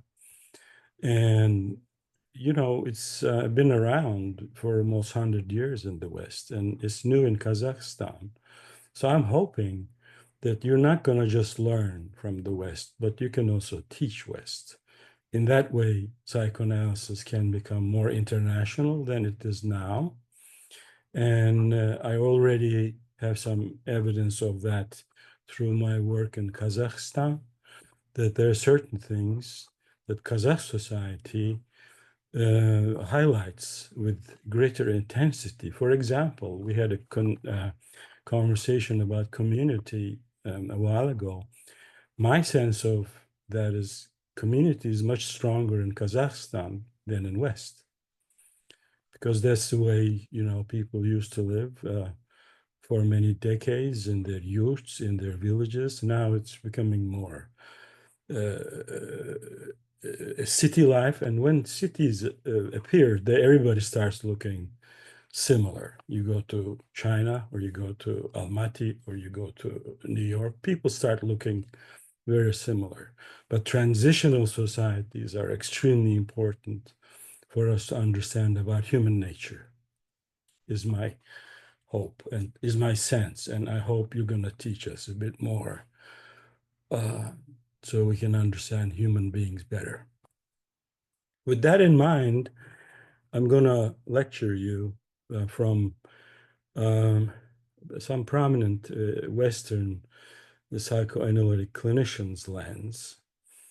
And but I'd like you to keep that context in mind. It's very important. Today, this is a paper that my wife and I wrote. I'm presenting for both of us. And the cases are her cases here. We presented this in China a while ago, and this is our second presentation. Oh, this is a draft. This is not a paper. But one of the central things when you get trained in American psychoanalysis is the dichotomy, so to say, of real relationship versus transference relationship. And I apologize, I'm going to simplify things, and things are never as simple as our languages make them to be. But please tolerate my sometimes caricaturization of people and thoughts. I'm well aware of how I'm simplifying things to make some points. So what we learned, I've been in this field for almost 40 years now, well over 30, 35, I can say. There's a dichotomy of real relationship versus transference relationship. And it was emphasized for good reason that the real transformation happens in transference. And at some points, this became like a dictum. Where's the transference? Where's the positive transference? Where's the negative transference? People are very interested in negative transference. As you know, unless it hits them in person, they are very interested in negative transference hitting other therapists when they're listening to them. So I grew up in this tradition, and I do believe there is an important element of truth, to use the word truth loosely in this. That transference is extremely important. Otherwise, we will start lecturing the patient on certain things, on how he or she may be interacting with others, and how that may be interpreted transfer from the end of the transference to them, and so forth, which also has value, but it's always, as Freud said it so appropriately, in my opinion, the work has to be in here and now. You can't kill someone in effigy. Maybe I'm misquoting it. He was very correct. One parenthesis about Freud. Freud is a very interesting genius. And the reason why he is so important today is not just because of his genius, because we're doing the same thing. We're sitting with the same person on the couch or on the chair. We're asking them to free associate, whatever that means. And we try to freely listen to the patient, and so forth and so on. So we're doing roughly the same things that he recommended as the technique about 100 years ago. That's one of the greatnesses of Freud. He established something that's repeatable. In some ways, we're repeating it, so we can still converse and dialogue with Freud. Anyways, so going back to this real relationship and transference. So we were almost indoctrinated, transference, and this real relationship became somewhat of an enigma. And just like many commonly used definitions, it lost its meaning. So when you ask an average analyst in America, you say, so what do you mean by real relationship? You'll get probably very different answers to that. Well, that may be true for transference too. So you can say, so what do you mean by transference? You may get different responses to that too. But let me try to simplify. And in this draft of the paper, I'm going to call it paper for the sake of brevity. There are some people who did extensive reviews of this, and one of them is Couch. The other one is Frank. These are like very extensive reviews of literature. I strongly recommend, and I can get you copies through Gülcan Amangeldinova if you want of these papers. What we decided after studying this with some hypotheses and in depth, that we're going to stick with what Ron Greenson, he was a very prominent analyst in 50s and 60s, and Lichtenberg described. Why? Well, because we thought that was closer to the way we understood, me and my wife understood it. And I don't think we're alone in this. Quite a few people would say, yeah, I would agree with at least some parts of it. So Greenson says, real relationship is realistic, reality-oriented, and undistorted, as contrasted to the term transference, which connotes unrealistic, distorted, and inappropriate. So that's a decent approximation. And then Lichtenberg talks about the genuineness and the spontaneity of the psychoanalyst, psychotherapist relation to the patient. So what we want to emphasize in this proposal is there is an element in any therapeutic relationship that is extremely common. You can almost call it universal. It's very common in all human beings that I know, and very common in the research of people like Tronick or Bowlby, or even the geese of Konrad Lorenz. When you get attached very fast, and you don't have to do anything about that. You attach like you attach to your baby. Those of you who are a mother or a father, when you've seen your little one for the first time, there's a magnetic pull. You can't keep your eyes away. You think that's the best thing in the world, which is, of course, an illusion. But it feels that way. You know, oh my God, you say, look at him, look at her. It's so cute, so pretty. Look at the feet. So it's that kind of attachment. Now, I'm going to dare to speak in front of Henry Lothain because he knows all the languages that I'm trying to learn, but I'm going to still use Freud here. Freud says there's something that's called effective transference. And I'm going to butcher the German, Henry, correct me. Leistungsfähige Übertragung. When you look at the German of it, it's not serious in the sense of I'm serious. It's more genuine, more authentic. It's like when you see a person, you attach to them. It's that simple. He says, you don't have to do anything about it. If you listen to the patient seriously, not just serious, but take him serious as a person, the rest is going to unfold. So 100+ years ago, Sigmund Freud has seen this as a keen observer. And he says, that's my wording, but this is roughly the foundation of any psychoanalytic or maybe even any psychotherapeutic endeavor. This is what we're trying to work on and elaborate, me and my wife.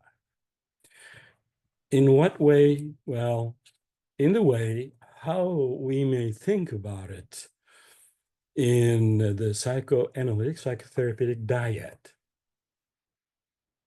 Because if we understand it more in a more sophisticated way, then we have a way of understanding the way we impact people. It's very important because one of the things about psychoanalysis and psychotherapy is we do impact people. We know that for 120 years, nothing survives if it's not effective. You don't have to do a double-blind study to prove that psychoanalytic therapy works. Time has proven that. And certain things time is the best experiment, like cognitive behavioral therapy. Time is proven it's effective. Or dialectical behavior therapy. Time is proving it's effective. Group therapy, it's effective, and so forth and so on. So with that in mind, we brought in a case here. This case is, you're going to say, this is not an office case. This is not a psychoanalysis or psychotherapy of an individual. That's true. This is a case from a hospital. We worked in psychotherapeutic hospitals for many years. The last one was the Menninger Clinic. She was in the young adults and I was in the professionals, older people. Here, and if you say psychoanalysis only happens in office, I think you're wrong. There are many different ways of practicing psychoanalytically. You can do psychoanalysis per se in the office 4 times a week and so forth. That doesn't mean you cannot work psychoanalytically using basic psychoanalytic concept in other places. So this is a hospital where it was psychoanalytically informed, and my wife was the team leader. And also she was prescribing. So under her, there was a therapist, there was a substance abuse counselor, there was a family therapist, there was nursing, so forth. So she was leading a team that had many different specialties. She's the team leader. The importance of team leader in psychoanalytic work, if you work as a team, and you don't have to do it in a hospital, you can do it in an office where you have 3 or 4 people, where there's a psychologist, there's a medication doctor, where there's social worker, so forth. The importance of the team leader is like the ego of the individual. It's a moment, it's a person who integrates the fragmented or the split or the displaced aspects of the patient. Because usually if the patient is in hospital or in what they call a multi-treater setting, that means she needs more than one person. And you can work psychoanalytically, in fact, quite effectively, quite intensely with that kind of patient, because you see a patient 4 times a week. In that system, the patient is in treatment 24/7 through groups, through milieu, through therapeutic community. Our Italian colleagues pointed to it's a multi-impact system, so it has its own perks, it has its own style, but it can be very effective. So I'm just going to talk about my wife's relation to the patient. Again, my wife is psychoanalytic psychiatrist. She's psychoanalytic. She's not a psychoanalyst. She's psychodynamically trained. She's a family therapist, and she's a psychiatrist, and she was the team leader. So this patient came, and I'm going to talk like I'm my wife. She's sleeping, so she doesn't hear me. So she came, and when the patient comes, you say, oh, there's this person who's, okay, what's the information? Drug addict. So you say, oh, God, she says, the stereotype of a drug addict coming here because he's running away from a legal problem and they have the money. Well, so there's a stereotype. There is a stereotype. It's a transference plate. Because of the diagnosis, you immediately start distorting the patient. And once the patient comes through the door, one of the aspects of hospital work or multi-treater work is to go through and work through those transferences. Once you meet the person, as I think Bakhtijan was pointing to, in a group, you know the person. Stereotypes start disappearing. And a story is a part of that. And she, for a long while, got into this fight with the patient. There were some phases. In the first phase, the patient was saying, you're here because of this and that, and he was cutting the session short, 20 minutes and leave, 20 minutes and leave. My wife was getting very, very, because this goes on for months, right? So these are 6 months to a year-long treatments. She started getting very exhausted and tired of this person. And the first task was how to keep him in the session. The way the way she handled was quite intuitive, because we kind of formulated the case afterwards, you know, analyzing the material, data, the notes, and so forth. We understood, she understood that the fight was about prescriptions. She was saying, you're going to take my prescriptions away. And when my wife is also an expert in psychopharmacology, she's very good at that. She's advanced training in that. She noticed she didn't like the medication because it was too many, number one. Number two, it was, the patient was medicated on every single symptom: anxiety, medication; depression, medication; insomnia, medication. But at some point, she understood the patient's attachment to the medication. And this attachment of the patient led to his attachment to the previous psychiatrist. When she understood this, she said, oh, okay, this is very meaningful. And it's not a terrible, I wouldn't prescribe it, but it's not something toxic, something dangerous interaction. So she tolerated the medication regimen.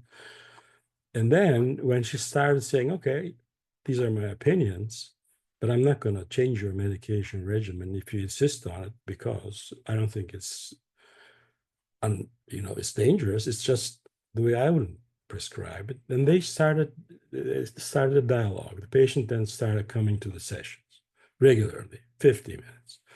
And of course, when the patient comes to the sessions, it doesn't mean it's peace. He comes to the session and rubs my wife's nose again and again and again over this and that, the other thing. After the medication issue was somewhat settled, then he started complaining about bodily problems, endless. Diarrhea, do I have hepatitis, and this and that and this. But my wife was listening very intently, took him very seriously, because she was saying, I just didn't like him too much. But I also noticed an affection at the same time with my hatred of this guy. She said to me at some point, I hope he didn't show up. I really, my wife doesn't hate anybody that easily. But she said, I just hated him. And I wish he didn't show up. And then she noticed this, okay, but I also like him. So that's what kept the connection alive. She tolerated the negative and the positive. And then she said, okay, then I'll find you an internist. Then she found an internist, and started talking about the bodily problems, endless. If it's liver, no, okay, then it's my pancreas. No, then it's because of this. So it's an endless baby like whining. It's not, I'm not being pejorative. It's like, no, I want this, I want that, I want that. So my wife is patiently answering the baby who's crying all the time. The turning point was, the real crux of the relationship was in one session, the patient said something like, I hate you. I just hate you. My wife said, why? Do I look like somebody in your life? And the patient says, yes, you look exactly like my father. You're domineering, you're authority, and so forth. And then the patient paused, and he said something like, well, that's not true. You don't look like my father. You resemble something, but you're not like my father. And my wife caught on that. And that's where the shift started happening. It's not like the interpretation of the transference, but her finding a focus where the patient saw something different. And our assumption is, of this paper is that may not be necessarily just the working through a transference, but that may be something the patient notices in you that's real and genuine and authentic, that's interested in the patient. Because this patient had, if you simplify the paternal and maternal transference plates, the father was saying, no, I'll take away those medications. That's wrong. You're gonna, doctor, you should prescribe something different. Otherwise, I'm going to change that. So the father was dominating, and he was not letting the patient be a part of decision making. The mother was abandoning the patient in a different way because she was saying, oh, honey, you're so sweet. You're so sick. Just don't do that whenever she's not intoxicated. She was a severe alcohol user. She would yield into his decisions and make have no opinions about his medication regimen. So if you take the medication regimen as the central theme, the father was kind of directing it. It has to be this way. The mother was saying it has to be your way. Here, we formulated that they were both abandoning an ego capacity of this patient, which is, this is what I think, and that's what you think. Let's think together. So in some ways, you can, or we did formulate my wife's working with this patient through an alliance around decision-making. And that requires an interest in the patient and taking the mind of the patient seriously. That the patient has the capacity to make a decision if you help him with the decision. You can take over the decision-making capacity, or you can abandon the patient by saying, do whatever you want, I'll agree, you're the boss. So that twosome of decision-making, we thought, was a very important element of this, what Freud calls serious essential transference. As a baby, you don't ask for their decisions, of course. They're, you negotiate with them differently. But as a 20-year-old something, then you have to negotiate and co-construct the decision together. A decision that's theirs, but you can help them in clarifying their decisions. This was interesting because it led me and my wife to somewhat ignored aspects of psychoanalytic theorizing that is most clearly expounded on by Leo Rangel, who's again a very prominent American analyst, but for some reason his work has not been taken as seriously. It sits on the side. But when you find Leo Rangel and how he writes about decision making, and you say, oh, he said a lot of very important things, and we just forgot it. This is one of the weak spots of American psychoanalysis, in my opinion, that American psychoanalysis has very important thinkers, and for some reason, we omit them as American psychoanalysts, but that's a different story. So anyways, going back to this case, what happened between the team leader, psychoanalytic psychiatrist, family therapist, whatever you want to call, happened in many different areas. It happened with the resident, because my wife had a team of like 5 or 6 people. The patient had individual therapists 3 times a week, 2 to 3 times a week, psychodynamically oriented, and the family therapist and the substance abuse counselor, and so forth. And another very important thing is in talk about therapeutic community. The patient developed a sense of peer relationship and a sense of belonging to a group, which is very important for adolescents and for all of us maybe. that happens again in these kind of settings. You can call them hospitals, you can call them multi-treater settings, where you find your own peer, and through group psychotherapy, you develop a sense of belonging to a subgroup, which does not have to see the other groups as enemies. No, they're more interested in one another, as Dr. John pointed so nicely, that they develop something, a camaraderie, or collegiality, or friendship, some common interest, certain things to talk about, and a way to enhance each other's understanding of each other. So you see, one of the interesting powers of Kazakh society is the group therapy. I think that's very important, that you keep the group alive. It's kind of forgotten in American psychoanalysis. I never reached that phase, but at some point, and Henry may know this better, in training, the group was a requirement. And I don't know why we lost that. It's just, I think, a big absence of American psychoanalytic training.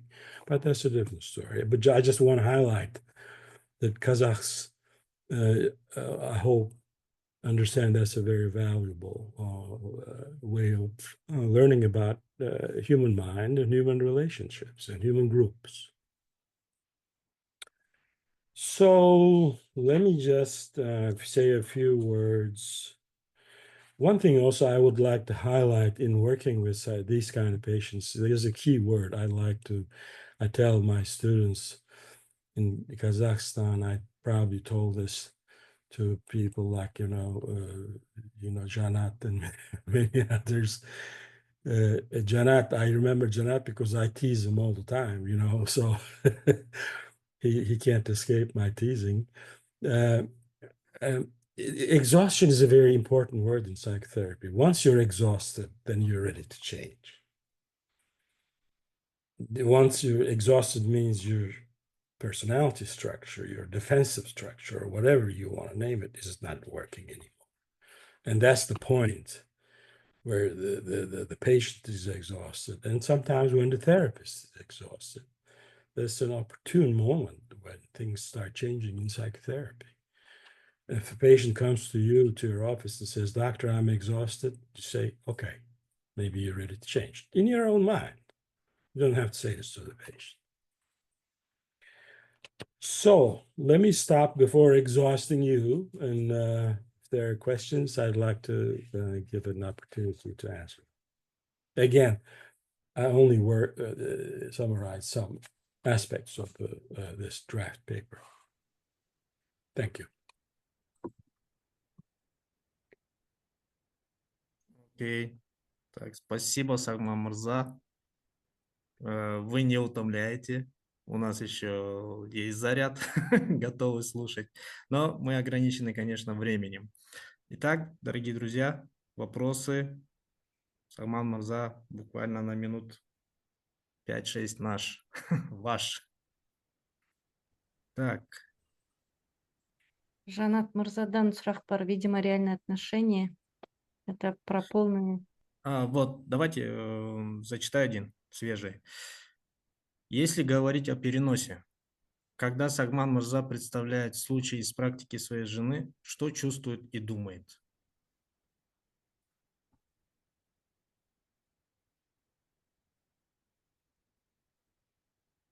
I couldn't understand the question.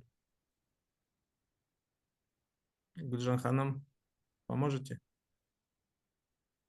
Я думаю, участник имеет в виду, что Сагман Мырза рассказывает историю.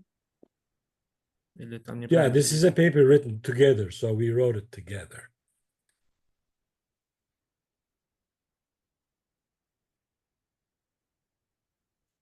Oh, так, что-то с переводом. Okay, I Вы don't слышали know. Let me английскую see.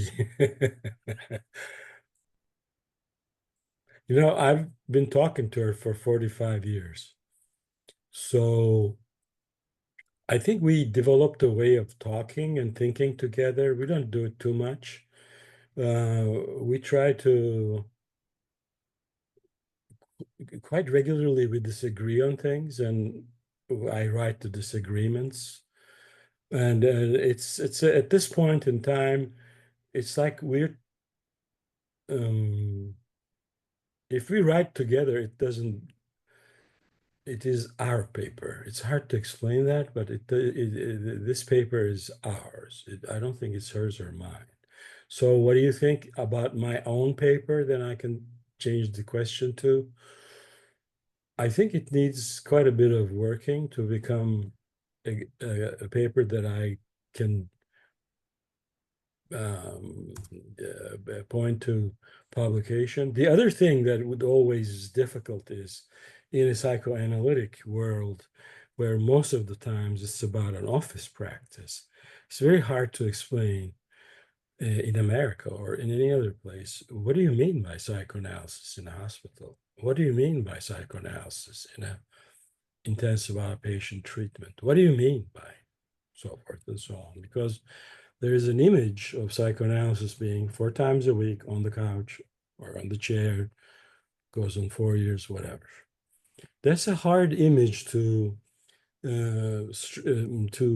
tackle, because we even for myself, I'm tempted to think, well, that's psychoanalysis, but it's a moment of change in American psychoanalysis, I think, partly because of the economy of healthcare, but partly because of the change in the culture of understanding the human society, individual mind, many things like Oedipus complex and so forth and so on, that we're heading towards a different formulation that has quite a bit of Freud and classics in it, but it's going to come out as a bit different. That's my main struggle when we write papers with my wife, because in most times I always had a private practice, but I like writing from the hospital, if that's an answer. Hi, Sagman. Hi, Henry. I hope you stay for my presentation too. Oh, of course. Great. Окей, давайте я один комментарий прочту и будем, наверное, останавливаться. Нет. Сейчас Да. так. Видимо, реальное отношение – это про полное присутствие с человеком здесь и сейчас. Но сначала, возможно, только в терапии. И следующий комментарий. Ассоциации. Перенос предыдущего опыта в терапию, затем перенос открытости из терапевтических отношений в жизнь. Так. На казахском. Біздің ел білімге аш тоймағанбыз. Ну, то есть наш народ голоден, да, до знаний. Ага. Так, ну давайте мы будем завершать эту сессию. Так, я бы хотел поблагодарить Салман Мырза еще раз. Я вот прям благодарен ему, что он, не знаю, дает возможность прочувствовать его вот такую, знаете, энергию, его настоящую такую человеческую искренность, особенно когда он делился вот опытом отношений со своей супругой. И, конечно же, за такой увлекательный пример, который, в принципе, знаете, мне кажется, очень точно и как бы и в практическом смысле описывает эту тему, раскрывает эту тему отношения в психоанализе. Я думаю, что, Салман Мырза, вы открыли очень такое важное пространство для размышлений между привычным и новым, между тем, что кажется как бы настоящим, и тем, что рождается в кабинете, в анализе. Большая вам благодарность. Спасибо. Так, я дальше передаю микрофон вам, Салман Мырза. Пожалуйста. Oh, do you mind if I do that? I want to give the floor to Henry Lothane. Henry is again a late found teacher of mine, and I'm very, very honored to give the floor to my highly esteemed, in my mind, highly esteemed friend Henry Lothane. Henry. Sagman, it's mutual.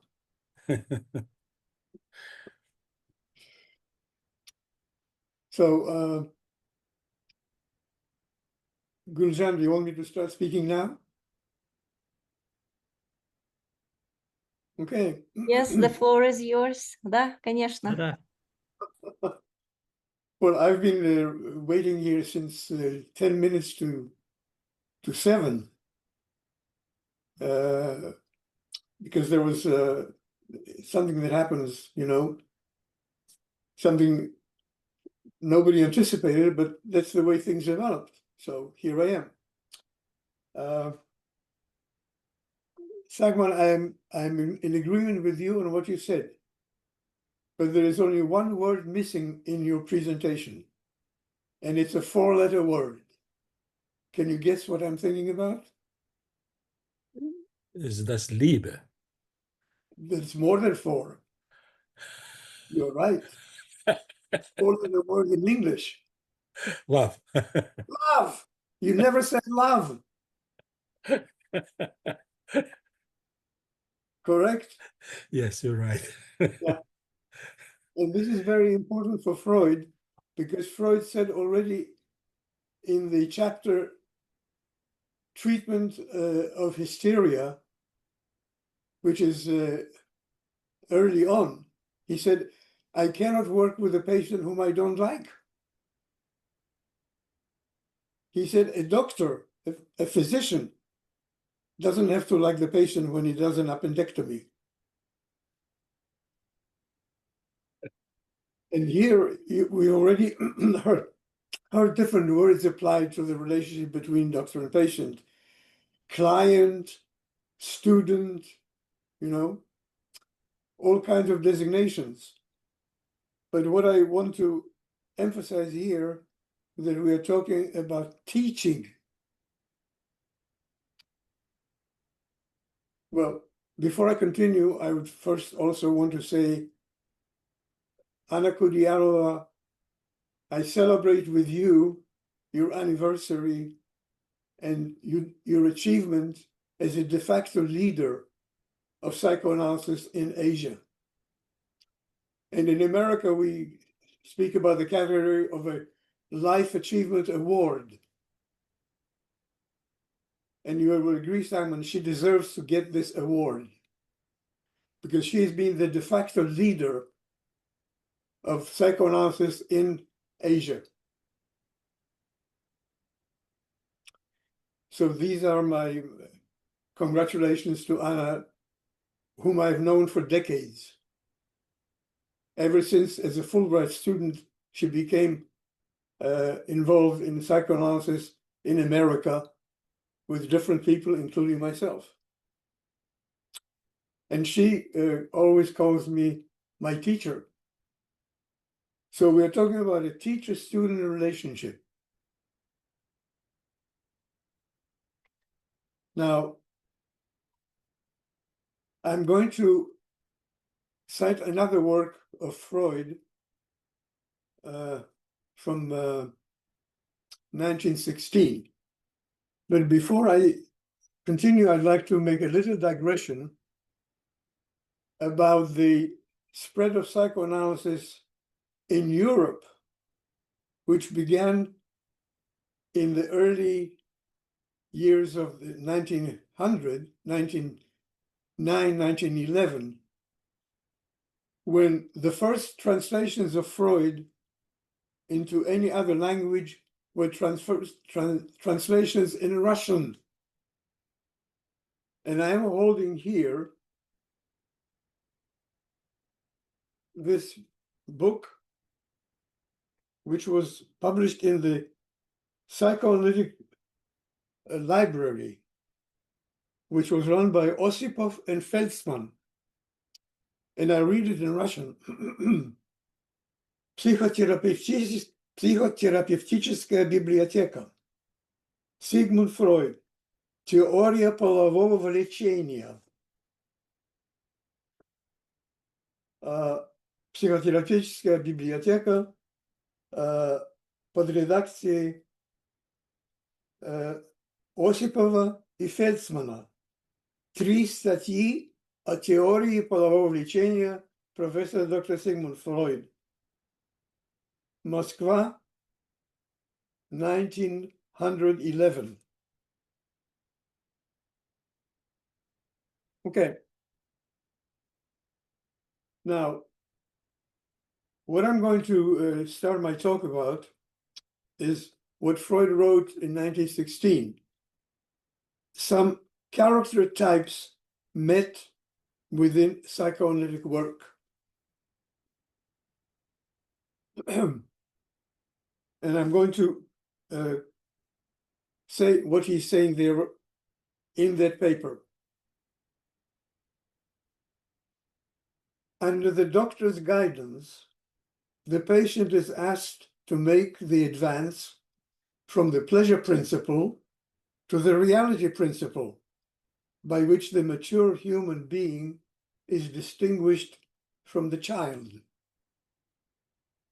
In this educative process, the doctor's clearer insight can hardly be said to play a decisive role. As a rule, he can only tell his patient what the latter's own reason can tell him. But it is not the same to know a thing in one's own mind and to hear it from someone outside. The doctor plays the part of this effective outsider. He makes the use of the influence which one human being exercises over another. Or let us say that the doctor, in his educative work, makes use of one of the components of love. In this work of after education, he is probably doing more than repeat the process which made education of any kind possible in the first place. Side by side with the exigencies of life, love is the great educator, and it is by the love of those nearest him that the incomplete human being is induced to respect the decrees of necessity and to spare himself the punishment that follows any infringement of them. So let's understand what is meant by what does the word after education imply? That there was another education before. And what is the first education of every human being? From my point of view and the facts, it is the relationship between the mother and the infant before the infant learns how to speak. It's all in the pre-verbal period. So there is no Oedipus complex in that instance. There is only a direct communication based on the feelings and emotions in the mother and in the child who form a unit together. Now, the importance here is to understand the role of feelings. Many theories are only concerned with cognitive functions, but there is no cognitive function in life without a feeling tone that goes with it. So even in terms of what you were talking before, Sagman, those feelings between your wife and the patient were obvious. They felt something towards each other. More than anything else, that was the motor of the whole process.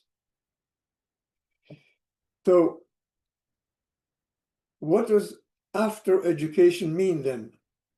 That after a person has learned what he has learned from his parents, his colleagues, his friends, from anyone, which is the first education, comes the after education of the psychoanalytic relationship.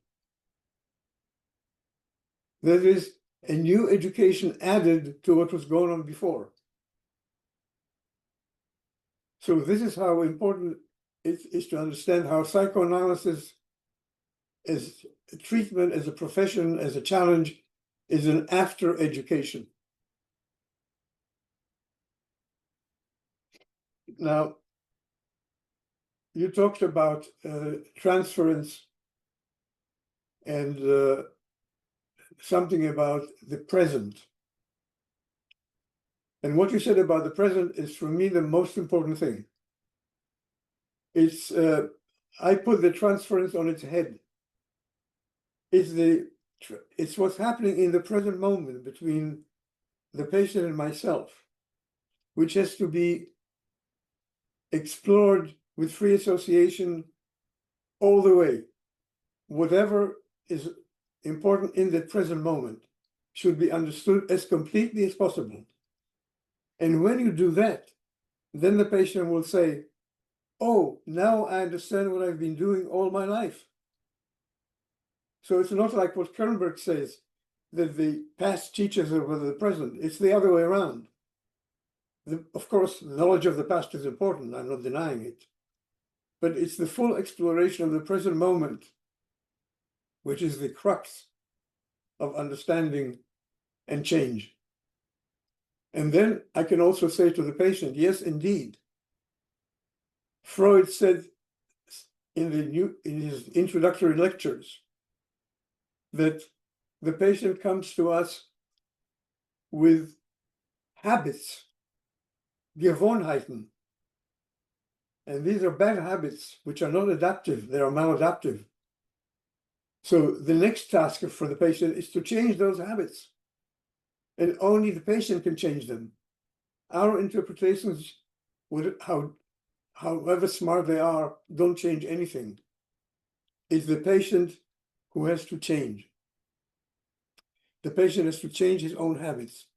So what we are now coming to acknowledge is that the patient and I form a process together. He has to do what I'm doing too. He has to analyze himself based on how our work together progresses and say, now I see something, now I understand something. And this is how Freud said, hearing from someone else makes you think more intently and more closely about what you think yourself.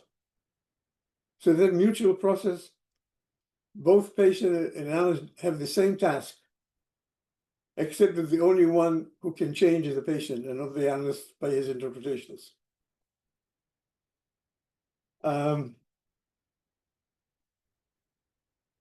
The other thing that I want to say is that not enough has been said about what Freud took from literature. It wasn't only that he was at first a student in the laboratory, then he became a resident psychiatrist with Meinert, then he became a student of Charcot, and then he translated the term neurosis, which derives from the word nerves, that it wasn't a nervous condition, but a psychoneurosis. And this was when the anamnesis, taking the history of the patient, became itself already a kind of interpretation. So if it is this kind of an interaction right there in the here and now, then I would call it that the analytic situation is a dramatic situation. The dialogue is the essence of drama. And they're talking to each other is acting the drama in the here and now between themselves. So if that is given, then we have to distinguish here two things. One is the dramaturgy. The art of drama was invented by the Greeks in the 5th or 6th century before our era, in the performance of dramas in the theater on stage with actors. And the three great dramatists were Sophocles, Aeschylus, Sophocles, and Euripides. They were the dramaturgs who wrote the dramas, and then they were performed on the stage. So if that is given, then the dramatic conception of our work is also very important. And I have added a term. I call it dramatology. Dramatology is the acknowledgement of the dramatic nature of the interaction. And it also implies defining the treatment as an evolution of understanding in that dramatic process of constant exchange back and forth.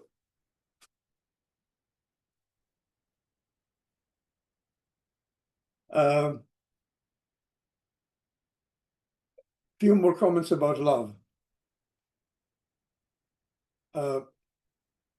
In the correspondence between Freud and Jung, which started in 1906, Jung anonymously talks to him about his patient Sabina Spielrein. And he says, it's a student who I'm still treating. That was a lie. He wasn't treating her. He was falling in love with her. And he was also the one who, as she said later, he came to me and wanted love from me. It is not that she seduced him, as many people have said wrongly, but it is the, you would say, correctly perhaps, the transference of Jung that comes into play. But in the first comments, Freud says, talks about Heilung durch Liebe, healing through love.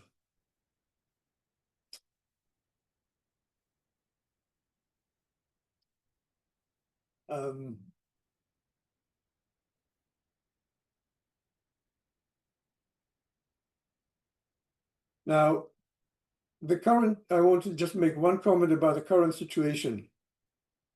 The last issue of the American Psychoanalyst, which we as members receive, there's a lot of talk about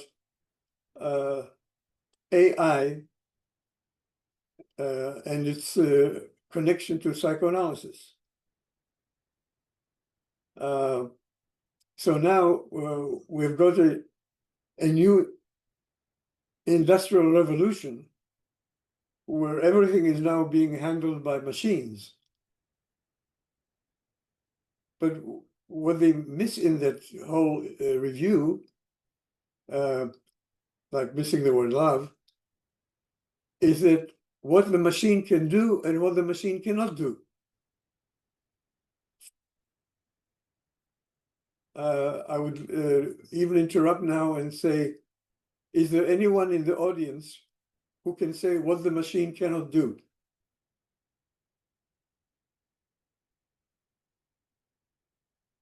If not, then I'll give the answer.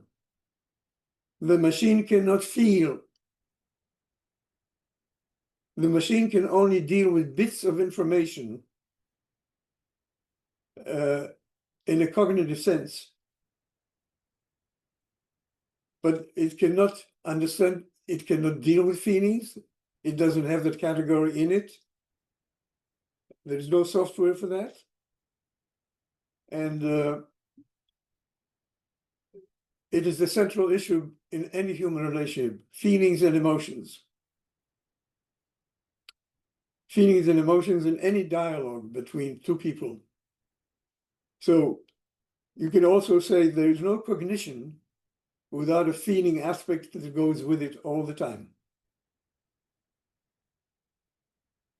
I think that should suffice as a talk for now. And I think we could go into questions and answers.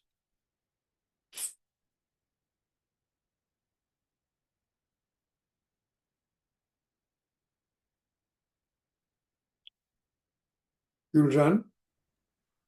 Okay, Sarma Mirza, do you want to manage this part? You want me to do it? No, no. Who's going to do that? Yeah, Guljan and I can do that. Okay, all right. Because I don't know how to sometimes raise a hand or something. So talk about AI.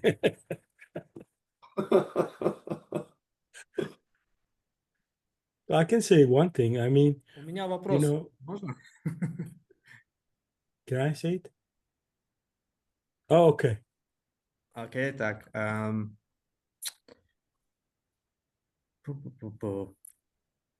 Дорогой Генри Латан, есть ли вот вы рассказывали в моменте про доречевую любовь?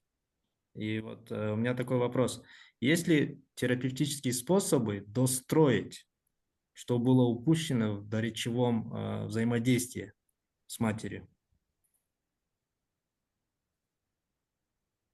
Я не понял, что вы думаете, что опущено там? Ну, упущение какое-то. Между матерью и ребенком? Да. Ну, допустим, там то же самое про любовь. Недостаточная любовь, упущена это. Как ее можно достроить? Есть ли способы? Я думаю, что в этом отношении мать понимает ребенка, и ребенок понимает мать. Они слились вдвоем, мать и ребенок. Мать нуждается в ребенку, а ребенок нуждается в матери. И это взаимодействие они выражают своими эмоциями и своим телом. И вот в этом смысле информация от матери к ребенку и ребенка к матери идут как взаимодействие между ними. То есть, ну, это понятно, я понимаю это, но у меня возникла мысль такая после вашего ответа, что как будто бы, в принципе, да, так в природном смысле, что ли, не может быть допущения, да? Или упущенности в их отношениях. Нет, там нет никакого упущения, там нет. Это взаимодействие, это очень плодотворное взаимодействие. То есть мы рассматриваем это как взаимодействие? Да. Спасибо. Самые без никаких конфликтов. Это полное удовлетворение, полное взаимодействие, полное разумение и понятие друг друга. Хорошо сказано. Спасибо за вашу... Да, спасибо.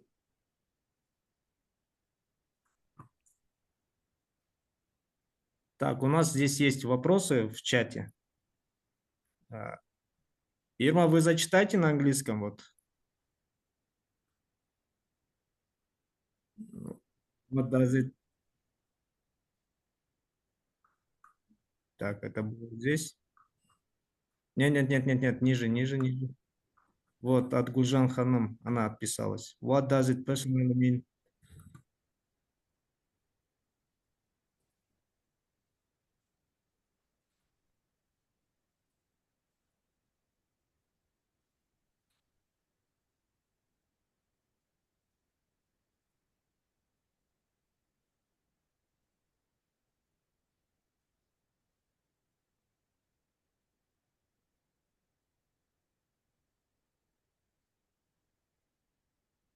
Латан.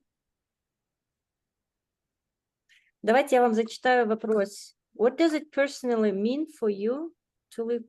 Вам слышно? Мне? Слышно? Да. Okay, what does it personally mean for you to live with Schreiber? Because the topic was like that. Why here accompanied you for so many years? All right. So you want me to talk about my relationship with Schreiber? Is that correct?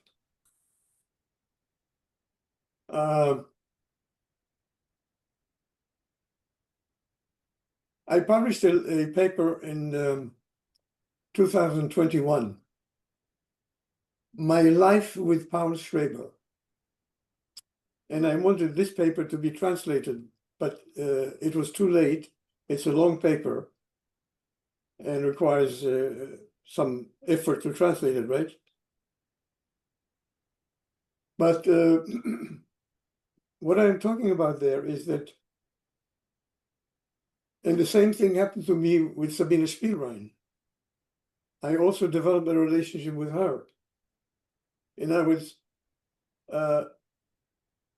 it is, of course, not a relationship in the real sense of a relationship, but the point is when you are immersed in a work, immersed in talking and exploring your subject over so many years, it becomes part of your life.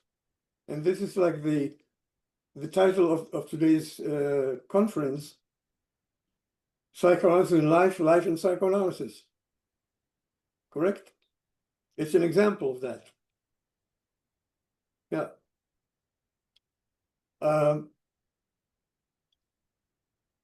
I published I don't know if you've seen my book about it.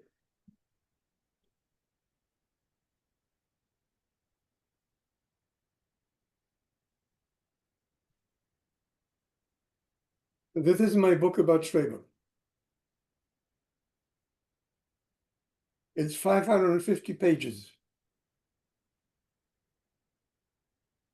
And even though I admire Freud as my teacher and consider his most important work the interpretation of dreams, толкование сновидений.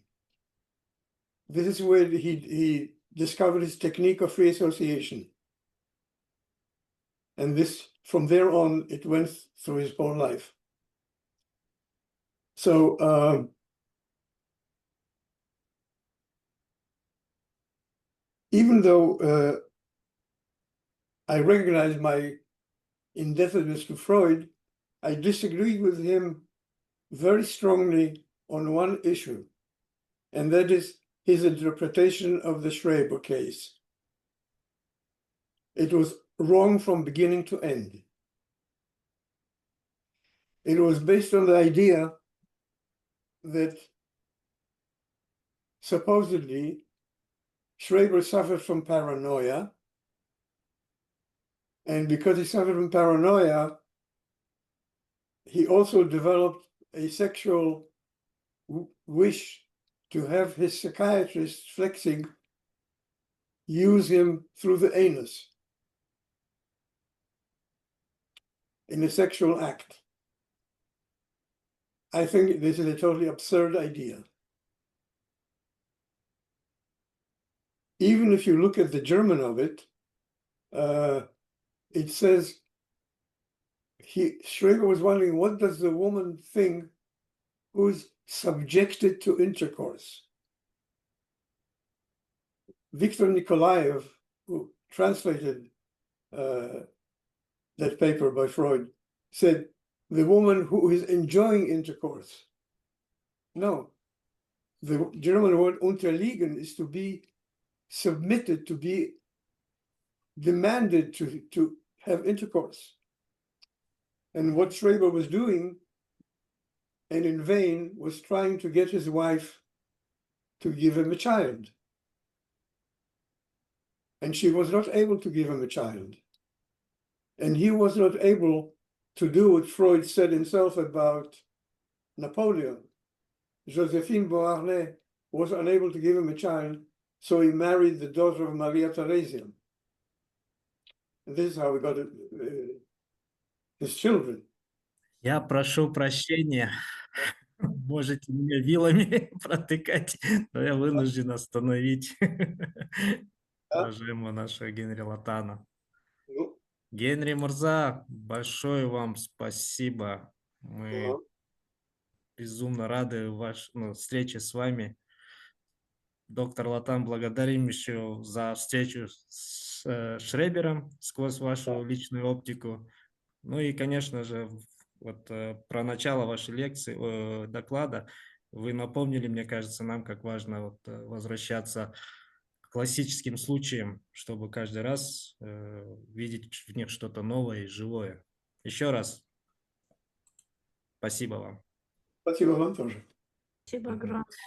Итак, но мы продолжаем нашу работу. Следующий докладчик Елена Пучкова, Россия. Врач-психолог аналитического направления, член Международной ассоциации аналитической психологии, член Российско-итальянской психоаналитической ассоциации РИПА. Доклад «Есть ли жизнь?» Елена Ханом, пожалуйста.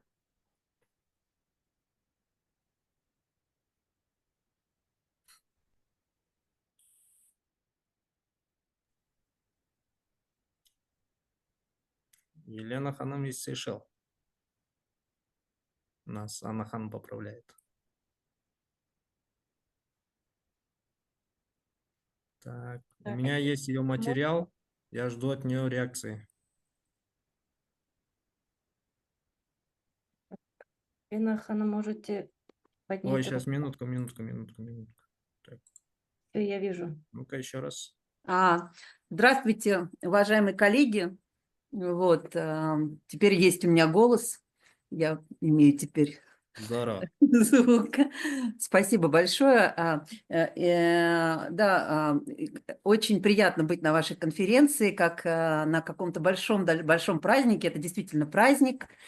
Вот. И я поздравляю Анну Ханым с днем рождения. Мне очень приятно было с ней познакомиться. И я хотела бы, знаете, рассказать анекдот.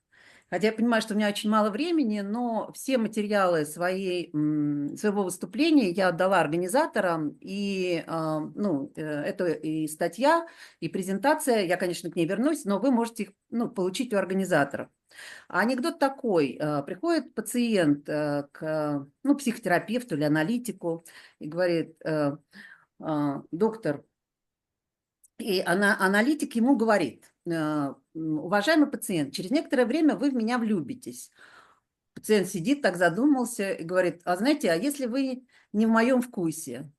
Психоаналитик говорит: тогда вы не мой пациент. Вот. И вы знаете, я влюбилась, наверное, в Анну Ханым с первого взгляда. Мы познакомились на летней конференции юнгианской школе. Вот. И она 2 раза меня приглашала на свою школу. Я читала лекцию по оргазму. Надеюсь, что когда-нибудь я лично буду. И я очень хотела прилететь к вам, но вот, к сожалению, дела не сложились. И теперь я, наверное, хочу, чтобы, если это возможно, показать вот отрывок фильма «Мертвец». И я перейду к своему Сейчас. выступлению. И презентация тоже как-то, возможно ее открыть. Так, сначала фильм, да? Да. Отрезок. Да. Окей. Там 4 минуты. Вот. Мне как-то хочется, чтобы вы как-то погрузились немножко. Все, сейчас подключаю. Угу.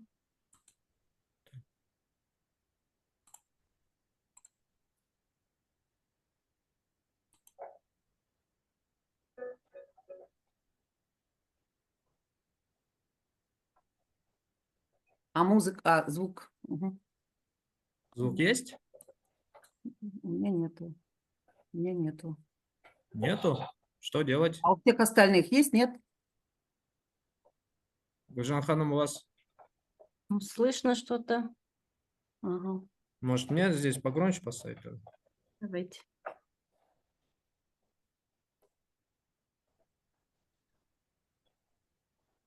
Звука нет, да, все пишут, звука нет. А сейчас?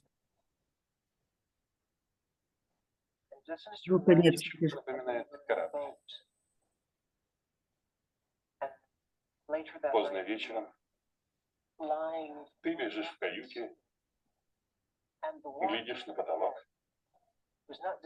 а в голове шумит вода. Точь-в-точь, как за бортом. И ты думаешь, как же это так? Берега движутся, а корабль стоит. А откуда ты едешь? Из Кливленда. Кливленд. Озеро Эри. Эри. У тебя там родители живут? В Эри. Они недавно умерли.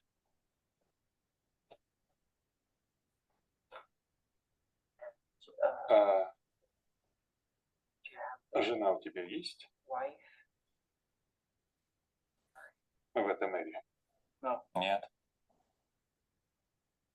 А невеста? Была одна девушка.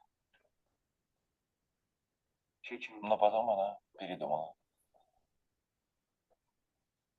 Нашла себе другого? Нет. Да.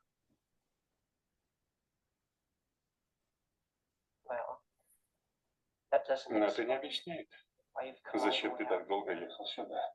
В самое сердце ада. Мне предложили работу в городе машин. Город машин? Это тупик, конец ветки. Да? Да. Понимаете, я получил письмо.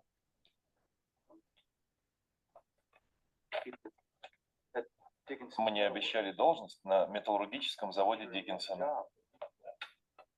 Неужели?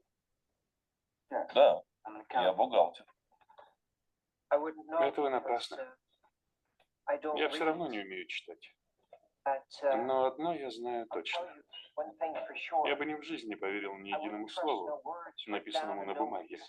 Особенно о Диккенсоне из города машин. Там ты скорее найдешь себе могилу. Смотри, стреляет по бизонам.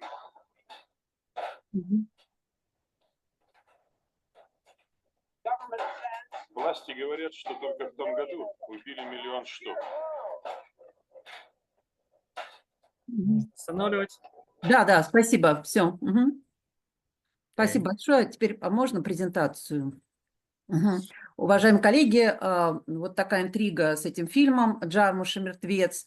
Думаю, что он вам будет интересен. Но я хотела, чтобы после него вы ответили, может быть, на некоторые вопросы, да? Для себя. У нас есть время для ответов-вопросов, да?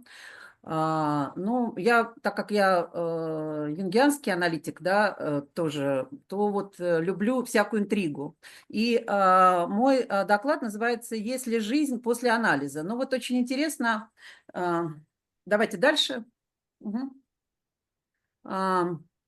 Я бы хотела вас попросить ответить на последний вопрос для себя. Ну, сколько времени живет интроект? Ну, по вашему мнению.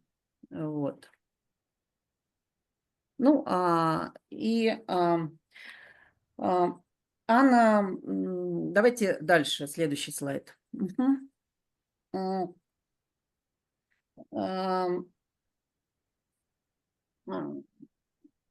Следующий слайд. Дальше? Да, следующий слайд. Может быть, следующий. Ну вот, наверное, следующий слайд. Это так, для настроения. Предыдущий оставьте вот этот вот. Это юнгианцы очень любят эту картинку, да, она, правда, мелкая такая, но на ней как бы разворачиваются стадии аналитические стадии, да. Ну, наверное, вы знаете выражение, что любовь живет 3 года. В этом простом утверждении одного из комплексов есть отражение одного из комплексов. Наверное, вы догадались, о каком.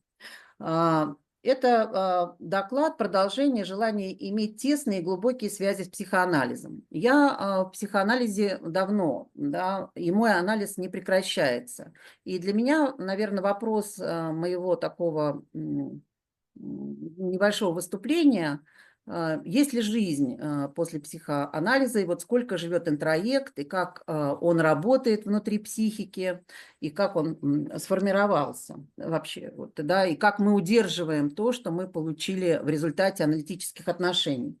Наверное, это основная тема, которая меня сейчас волнует, потому что я как бы не представляю свою жизнь без психоанализа. Наверное, у меня тоже ОККР, как заметил Бактыжан Санубай, о том, что такая страсть к психоанализу – это тоже какое-то, наверное, расстройство.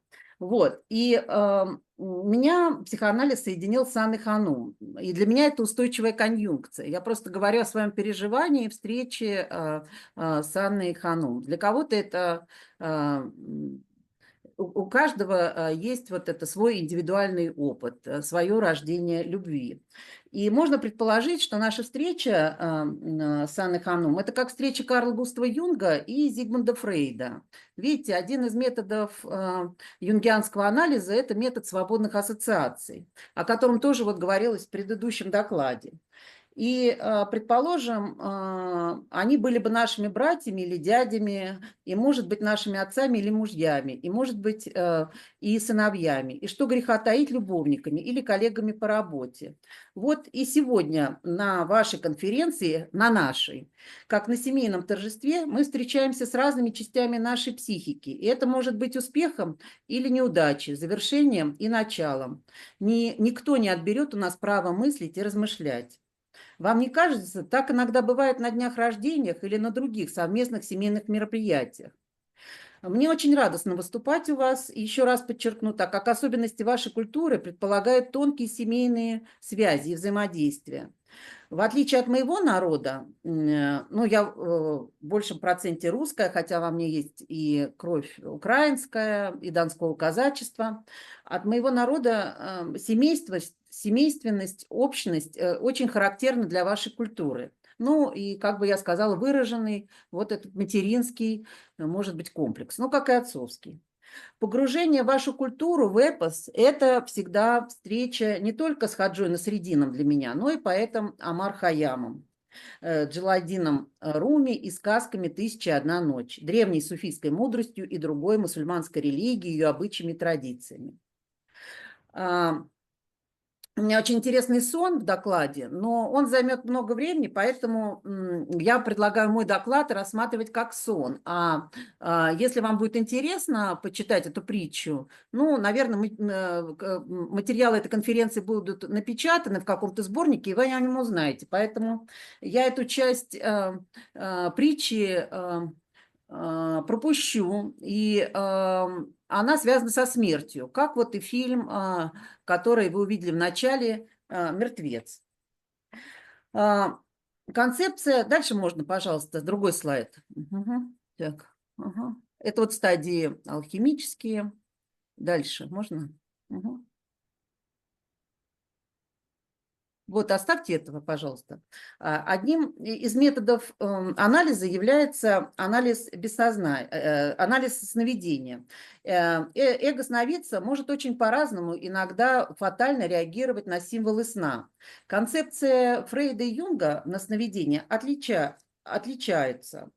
Иногда размышления о завершении анализа – это только начало, да, для его завершения, а может быть даже изменения в терапевтических отношениях и рождение чего-то нового. Потому что мы, когда в анализе начинаем ждать сон, который нам подскажет, что будет завершение или не будет, случится оно или нет, как самость откликнется на это. Переживание во сне рассматривается как разговор частей, психики, комплексов, глубинных переживаний с эго. Рубай и Амар Хайям имели 5 тем в своих стихах, да, притчах. Это любовь, судьба, смертность и стремление к знаниям. Я во сне увидел мудреца, старика. Он сказал: что ты спишь? Жизнь так коротка. Пробудись, ибо сон есть подобие смерти. Отлежать и в могиле успеешь бока. Недаром состояние сновидения древними персидскими философом и математиком сравнивается с лежанием в могиле, алхимической стадии мортификации. Стадия мортификации буквально означает умерщвление, и она представляет собой символическое переживание опыта смерти, аскезы и воздержания. Можно дальше слайд какой? Вот такой брачный контакт, брачный квадрат, брачный контракт, который заключается у нас в аналитических отношениях. Да, вот этот тименос, в котором происходит такой вот обмен. Ну, я вот думаю, сколько у меня времени, еще 4 минуты, а доклад только на 4-й странице. И,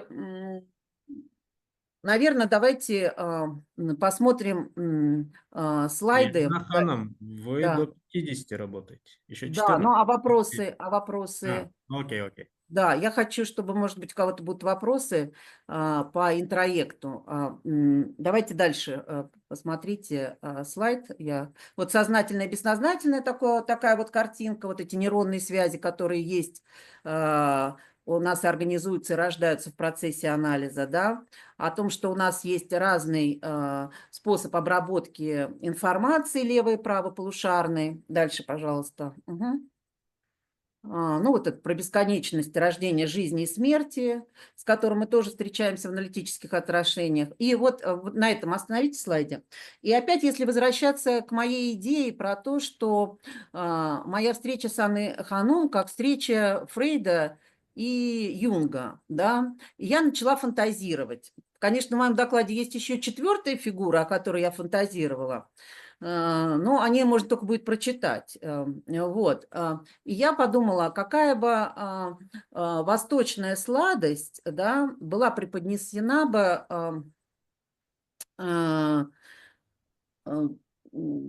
вот на этой встрече, да, где был бы Юнг, Фрейд, я и Анна Ханум. Какую бы восточную сладость мы бы там разделили между собой. Вот такая у меня идея родилась, когда я думала про ваш праздник, про ваше мероприятие такое, про рождение чего-то, и вот про любовь, которая имеет очень много разных уровней.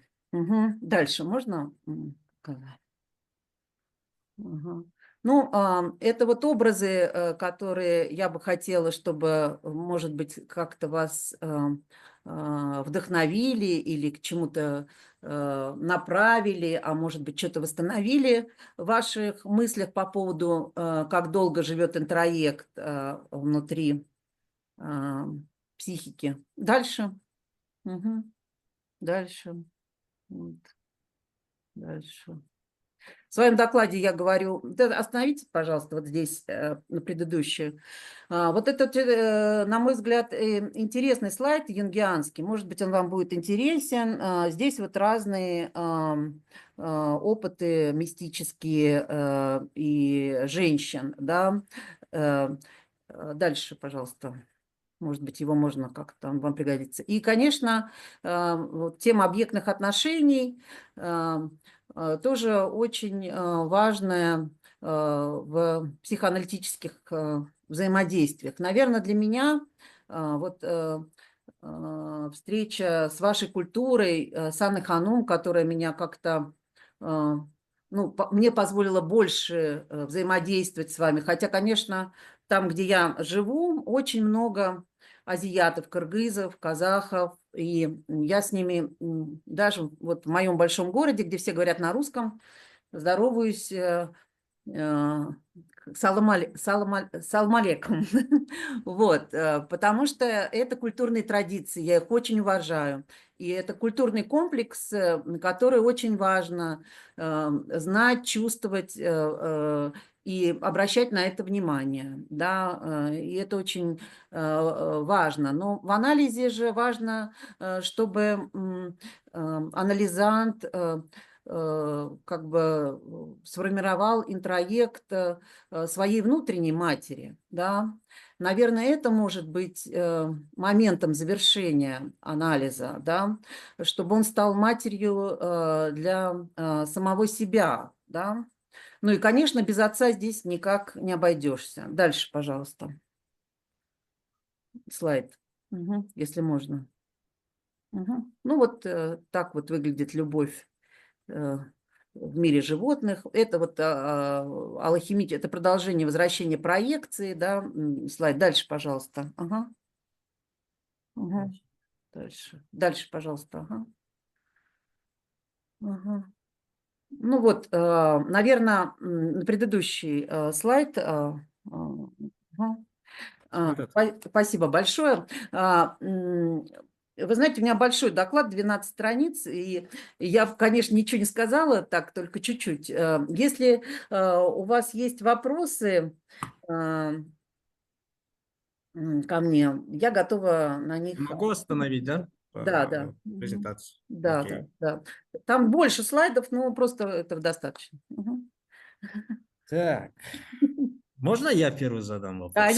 Конечно. Ну, конечно, меня самого, да, вот, очень интригует название доклада, и мне хотелось бы вам самой ее как бы направить. А как вы сами отвечаете на этот вопрос в заголовке своего доклада? Есть ли жизнь? После анализа? Ну, я думаю о том, когда сформировался мой интроект относительно, ну, такой чудесной женщины, с которой я встретилась, как Анна Ханым. И я думаю, сколько времени этот интроект, да, который есть у меня, хотя она не мой аналитик, я просто ее видела как человека, который выступал на конференции, делился своим опытом, знаниями, да. Но у меня есть воспоминания определенные об этой личности, да. И я понимаю, что я же все равно не знаю Анну Ханым. Ну, но то, что атмосферу, которую она создает, как она себя презентует, как она взаимодействует с людьми, да, оставляет отпечаток определенный в душе. И в моей душе эта женщина оставила такой важный и ценный отпечаток. Я учусь у нее, она меня восхищает. Ну, может быть, вот я так бы ответила. То есть вы продолжаете жить все-таки. Да, я продолжаю жить с азиатами, чувствую себя немножко азиаткой. Вот. Здорово. Так, у нас здесь в чате есть вопросы. Давайте я зачитаю один из них. Да, давайте. Какие интроекты вы чаще всего встречаете у пациентов из патриархальных или авторитарных культур? Очень хороший вопрос. Ну, наверное, тут надо... Вот я не могу сказать чаще или реже, ведь это же все очень индивидуально. Ну, я все-таки думаю, если брать из контекста вот моих пациентов, да, то хотя и как бы Россия, русский народ, он, ну, считается патриархальным и такой вроде как принцип мужской декларируется, но больше проблем, конечно, ну, с материнской фигурой. ну, на мой взгляд, я не знаю, трудно сказать, надо, как говорить, с каждым конкретным случаем. Я считаю, что женщины в России, ну, вот, очень фалличные, и в этом смысле как будто бы даже не нуждаются в мужском, да, и вот такая есть особенность. Но эта фаличность, она не про теплую мать, а скорее про такую авторитарную, жесткую, у которой, может быть, не было хорошего отца, да, или вообще отец отсутствовал, или он был алкоголиком, да. Вот как бы так я сказала. Ну, здесь правильно спрашивают про тень, фигуры анимы и анимуса, да, ну, такие сложные конструкты. Мне откликается, наверное, больше такой количественный акцент или аспект, что все-таки в патриархальном обществе больше проблем все-таки женщин. Или, ну, это, то есть, подтверждается, наверное, эмоциональным миром, да, женщин. Опять же. Согласна, эмоции. Окей, спасибо. Так, следующий вопрос. Мгм. Чем отличается работа, это продолжение, как раз. Чем отличается работа с ними от классических юнгианских тем, тень, анима, архетипы? Ну, это очень интересный вопрос. Есть ли Ваше видение. отличия? Но все равно мы работаем с защитами как таковыми нежно, распаковывая, наверное, вот эти проявления теневые, да, или вот отцовские, или материнские, вот как-то нежно их распаковывать. Не знаю, у меня нету примера, я бы так бы не сказала. Если рассматривать, например,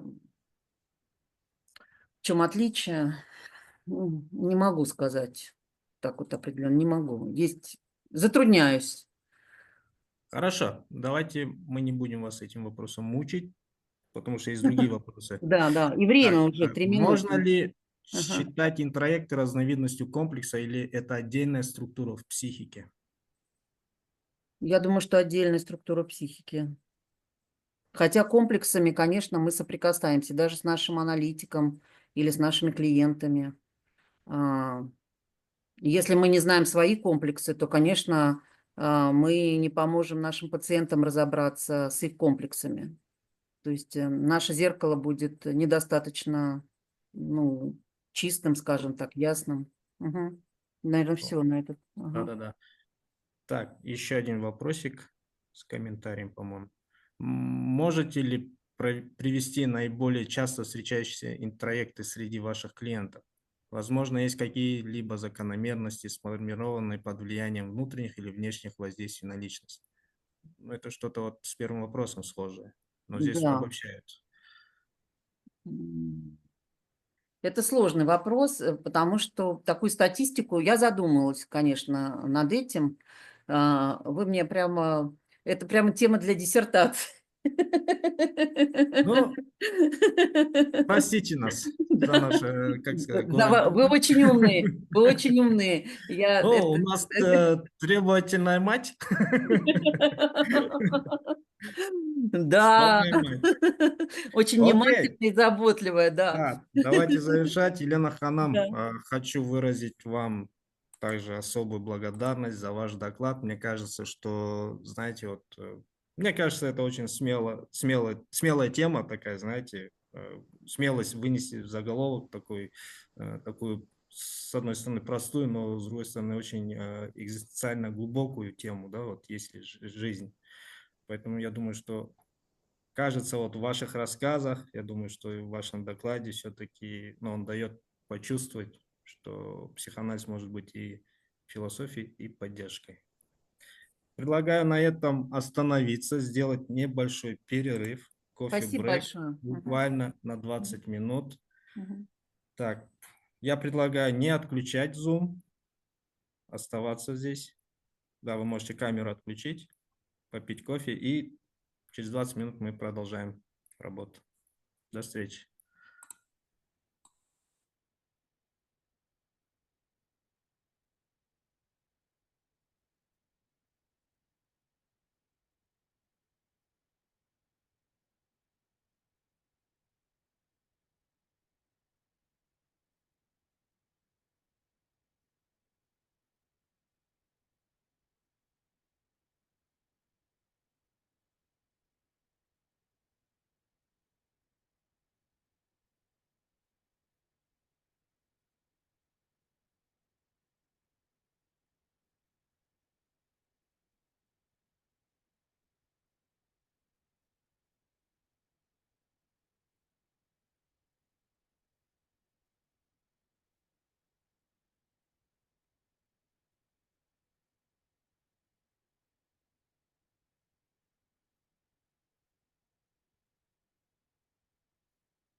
Так, дорогие участники, мы возобновляем работу.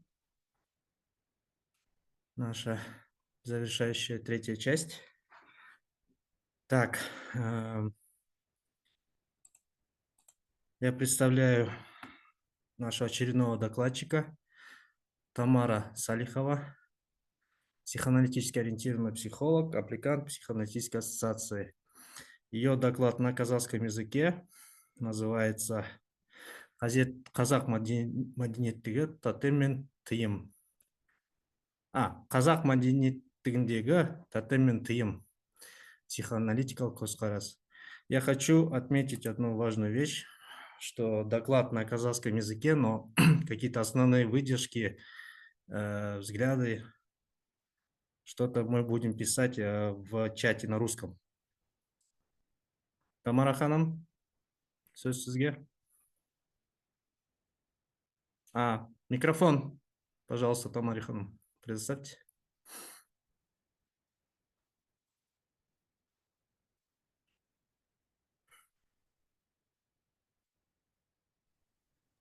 Бақытжан мырза, презентация Тамара ханым у вас. Так.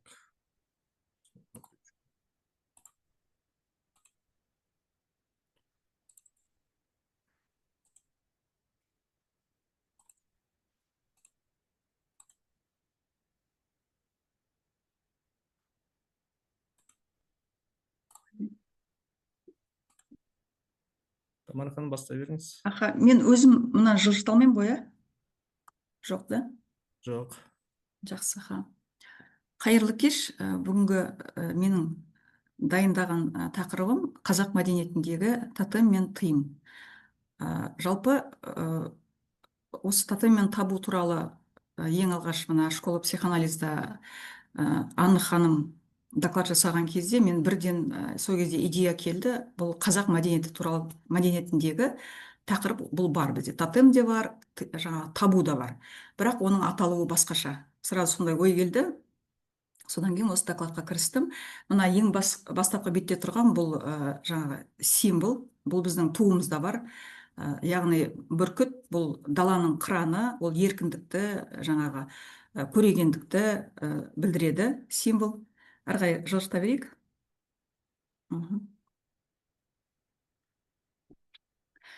Жалпы Зигмунд Фройд татым мен табуды бастаған кезде неге сүйеді деген сұраққа кішкене тоқталайын. Бірінші, ең әуелі сол Зигмунд Фройд өмір сүрген заманда оның замандастары, зерттеушілер жаңа алғашқы жабайы адамдардың психологиясын зерттейтін көптеген еңбектерді жазды, соған сүйенді. Сосын екіншіден мәдениет туралы Зигмунд Фройдты өте қызықтырды. Бұл да жаңағы татым мен табу еңбегінің туына жарық көрді. Және үшіншіден Карл Юнгтың мәлімдемесі болды. Карл Юнг өзінің бір мәлімдемесінде айтады, мына қазіргі неврозбенен алғашқы адамдардың психологиясының арасында ұқсастық бар деп. Содан кейін Зигмунд Фройд оны әрі қарай зерттеп кетіп, жалпы тұтас халықтың, жабайы адамдардың психологиясын, соның ішінде психикалық құрылымның бейсаналық бөлігін зерттейді. Өте қызықты мәліметтер болды. Мәселен, Зигмунд Фройд осы татым мен табу кітабын жазған кезде екі фактыны табады. Ол факты жаңағы тотемдік жануарды өлтіруге болмайды, және бір тотемдік жаңағы тайпадағы адамдардың бір-бірімен жыныстық қатынасқа түсуіне тыйым салынған. Осы факты, екі факты Эдип кезеңіне әкелді. Эдип кезеңінде мысалға шиеленіс бар, яғни баланың инцесттік қалауы, яғни бала қиялында әкесін өлтіреді, сосын өзінің жаңа анасына иеленгісі келеді. Міне осындай қызықты фактыға келіп тірелді. Енді Зигмунд Фройд әр жағында оны тереңірек зерттеп отырып, кімнің Юнг емес, Чарльз Дарвиннің теориясына сүйенді, одан кейін Аткинсоннан алды. Солай әлгі мозаика сияқты барлығын зерттеулерді саралап отырып, бәрін бір жүйеге келіп біріктірді де, жалпы тотемизм қашан пайда болды, соны табады. Сонда тотемизмнің өзегі басталуы неден басталды деген сұрақ болды ғой басында. Тотемизм неден басталды? Экзогамия заңы қайдан пайда болды? Осы сұрақ оны қызықтырды. Сонда тотемизмнің басталуы ол мына жаңағы алғашқы ордадан қуылған ағайындылардың әкесін өлтіруі, содан және жаңа бір одақты құруы, сол одақтың ішінде табудың пайда болғаны, яғни жыныстық қатынасқа түсуге болмайды деген осындай бір өте күрделі болжамды жасайды. Енді мына жерде мен Уәлихановтың, біздің қазақтың тұңғыш ғалымы Уәлихановтың еңбегінен үзінді келтірдім. Уәлиханов өзінің еңбегінде шамандық туралы айтады. Сол шамандық дүние таным, жалпы ол не деген сұраққа жауап береді өзінің кітабында. Әрқайсы жылжыта берсек.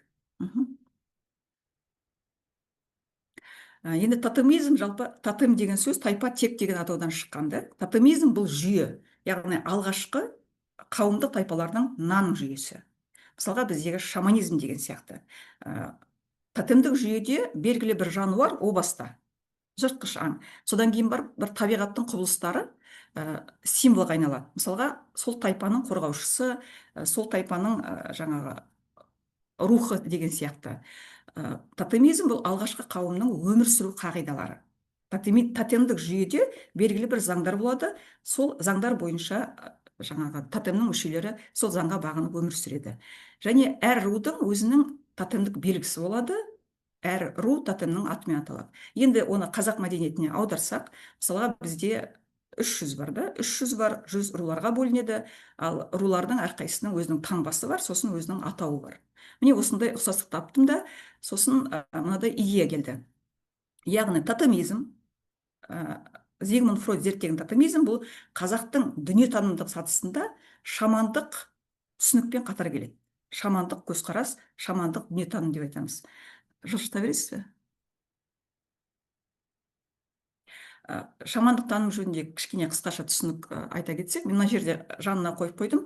Зигмунд Фройдтың еңбегінен кішкене үзінді. Жалпы шамандық ол қайдан шықты да? Мысалға қазақта өлім туралы түсініксіз болды. Өлім қайдан шықты, адам өлгеннен кейін қайда барады деген сұрақтар көп болды. Дәл осы шамандық дүниетанымдық өмірге әкелді. Мысалға Шоқан Уәлиханов өзінің кітабында айтады, шаман ол ангон деп айтады. Бұл өлген адамның рухы деп айтады. Шамандық дүниетанымда қазақ халқы расында да өлген адамның рухына сенді, ол жаңағы белгілі бір жануарға айналады деп. Тотемдік жануарда өлген адамның рухы бар, ол аруақ белгісі деп солай ойлады олар. Және шаман ол қазақта бақсы деп айтылады, бақсы деп, оған тірі аруақ деп қарады. Тірі аруақ деп қарады. Жалпы шамандық сенім дегеніміз қорыта келгенде бұл жалпы табиғатқа деген махаббат, өлгендердің аруағын қастерлеу және әлемді сүю. Әрі ауыстырсақ. Енді бәріміз білеміз, көбіміз әдебиеттен оқимыз, жалпы халықтың арасында бар. Расында да бізде қазақ мәдениетінде тотемдік жануарлар өте көп кездеседі. Көк бөрі деп айтады, бүркіт деп айтады, жылан деп айтады, немесе қыран құс деп айтады. Егер де Карл Юнгтың архетиптік теориясын салатын болсақ, онда бұл аруақ, яғни жаңағы белгілі бір жануардың бейнесінде көрінген аруақ, ол біздің халықтың ұжымдық бейсанасындағы рух архетипінің көрінісі болып табылады. Жалғастыра берсек. Енді мынадай ой келді осы еңбекті жазу барысында. Мен Фройдтың жыныстық даму кезеңінен қарап көрдім. Сол көзқарастан, мысалға, қазақтағы шамандық сенім бұл табиғатты түсінуге, табиғаттың сырын түсінуге деген бір халықтың ынтасы болды да. Содан келіп шамандық сенім пайда болды. Бұл мысалға 1 мен 7 жастың аралығындағы сәбилік шақ деп айталық. Одан кейін мысалға Зигмунд Фройдтың кітабында именно тотемдік дәуір, тотемдік түсінік религияның тууына алып келді деп айтады. Сонда соған салыстырсақ, мысалға Тәңір шамандық сенімнен кейін пайда болды. Шамандық сенімнен кейін, яғни бұл жеткіншек шақ, мысалға 1-ші класс пен 6-ші кластың аралығы дейік. Яғни әрбір затқа ат қойды. әр нәрсенің иесі бар деп ойлады. Мысалға, үйдің иесі деген сөз бар. Болмаса, жалпы мына әлемді жаратқан бұл Тәңір деп соған атау береді. Одан басқа, мысалға, малдарға атау бергенде, әр малдың өзінің иесі бар деп. Қойдың иесі, жаңағы шопан ата дейді, немесе сиырдың иесі, зеңгі баба деп. Солай әр нәрсенің өзінің иесі бар деп атады. Бұл яғни қазақ халқының табиғатпен байланысы, табиғаттың сырын түсінуге деген байланысы. Сондай бір түсінікте тәңірлік дүниетаным өмірге келді. Одан кейінгі оның даму сатысында біртіндеп өмірді танығаннан кейін олар жұлдыздарға да ат қойды. Сосын барып айға, айды қадірледі, айға қарап күннің ауа райының қалай болатынын болжады да. Бұл енді пубертатты кезең. Яғни жасөспірім кезеңі оңды, солды бағдарлайды. Одан кейін ай туралы мысалға айтайық. Айды да тотемдік құбылысқа жатқызады. Басында мысалға жыртқышаң болса, одан кейін табиғат құбылыстарында да тотемдік бейнені көрді олар. Мысалға, жаңа ай туған кезде ескі ай есірке, жаңа ай жарылқа деп айға қарап жаңа мінәжат етеді. Бұл сәбилік шаққа оралу, сәбидегі жаңа магия деп айтайық да. Яғни анимистикалық белгі. Зигмунд Фройдтың еңбегінде анимистика туралы айтылады. Бұл яғни дуа, дұғалау деген біздің қазақтың жаңа түсінігіне сәйкес келеді. Енді жаңа айтып өттім, әр малдың өзінің иесі бар деп айттым да. Соған арнап олар өлең айтады. Бұл енді халықтың алғысы деп айтамын. Өзін асырап жатқан малға деген алғысы, құрметі, мадақтауы. Бұл енді ересек кезеңге сәйкес келеді. Жалғастырсақ? Мына жерде көп тоқталмай қойын, көк бөрі. Көк бөрі біздің түрік халқында болсын, болмаса қазақ халқында болсын, көптеген символдарда кездеседі. Мысалға, даже қазірдің өзінде көк бөрінің ұрпағымыз деп шығып жатқандар бар. Көк бөрі. Неліктен?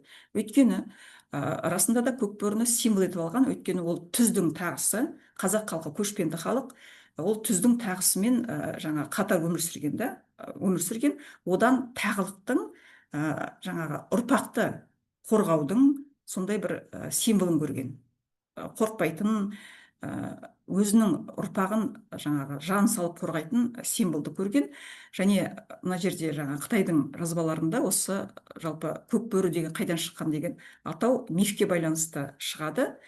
Мына жерде енді сублимация деп айтамыз. Сублимация бір жағынан мен ойладым, неге көк бөрі қазір шығып жатыр деп, өйткені мысалға әлгі жау төнеді ғой, мына жақтан сол кезде адам, халық өзінің ұжымдық бейсанасындағы символға қайтып оралады. Сол көк бөрінің күшін қайттан өзіне шақырғысы келеді. Жалғастыра берсек. Мына жерде көп тоқталмай-ақ қойын, бірақ ки деген сөзге тоқталғым келіп тұр. Мысалға, біздің қазақтың ұлы батыры Бауыржан Момышұлы сол өзін көк бөрінің ұрпағымыз деп санаған, өзін көк бөрінің ұрпағымын деп, ол біздің киеміз ғой деп айтқан. Және оның Дарвин произошел от обезьяны, а я от волка деген сөздері қазір елдің арасында әлі жүр. Мынау енді менің назарымды аударды, сондықтан да мен текстті жазып қойдым, бірақ ары қарай кете берейік деп ойлаттым. Енді ие мен кие. Мысалға, ғылымда бір жаңадан терминдер пайда болған кезде сен еріксіз ойланасың. Қазақта осы бар ма, жоқ па деген сияқты. Қазақта бар. Қазақтың дүниетанымдық түсінігінде сөздер бар, бірақ оның өзінің атымен аталады. Мысалға, ие мен кие. Қазақта бұл бұрыннан бар сөз. Ие бұл әр нәрсенің өзінің бір иесі деген сөз. Ал кие бұл қасиетті күш, тылсым күш. Бұл амбиваленттік сезімді тудырады. Мысалға, оны ұстауға болмайды. Егер киелі аңды атсаң, киенің қарғысы ұрады деген халықтың арасында түсініктер бар. Сосын мысалға туған жерді киелі жер деп айтады, немесе тұмарды киелі деп айтады. Және соңғы бір мынадай концепция шықты. Концепция емес, бұл арасында халықтың ұғымында бар нәрсе. Мысалға, бізде аруақты қадірлейді. Аруақ, қазақ бар жерде аруақ бар жерде қазақ бар. Екеуін бір-біріне ажырату қиын. Сондықтан да өлген адамның аруағы, яғни рухы деп айтамыз, ол бірде иеге айналады дейді. Иеге. Егер ақ өліммен өлген кезде иеге айналып, сосын өзінің ұрпағын жебеп жүреді. Ол аруақ иеге айналған кезде ол адам ретінде көрінеді дейді. Ал енді киеге айналған кезде, аруақ ауырлаған кезде, онда ол құсқа айналады, бүркітке айналады, тағы да басқа. Бірақ олардың екеуі де өзінің ұрпағын қорғап, қоршап, жебеп жүреді деген түсінік бар. Жалғастырсақ. Мынаған көп тоқталмай ақ қояйын, өте берсек. Рүстбек Аймауытовтың оның да бір несін оқыдым. Енді ие мен кие туралы психоаналитикалық қандай көзқарас бар. Сонымен ие бұл қазақ халқының ұғымында архетиптік бейне, яғни оны қорғап тұрған сыртқы күш.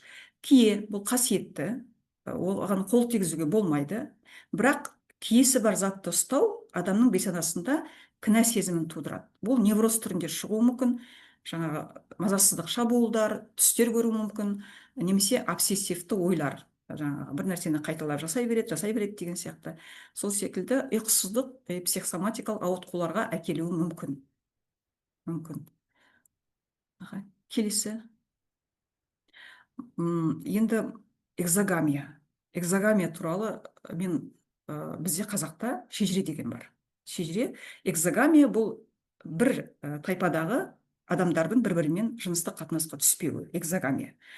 Ал қазақта шежіре заңы деген бар. Шежіре заңы бұрын ауыздан ауызға, ұрпақтан ұрпаққа ауызша таратылған. Бұл қазақ халқының 7 атаға дейін қыз алысып, қыз беріспеу туралы заңы. Мысалға, қазір ғалымдар дәлелдеді, 8-ші атадан кейін қан тазарады деген. Сонда қазақ оны қайдан білген? Оны білген, сондықтан да мына шежірені ауызша таратып, күні бүгінге дейін мысалға жетті. Енді ол оның өмірлік тәжірибесіне сүйенді деп мен ойлаймын. Өмірлік тәжірибесіне сүйенді, яғни 7 атаға дейін бұзылса, шежіре заңы, онда ұрпақ, ауру ұрпақ туады, сосын ұрпақ тексізденеді деген бар. Мысалға, соңғы жағында мен жазып қойдым. Ислам религиясы келген кезде кішкене біздің қазақтың осы шежіре заңына ауытқып жіберді. Мысалға, оларда ислам религиясында туысқандары бір-біріне үйленеді. Ал қазақ тек бір ғана сөзбен оларды айтқан, бұл тексіздік деп айтқан. Тексіздік. Яғни сол шежіре заңы арқылы олар үстеммен деңгейінде өте қатаң моральдық тыйым қойған. Яғни болмайды.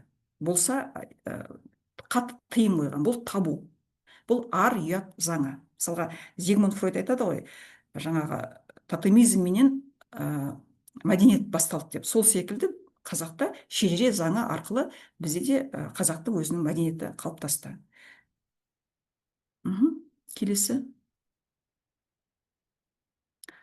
Мынау өте қызықты нәрсе, бірақ оны тоқтамай қояйық деп ойлап тұрмын, арғай кете берсек. Екі нәрсеге тоқталғым келеді. Жаңа Зигмунд Фройд 2 фактыға тірелді ғой. Мысалға, тотемдік жануарды өлтіруге болмайды. Бұл бізде, яғни киелі аңды атуға болмайды. Егер атсаң, онда қарғысына ұшырайсың. Яғни өлтіруге де, оның етін жеуге де тыйым салады. Бұл халықтың түсінігінше жазалау табиғаттан келеді деп айтады. Табиғат сені жазалайды, ертең сенің ұрпағыңа кесірі тиеді. Мүмкін ұрпағың, үрім-бұтағың түгелдей құрып кетуі мүмкін деген сияқты. Сосын екінші, егер де жыныстық қатынасқа түссе, жаңа бір рудың адамдары, онда оғанда тыйым салған, мысалға, оған дәлел Қалқаман мамыр деген бізде жыр бар, еңлік кебек бар. Сонда бір рудағы жастар бір-біріне ғашық болып, ақыр соңында олар қоғамның тарапынан өте қатты үкім шығарып, оның алдын алады. Егер де, мысалға, Зигмунд Фройдтың еңбегінде де жазады, егер де бір қайталанса, ол қайталана беруі мүмкін. Бұл ауру сияқты, жаңа жұқпалы ауру сияқты тарайды басқа жаққа деп. Сол секілді көріп тұрмыз, мысалы, қазақ мәдениетінде өте қатты жазаға ұшыраған. Егер де бұл заңды бұзса.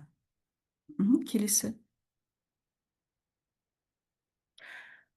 Мынау өте қызықты факты, мен тоқталғым келді. Мысалға, қазақ халқы біздер өте көп ырымдарды білеміз ғой. Тыйым мен ырым екеуі қатар келеді. Тыйым, ырым. Бірақ біздерге түсіндірмеді, неліктен болмайды, неліктен. Бізге сұрасаң, болмайды деп айтады. Оның ар жағын түсіндірмейді. Өйткені мен ойлаймын, бұл ұмытылды. Оның ар жағындағы мәні ұмытылды. сөздің астары ұмытылды деп. Мысалға, табалдырықта тұрма дейді бізге.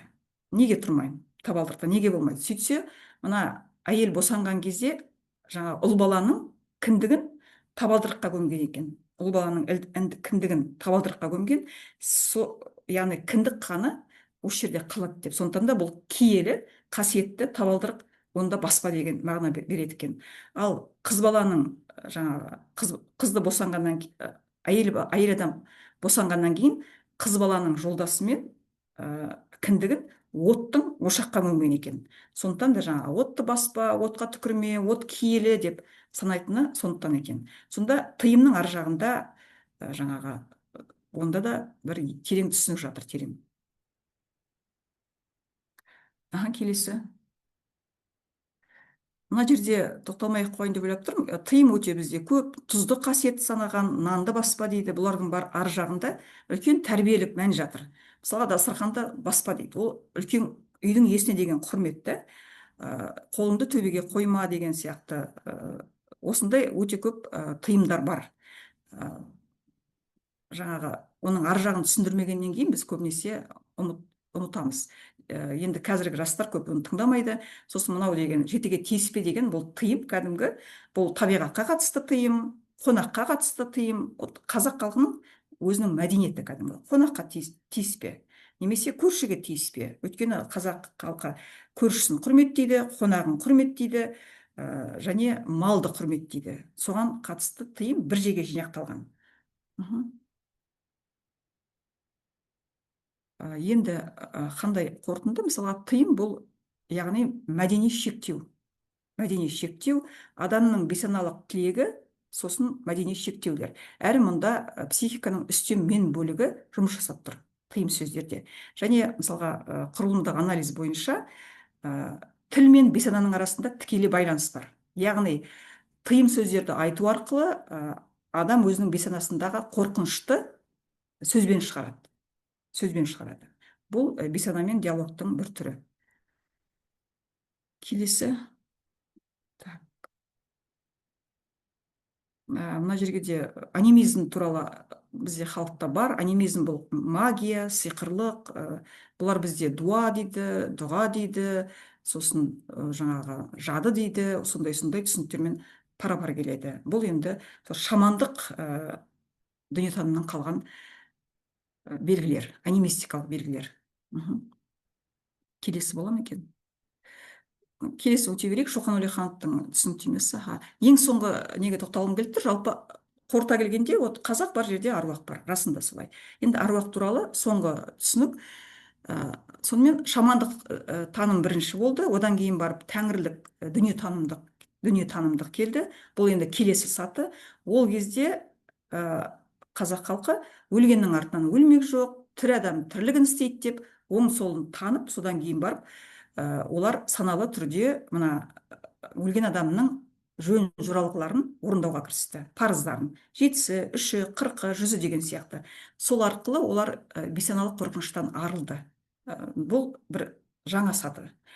Енді психоаналитикалық көзқарас, дегенмен адам өзінің бала психикасында күшті құдіретті сырттан іздейді. Ал аруақ бұл құдірет дейді. Аруақ бұл құдайландырылған, яғни идеалдандырылған, бұл адамның қорғаныш механизмі. Мысалға, исламда құдайландырылған бейне ол Алла деп айтады, ал қазақта ол аруақ деп айтады. Аруақ деп. Мысалға, ислам религиясы қазақ халқының дәстүріне көп өзгерістер әкелді. Дүниетанымына, дәстүріне емес. Олар мысалға домбыраны харам дейді, аруақты жын дейді. Сөйтіп кішкене бізде... Мараханам, кешіңіз сөзіңізді бөлгеніме, мынандай ұсыныс түсіп жатыр, қазір 5 минут сұрақ алғансақ. Жақсы, невроздық амбиваленттілік тудырады. Жақсы, сұрақ болсын. Аяқтадым.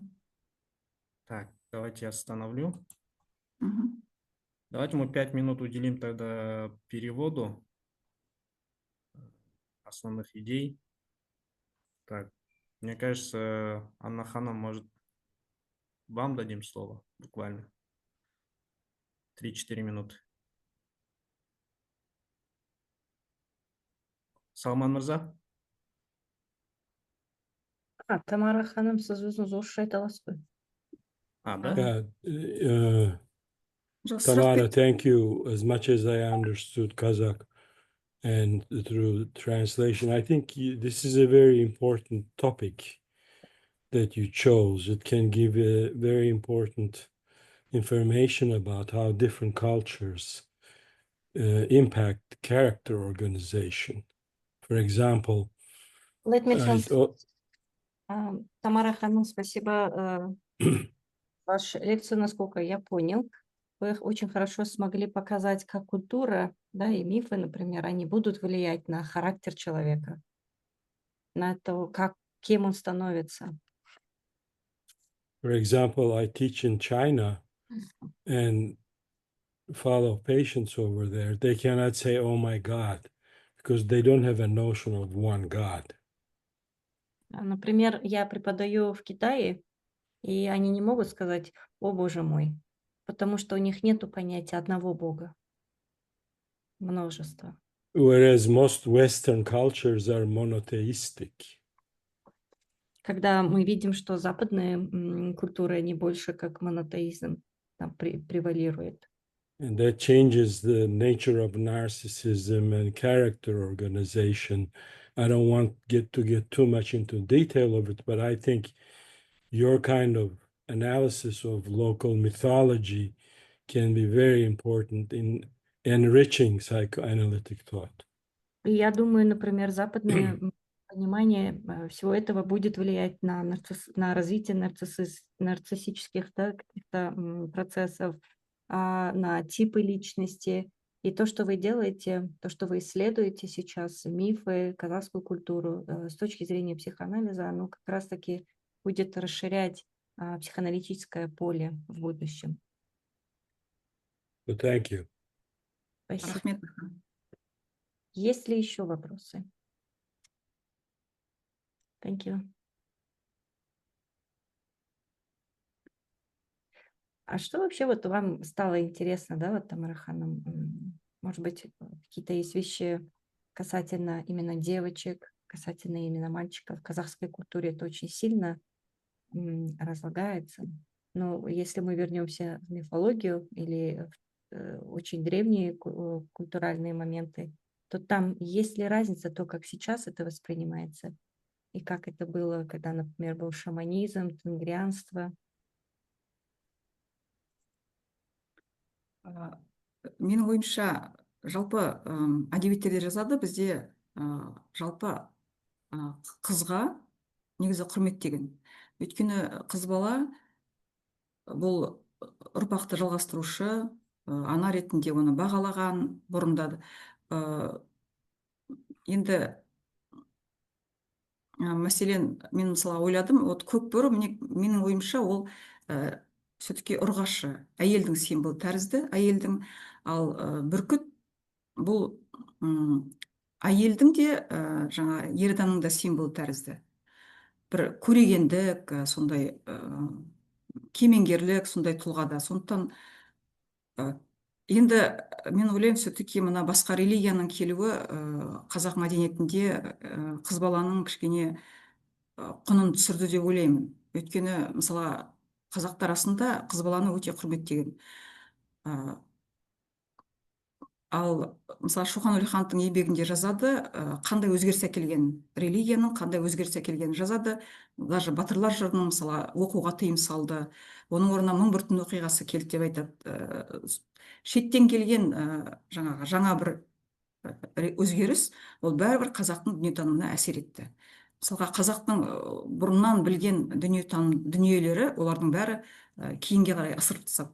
Сондықтан да қыз баланың рөлі кішкене төмендеп кетті деп ойлаймын. Неге қазір мысалға қалай десем екен, мына еңбекті жазу барысында мен түсіндім, бізде қазір қазақ жаңа бір сатыға көтерілгелі тұр. Бір жаңа бір мәдениеттің даму сатысына көтерілгелі тұр қазір. Бұл әйелдің статусын да көтереді, және ер адамдардың да қалай басқаша ойлауына келу мүмкін, басқаша ойлауына. То есть әйелге басқаша көзқарас. Рахмет. Я мәжбүрмін тоқтатуға. Окей, Тамара ханым, благодарю вас за уникальный такой культурный пласт, в такое погружение в этот пласт. Я думаю, что ваш доклад еще раз показывает или объясняет, что важно не только изучать индивидуальное бессознательное, но также и коллективное, и культуральное, даже такое бессознательное. Это очень ценно. Спасибо. Итак, у нас следующий докладчик Арай Абулкасымова. Магистр психологических наук, психоаналитически ориентированный психолог, студентка Института психоанализа Центральной Азии, кандидат психоаналитической ассоциации. Ее доклад «Перверсия в клинической практике. Психоанализ жизни пациента». Арай ханым, пожалуйста.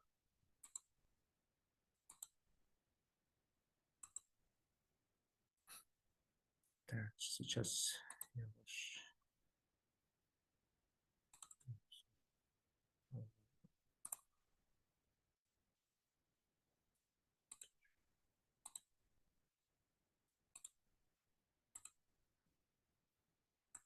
Пожалуйста.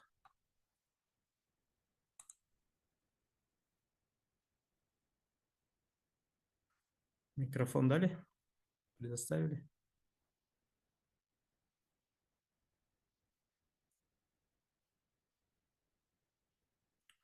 Ой, извините, у Райханом Все двойная нормально, фамилия Абулкасыма Сыздыкова. все хорошо. Коллеги, всем здравствуйте. Очень рада всех вас тут видеть. Понимаю, что день был долгий, да, с 12 утра мы тут, и, возможно, каждый из нас уже чувствует легкую усталость. Это абсолютно естественно. Моя тема — перверсия в клинической практике, психоанализ жизни пациента. Можно следующий слайд? Небольшая клиническая зарисовка. Контроль вместо любви, красота вместо боли. Когда я впервые встретила свою клиентку, я обозначила ее Беллой. Она вошла в кабинет в ярком платье с книгой в руках, села и сказала: «Только не делайте из меня обычную». И с этого начался наш с ней перформанс. Но не только ее, а наш общий. Я чувствовала, как постепенно вырастает сцена. Перверсивная, эстетизированная, точно организованная. Это была сцена, где другой, я здесь имею в виду в лакановском смысле, не должен приближаться слишком близко, где нельзя быть разоблаченной, где нельзя быть в целом. Я все чаще думала тогда, перверсия — это не просто вид защиты, так ведь? Это хрупкий мост между катастрофой и существованием. Я не вижу в ней исключительно сексуальную природу. Для меня это прежде всего форма, в которую психика как бы обворачивает непереносимую свою уязвимость, свою слабость. Та уязвимость, которая выживает, маскируется под власть, под соблазн, под выверенную эстетическую конструкцию. Можно следующий слайд? Пространство перверсии как сцена бессознательного. Когда я говорю так, не слышно только мне. Остальные меня слышат? Да. Когда я говорю перверсия, я говорю не о самом симптоме и не о сексуальном выборе. Я говорю о способе быть с другими так, чтобы не быть задетым. Это сцена, где чувства эстетизируются, желания фрагментируются, а контроль маскируется под любовь, только без тела, без риска и без боли. Я рассматриваю перверсию как бессознательную режиссуру боли, утраты, возбуждения, которые не были символизированы. Когда я сталкиваюсь с такими пациентами, я чувствую, как они втягивают меня в эту сцену, в ту же самую, в которую были втянуты и их партнеры, мужья, жены, родители, коллеги, друзья. В целом это были их зрители. И если я бессознательно поддаюсь этому, я становлюсь частью этого спектакля, этого театра. Но если я выдерживаю и сохраняю позицию, да, нейтральную позицию, как у нас это принято, тогда появляется шанс на то, что сцена перерастет во что-то большее, например, в слово. И это всегда напряженный и невероятно важный момент в терапии. Я думаю, что перверсивная сцена — это своего рода переходная зона, в которой пациент ищет хоть какую-то форму удержания. удержание своего «я» в первую очередь, не имея возможности не опереться на другого, не окончательно от него отказаться. То есть такое пограничное, да, состояние, не там и не тут. И это парадоксальная попытка создать контролируемую близость, где все расписано заранее. Но я хочу сразу отметить, что это именно попытка создать такую близость, но это не есть реальная близость. И в этой логике нет настоящей встречи. Это все спектакль, все зрелище, все очень красиво, там есть сцена. И важно, главное, не стать нам актерами этого спектакля. Можно следующий? 3 теоретические перспективы, 3 аналитические перспективы. Конечно же, Фрейд. Я читаю Фрейда не только как теоретика сексуальности, да, или как принято его называть, что у него все повернуто на сексе, но как наблюдателя страха. Перверсия — это по Фрейду компромисс между желанием и запретом. Я соглашаюсь с ним, когда он говорит, что это не поломка, а решение. Страх кастрации, утраты, отказ от символического. Все это я вижу в своей клиентке Белли. Для нее фетиш – это не предмет, а форма, интеллект, слово, книга. Я много размышляла над тем, как Кляйн и Фейбер написывали перверсию как отчаянную попытку удержать разрушительный объект. Это, к слову, британская школа. Мне это близко. Я вижу в перверсии было не жестокость, а на самом деле отчаяние. Не холод, а боль.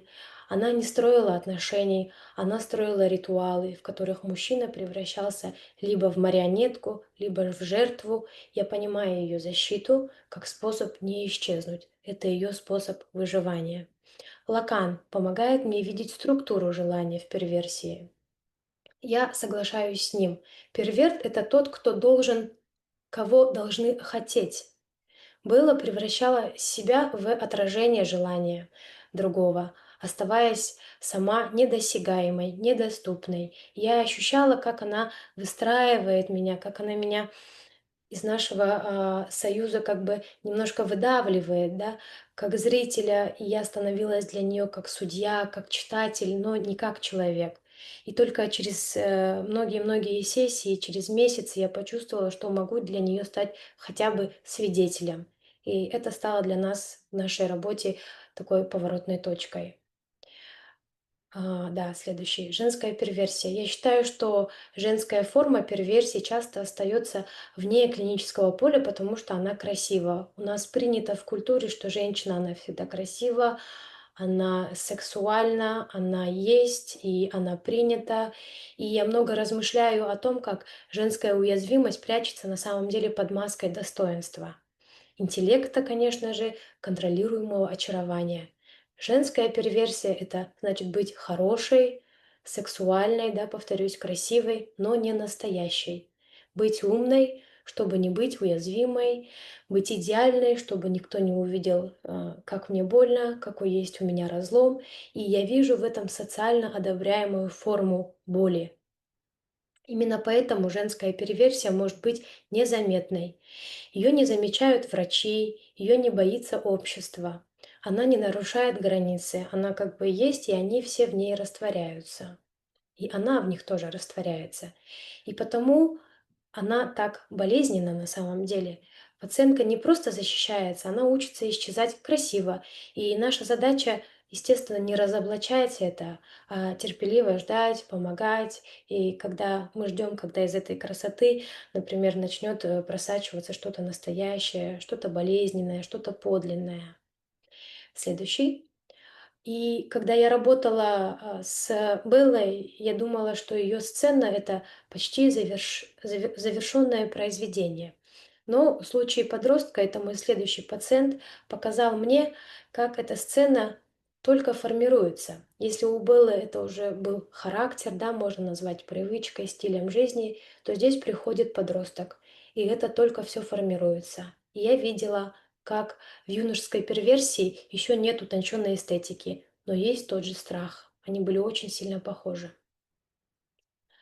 Это мальчик, 14 лет, замкнутый, ироничный, с пристальным взглядом. Его сцена – это всегда разрушение. Его способ защиты – нападение. Его вопрос – а вы вообще живой человек или просто профессионалка? Он мне так всегда говорил. Это был не вызов, это на самом деле была тревога. Я чувствовала, что он проверяет, разрушусь ли я, выдержу ли я его. Если нет, то тогда, возможно, я реально. Он выстраивал сценарий, где другой должен сгореть, но остаться. Я училась пытаться с ним оставаться и быть с ним. Я осознала, насколько подростки чувствительны к аутентичности. Они не ищут терапевта, они ищут возможность поверить в то, что другой может выдержать их реальности, без игры и без оценки. Следующий слайд. Перенос как втягивание в сцену. С Беллой это было, конечно же, соблазнение, с моим подростком это была ирония и агрессия, и с обоими это, конечно же, сценарий. Я все больше понимаю, важно не разоблачить сцену, не разыграть ее. Моя задача выдерживать, контейнировать, да, быть нейтральным, давать те самые границы, давать то самое безопасное пространство, о котором мы все время говорим, не играть роль, ждать паузы. И в этих паузах как раз-таки может появиться голос. Я назвала это голосом. Следующий слайд. Я вижу, что перверсия — это не про избыточное желание, это про выживание, про защиту хрупкого «я». Пациент выстраивает сцену, чтобы другой был обезврежен. И я каждый раз стою перед выбором войти в эту сцену или остаться рядом, или вообще не идти, отказаться. И это всегда выбор. Я считаю, что терапевтическая работа, она, конечно же, возможна, когда психолог, аналитик сохраняет свою эмоциональную живость в первую очередь, не интерпретирует досрочно, не торопится с интерпретациями, не разоблачает. Мы не детективы, а просто остается живым и принимающим. На мой взгляд, это самое важное. И это требует не техника, а именно человека, настоящего такого, кто не испугается, не будет отыгрывать, не будет спасать. И именно тогда появляется возможность быть услышанным, быть не сценой, а голосом. Следующий слайд. В заключение я бы хотела добавить, что я все чаще думаю, что перверсия — это сцена выживания, я не хочу ее разоблачать, я хочу быть в ней настолько, насколько позволяет мне моя роль. Я считаю, что аналитик не разоблачитель, а свидетель, не разрушитель защиты, а живой объект, выдерживающий проекцию. Я верю, что голос появляется в паузе, и я верю, что в трещине появляется что-то настоящее, как появилось это в моих клиентах. Спасибо. Спасибо, Райханом, за ваш доклад. Мгм. Очень интересный, живой. Тут, мне кажется, переплетение опыта жизни ваших клиентов и вашего такого профессионального опыта. Можно что-то и взять, я думаю, для практики своей. Так, пожалуйста, вопросы, комментарии. Так, что у нас в группе? Не вижу, благодарят.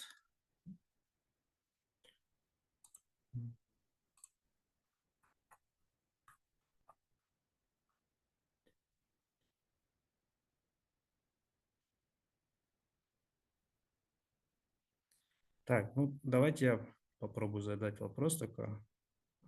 Райханом, вот какие вызовы вы испытываете как аналитик в работе с такими вот пациентами? Так, еще раз можно микрофон? Я микрофоном занималась. Какие вызовы вы испытываете как аналитик в работе с такими клиентами? Ну, для меня был вызов, наверное, с самого начала. Я была неопытна. Я хочу отметить, что это моя выпускная работа в ИПЦА. Сегодня вы, наверное, все счастливчики, кто увидел кусочек доклад из выпускной моей работы. С одним из своих пациентов я работаю более 4 лет, со вторым своим пациентом я работаю чуть больше 2 лет. И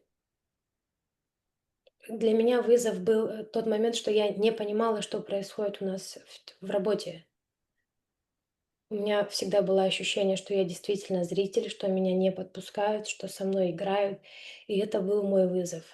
Я не понимала, что происходит. Я бежала на супервизии, я пыталась разобраться. Я каждый раз путала это с нарциссизмом. Потом я поняла, что это совсем не про это про перверсию. И со вторым своим клиентом уже было, конечно, проще. Я быстренько поняла, что это перверт, и вызовов было меньше. Но они есть по сей день, их очень много. Но это, наверное, самый основной и первый, который меня сподвигнул к изучению этой темы, пытаться изучать эту тему. Да, это, мне кажется, очень важно, когда ты испытываешь какие-то импульсы внутри себя. На это важно обращать внимание. Мария Ханым, пожалуйста, вам слово. Арай Ханым, спасибо за доклад. И получилось так, что вы уже как будто бы частично ответили на вопрос, который я и хотела задать. Как вы поняли о том, что перед вами перверт, ну я бы так тогда сейчас перефразировала, что вам помогло разделить вот эту нарциссическую и перверсную, и именно в подростковом, потому что во взрослом это как будто легче увидеть, а тут подросток, он там же очень сложный, там микс такой. Мгм.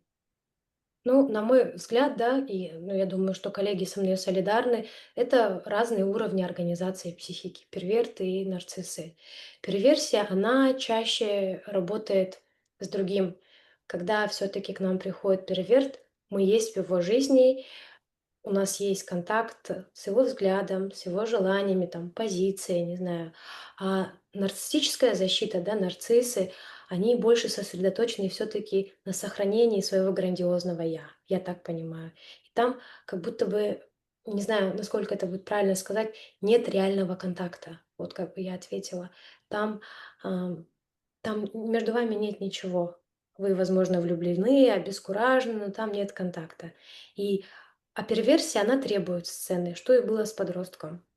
Ему нужна была сцена, ему нужно было все очень яркое. Это всегда были опоздания, это всегда были какие-то очень яркие истории, очень бурные истории. Это были всегда яркие СМС на WhatsApp, и он всегда требовал меня, ему нужен был зритель. Вот. А нарциссизм, он закрыт, он изолирован, он всегда как бы немножечко недоступный, да, если так можно сказать. Вот. Ну, там границы бывают подвижными, я считаю. Ну, я для себя так, да, это характеризовала, понимала, и мне это помогало. Может быть, я ошибаюсь. Так, тут в чате Анна Ханым задает вопрос. В чем Я суть их правильно? перверсии? Да, вижу. Да. Мгм. Перверсия служила защитой. Защитой от боли, защитой не быть уязвимым, уязвимой, защита от детских травм. И это все так перерастало, если в случае был, и там было очень много, именно после поднялось очень много сексуальных моментов, да, фетишизма, и все это скрывалось для того, чтобы не казаться уязвимой, больной, не быть слабой, не быть неактуальной. Это про поиск партнера, про поиск быть в контакте с кем-то, и все это вылилось в перверсию. То во втором случае это тоже как защита, но это была детская защита, она даже была не совсем осознаваема. Там все скрывалось за агрессией. Агрессия помогала моему подростку показывать, точнее, закрываться от боли, от домашних проблем, от того, что он не актуальный в классе. И все это перерастало в перверсию, да, вот в это перевернутое состояние, в перевертыша,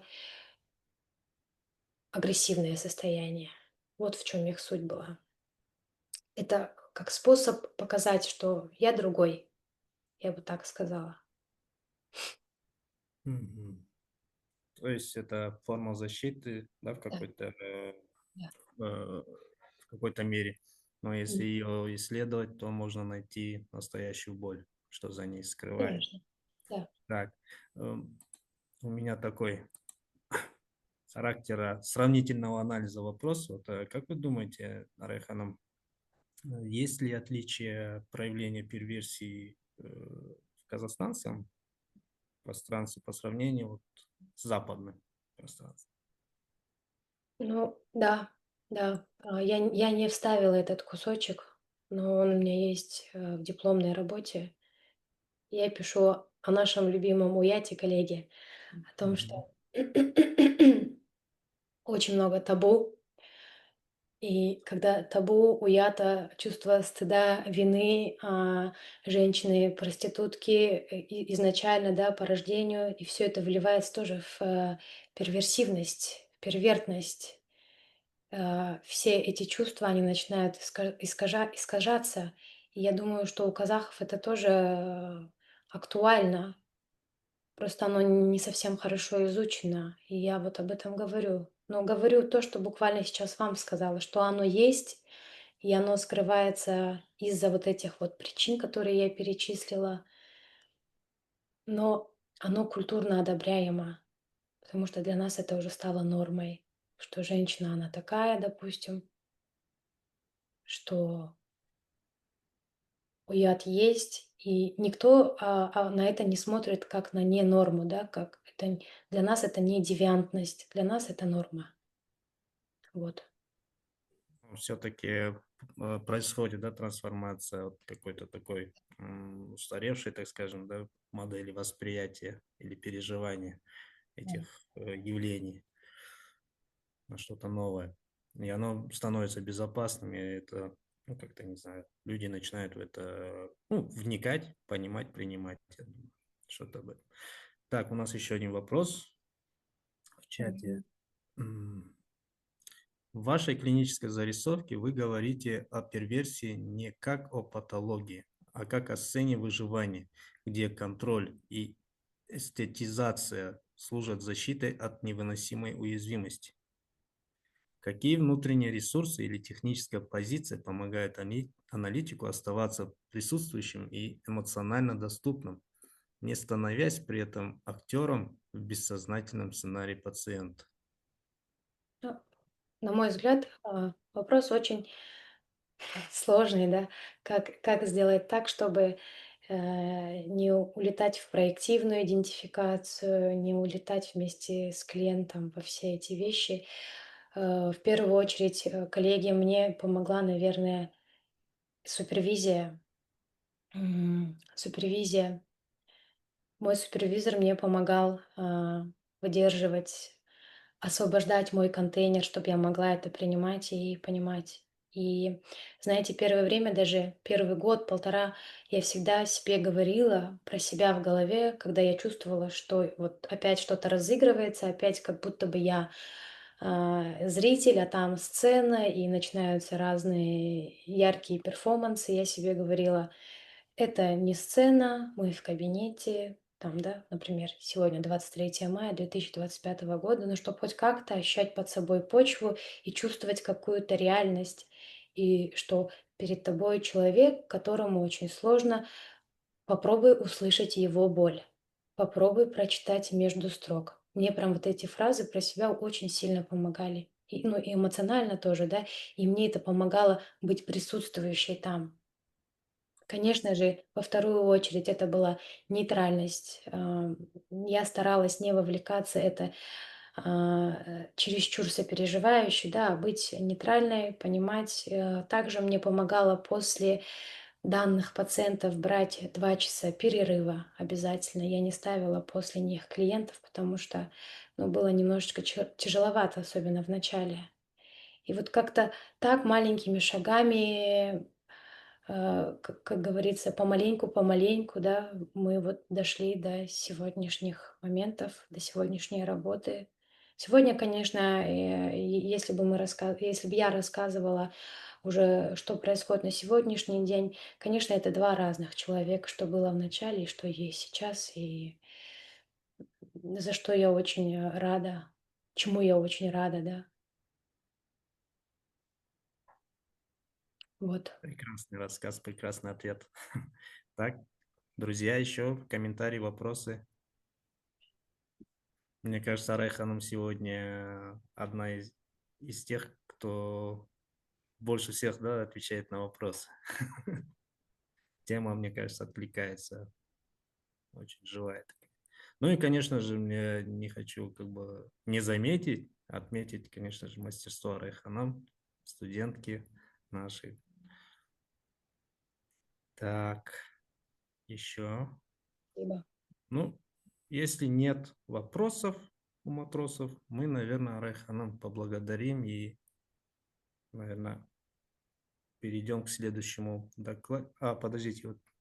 Где проходит граница между терапевтическим свидетельствованием и попадением в сценарий пациента?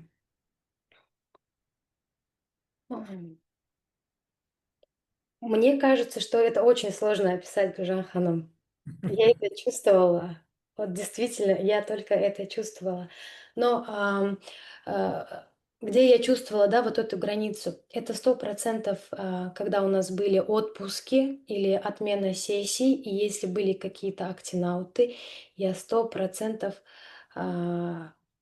понимала, что начинается какой-то сценарий. Но если наша работа шла плавно, хорошо, лаконично, спокойно, главное стабильно, тогда у нас с моей стороны начиналось такое терапевтическое наблюдение, да, я была в процессе, я как бы была в теме, да, если можно это сказать, и я понимала, что происходит, но как только наш сеттинг нарушался, все, граница разрушалась, я не попадала, я не понимала, где там сценарий, где это актин-аут, где-то что-то между нами происходит, или это клиент не выдерживает.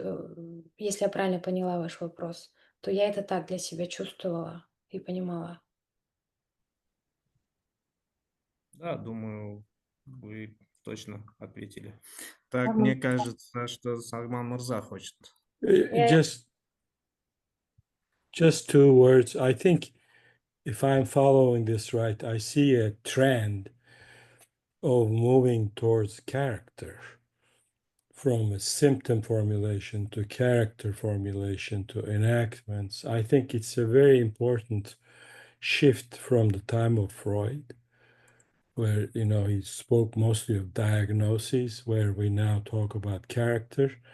And in June, we will have a very important person on this, Nancy McWilliams. I would like to remind the audience that she's one of the leaders of that shift from the symptom to character. And it would be a nice connection to this wonderful conference and to what Arai is talking about.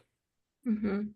Мне кажется, мы сейчас наблюдаем такой хороший тренд, да, когда, если раньше это было про диагностику, про симптомы и лечение, то сейчас мы переходим на личность, на индивидуальность, на то, как это все проявляется.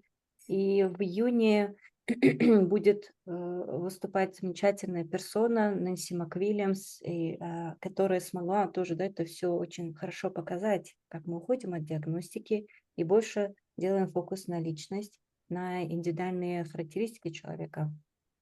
И как продолжение, да, то, о чем говорит Арай Ханам, и то, о чем мы сегодня говорили на конференции, оно как будто вот плавно перейдет на наш вебинар в июне.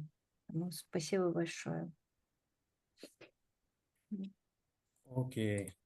Арай Ханам, еще раз благодарим вас за материал, за смелый и точный разговор о пир-версии. Мне кажется, вы осветили сложную клиническую тему, да, с уважением к пациенту и верностью своему делу, взгляду. Это, мне кажется, признак большой зрелости. Спасибо, успехов вам. Ахмед, коллеги, за то, Так. что дали возможность выступить, за платформу, за то, что сегодня были слушателями. Ахмед. Так, мы переходим к следующему докладчику. Зубайда Кининбаева, магистр психологических наук, психоаналитик, группа аналитик, психолог кризисного центра, клинический психолог, супервизор, учредитель ОФПК. Доклад. Первая группа наблюдения за младенцем в Казахстане. Зубайда Ханам, пожалуйста. Микрофон. Так, а я сейчас подключу. Так.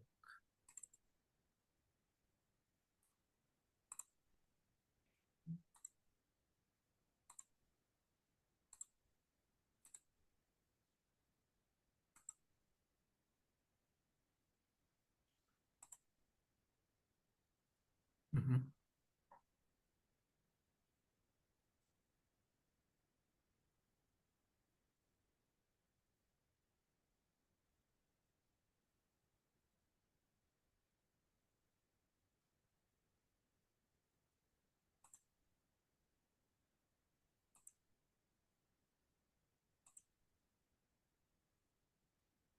Так, микрофон не подключили.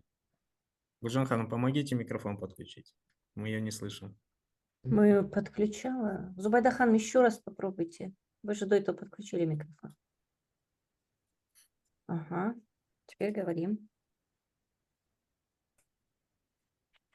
Так, мы вас не слышим.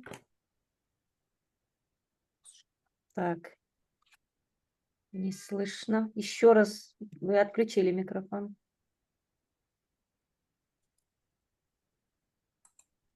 Не слышим вас. Так, в чем проблема? Технически неполадки. Нет, нет, нет.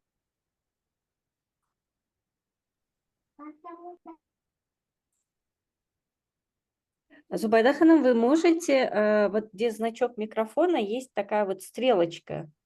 Туда нажать и, может быть, посмотреть, там есть компьютер и наушник, вот что-то такое. Да, микрофоны могут быть. Разные устройства. Так, все? Теперь, по-моему, слышно меня. Да, Отлично. прекрасно. Так, возвращаемся. Коллеги, добрый вечер. Я рада быть здесь. И я хочу вначале начать все-таки с благодарности. Я благодарю организаторов. Буквально я, по-моему, заскочила уже не на последний даже вагон, а поезд, который уже давно тронулся. Потому что идея, что я хочу выступить, она родилась буквально после встречи с Анной Ханым, почти перед конференцией.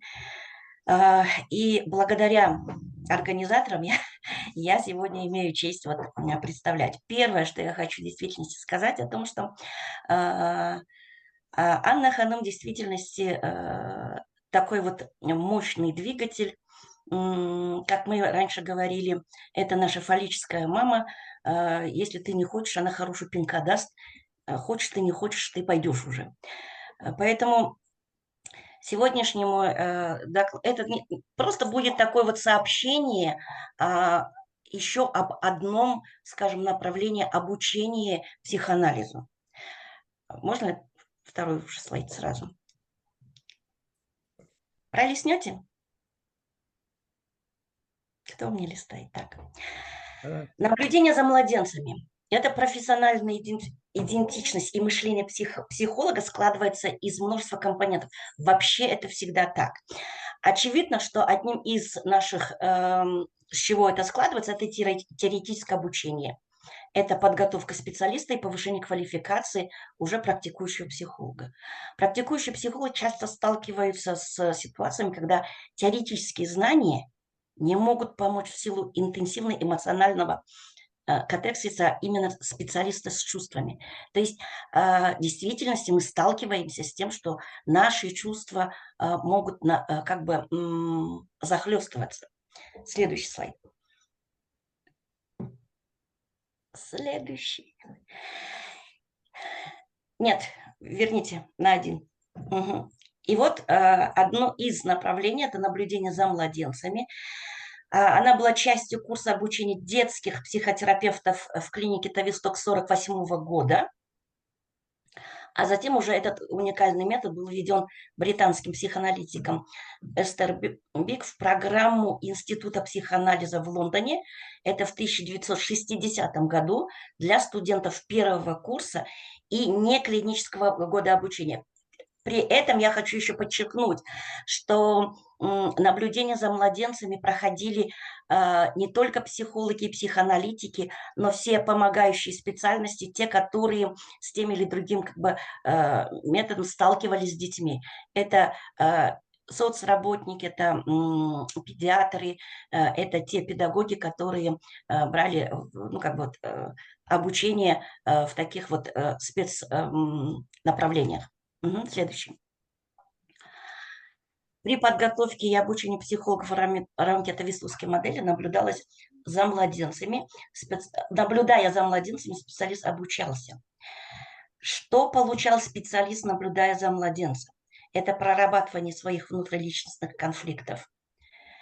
Это осознавать свои чувства, эмпатически сопереживать и одновременно выдерживать фрустрирующую ситуацию.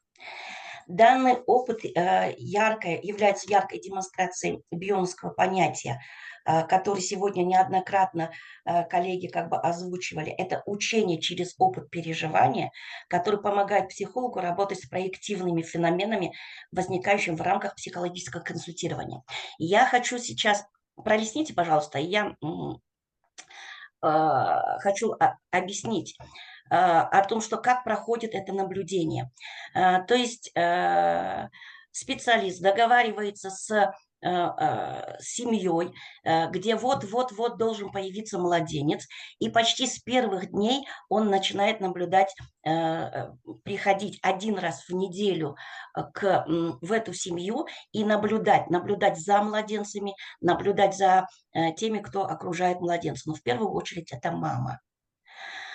Это константное должно быть и день недели, это константное время, то есть это не меняется.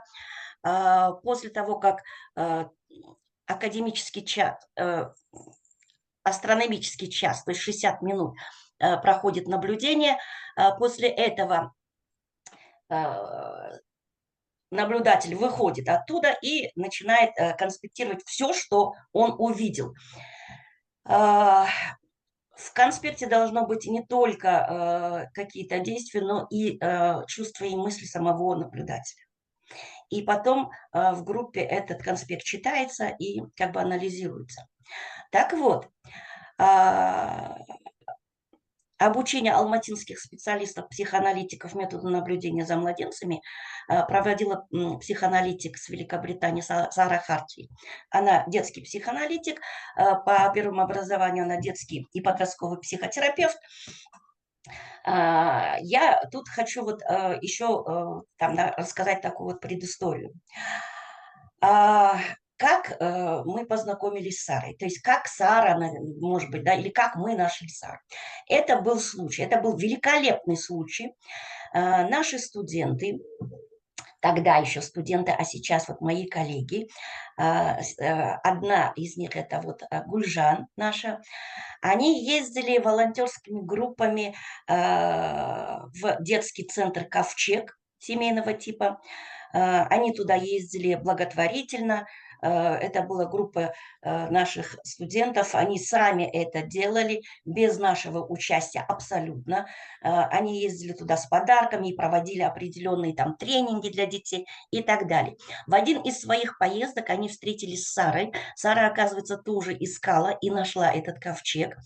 И она тоже со своей как бы стороны благотворительно хотела обучить специалистов.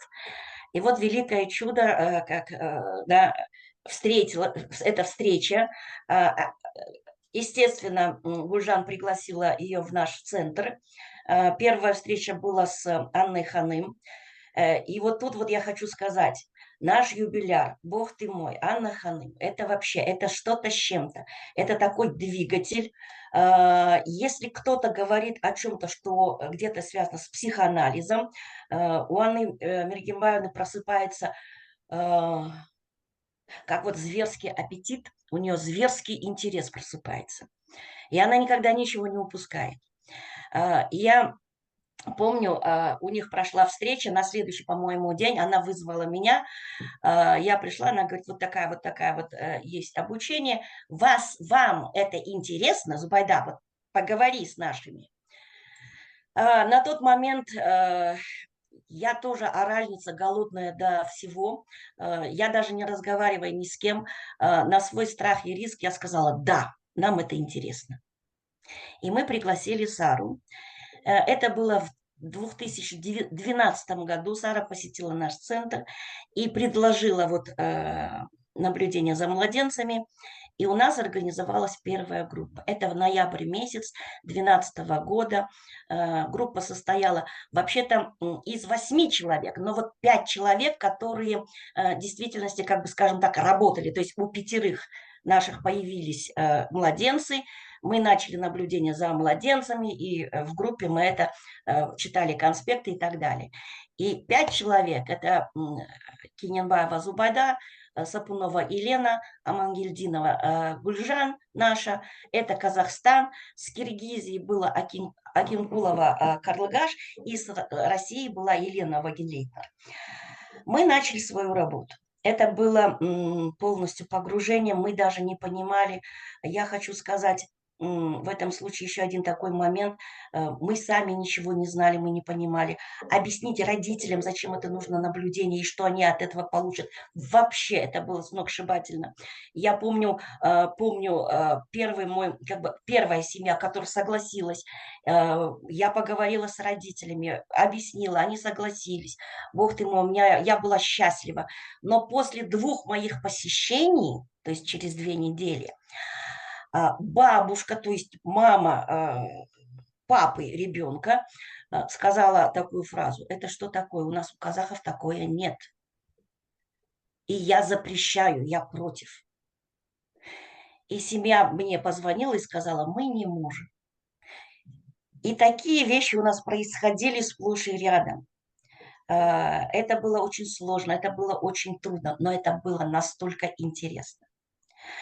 Вы можете представить, вот было, да, эмпатийное, через свои чувства, через фрустрацию мы начинаем понимать.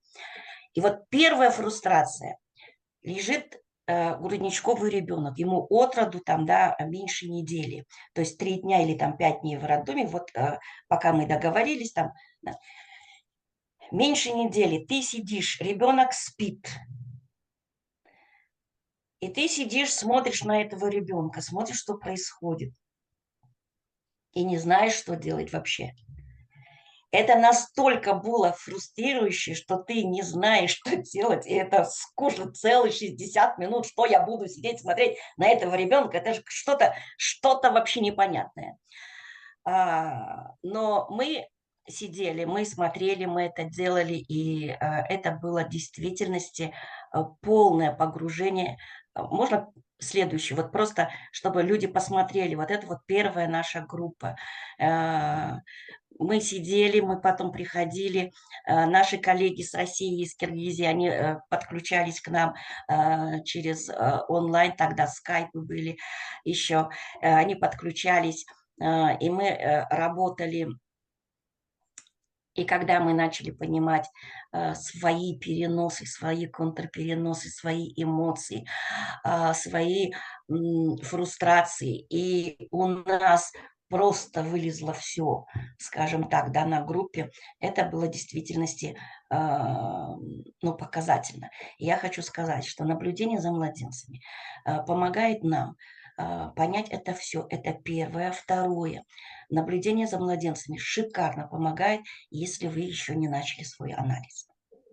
Вот это в действительности шикарно. Понимать себя, того младенца. Благодаря также Анне Ханым я попала в кризисный центр «Дом мамы».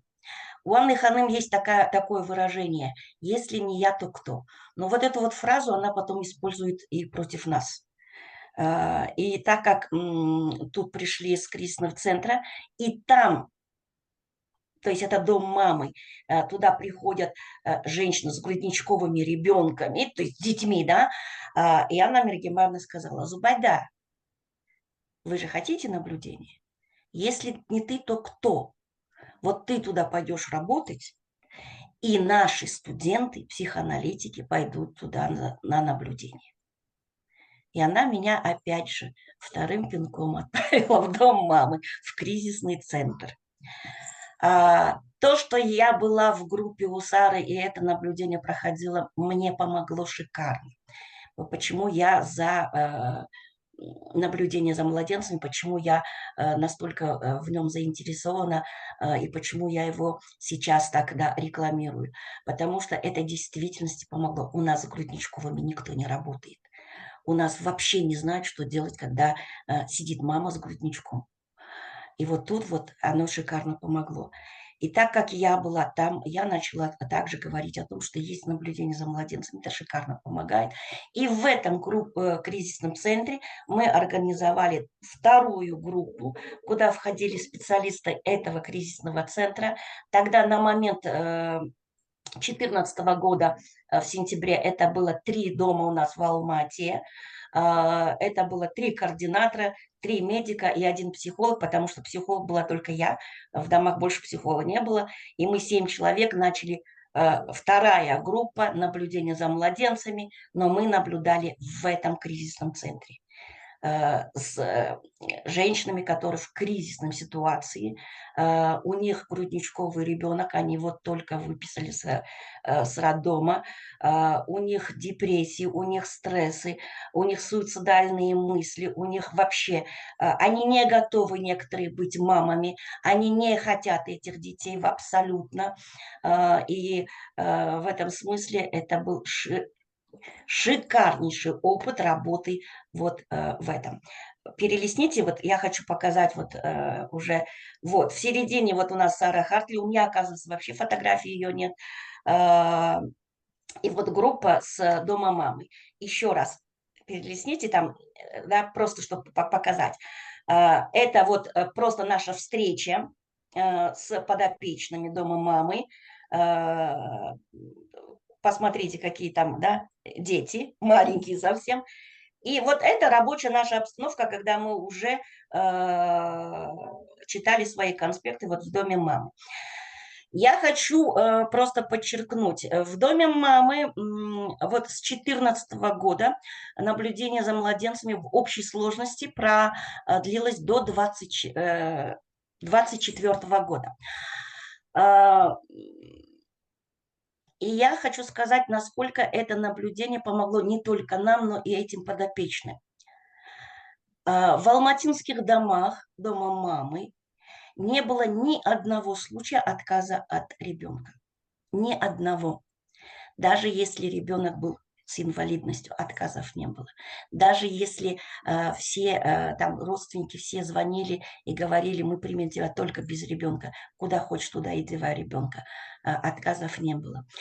Были случаи, когда мамочка, мы выписывали их с роддома, они приходили в дом мамы, и они не давали грудь, то есть не кормили грудью ребенка, потому что у них была цель отказаться от ребенка, то есть отдать детский дом. Но ни одного отказа не было. Я хочу еще подчеркнуть такую вещь. За этот период времени у нас было 2 мамочки вернее, наркозависимостью и 4 мамочки алкозависимостью. И из этих 6 мамочек только одна, она не выдержала, она сорвалась. Ее ребенка взяли ее родственники, то есть ее брат. Остальные все мамочки вышли благополучно из своих зависимостей.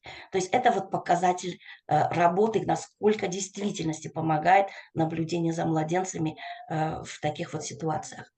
Следующий слайд можно? Уже в 2017 году дом мамы был переполнен, открыли 4-й дом уже у нас в Алмате, поэтому специалисты дома мамы просто физически не могли заниматься наблюдениями, потому что это вот была вообще такая круговерть у них. Поэтому в 2017 году наша группа наблюдения за младенцами именно в этом кризисном центре полностью обновилась. Когда я поняла, что это в действительности помогает, но наши специалисты не могут, я не хотела в действительности терять такую возможность, и я предложила наблюдение за младенцами своим коллегам. И Следующая вот группа, то есть это в этом же кризисном центре, состояла из 6 именно психологов. Это вот я, как психолог этого же центра, Сапунова Елена, Туркменбаев Арстанбек, Куртубаева Баян, Глазкова Елена и Пак Светлана. Группа проводила наблюдение в кризисном центре до октября 2024 года. То есть вот мы работали все это время, почти 10 лет в этом кризисном центре. Как мы искали, вот когда материалы и так далее, и мы говорили с Арисом, а почему нет, ну, как работать, когда вот в таком кризисном состоянии мама, или она находится в кризисном. На что Сара сказала, вы первые. Это вообще ваш ноу-хау, вы можете это распространять, это шикарная, да, возможность и прекрасный опыт. Я обозначила это вот как первая, вторая, третья, для того, чтобы не путаться, да, хотя это все вот так вот течет в одно. Но я узнала, это было где-то в 2017 году, что у нас, оказывается, в Алмате есть еще одна группа, которую мы не контактировали, но группа эта проработала 2 года, насколько я помню, это с 15 по 17. Эта группа организовалась в психоаналитическом обществе, это наши же коллеги, это также студенты и ученики Анны Ханым, которые, как она говорит, отсепарировались, и они уже сами функционируют, организовали это сообщество, и они работают, и эта группа организовалась, это вот Гулак Оксана, Жданович Оксана, Махабат Мария и Хурлат. То есть эта группа проработала вот именно 2 года полноценно. То есть они взяли младенца, обычно до 2 лет идет наблюдение, они пронаблюдали, и эта группа как бы закрылась. Следующий, можно сайт? И вот эту группу вела Даирова, это психоаналитик, она... Я не помню, по-моему, она член или кандидат в член IPA, но она россиянка, и эту группу она проводила где-то онлайн, где-то она приезжала сюда, в Казахстан, и проводила эту группу. Следующее. И вот, получается, когда в октябре 2024 года по определенным ситуациям мы не смогли попасть в кризисный центр, там поменялось руководство, и новому руководству мы не смогли объяснить и доказать, что это в действительности очень хорошее, выгодное сотрудничество. Я хочу сказать, что я на тот момент уже не работала в этом кризисном центре, я проработала с 2014 по 2020 год, поэтому нам сказали, что вы чужие, а так как там все-таки кризисный центр и надо сохранить секретность вот тех мамочек, которые там находятся, нам просто запретили туда, и ну что делать? Ну, запретили, на этом как бы мы не остановились, и с 2024 года, с октября, наша группа начала продолжать работу, но уже наблюдаем, уже опять же берем младенцев семьи. В этой группе сейчас уже пополнение еще 2 человека в этой группе находятся. Можно перенести, чтобы я фамилии там не всех помню. 3-я группа это вот я, Сапунова, Туркменбаев, Кутубаева, Глазкова, Пак также остались. Это вот с дома мамы, как мы шли.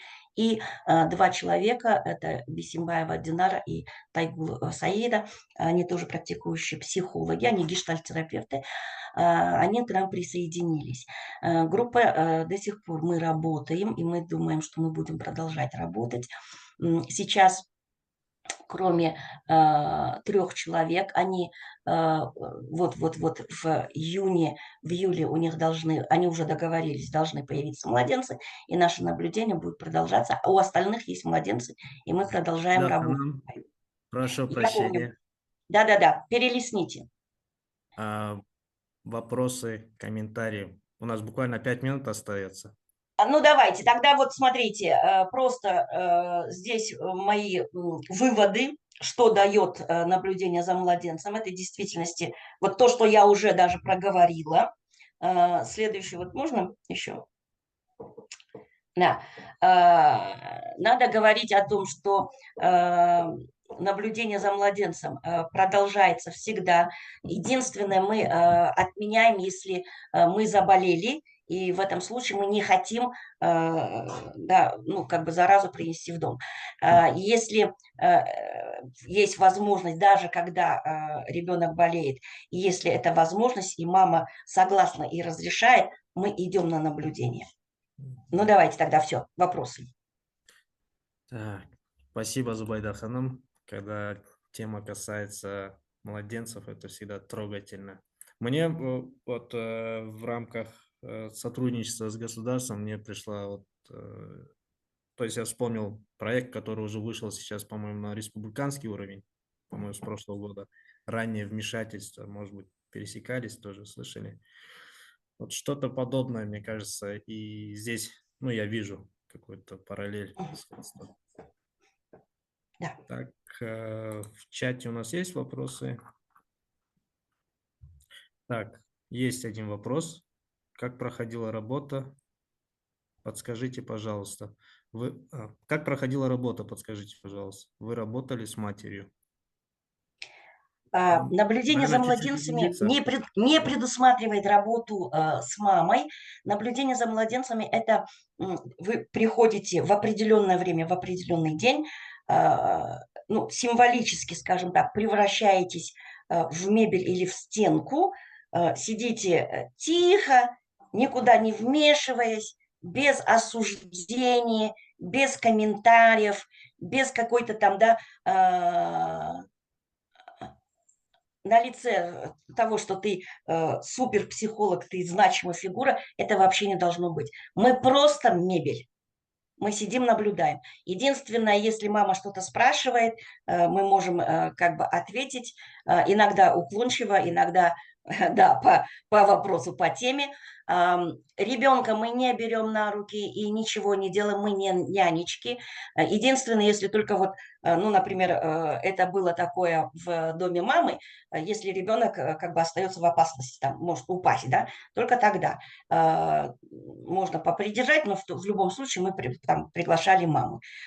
И поэтому, в семье, вы знаете, никогда ребенка не оставляют, всегда кто-то есть, поэтому таких проблем нет. Поэтому никаких вмешательств, осуждений, это не должно быть не только в словах, но и в мимике твоей. Спасибо. Так, следующий вопрос. Мне интересны дальнейшие шаги после обсуждения протокола. Можете привести пример? И Бахча Мырза, потом Сама Мырза и Чарльз Мырза тоже хотят добавить или сказать. Вы знаете, когда обсуждается протокол, естественно, и группа, и ведущие, то есть у нас Сара Гартли, начинают говорить о том, на что можно обратить внимание, как они думают, что в этот момент чувствовал или мама или ребенок. Иногда бывает, нас захлестывает чувство, и когда мы говорим, например, ребенок плачет, мама не подходит, я говорю, я злилась, что мне хотелось стукнуть маму, чтобы у нее мозги стали туда, куда надо, да, но ты не имеешь права, ты сидишь, молчишь.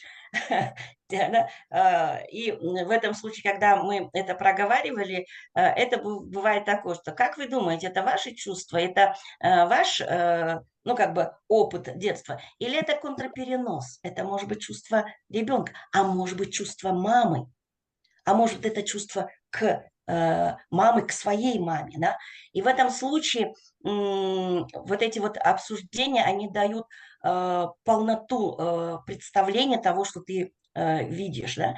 И надо сказать, когда ты практикующий психоаналитик, сидишь в кабинете, и у тебя сидит клиент, это вот шикарно помогает, потому что ты это считываешь, потому что ты через это прошел. Окей.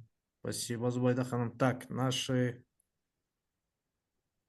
коллеги, друзья, Салман Мырза, Ча. Yeah, just to, again, my Russian is very primitive, so maybe I missed it, but what I found the most interesting is the mother's resistance to giving the babies. And if I was doing it, maybe you did it, that will be a very interesting part of the interview. Why are they resisting? Because the task is not to put them into the format that we're used to, but the resistance is very meaningful. One father says, this is not in Kazakhstan.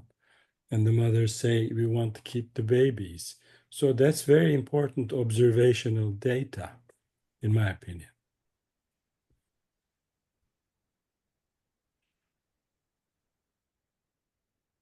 Я хочу просто подчеркнуть, что изначально у мамы было желание оставить ребенка, отказаться, потому что в кризисный центр она пришла, потому что ее никто не поддерживает, никто не принимает, и она на руках с ребенком осталась без средств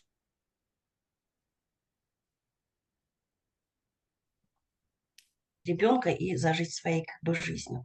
Но вот мы не вмешивались туда, да, мы просто наблюдали. Но вот эта вот помощь, что мы играем константный объект, и то, что мы константный объект, мама получает эту поддержку, она может дать этот константный объект уже своему ребенку. И тогда получается вот эта вот связка мамы и ребенка, и мама уже не отказывается от своего ребенка.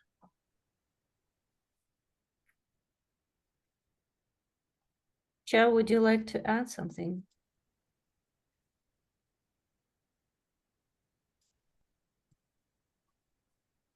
Mr. Cha, can you hear me? I can hear you, yes. So you have.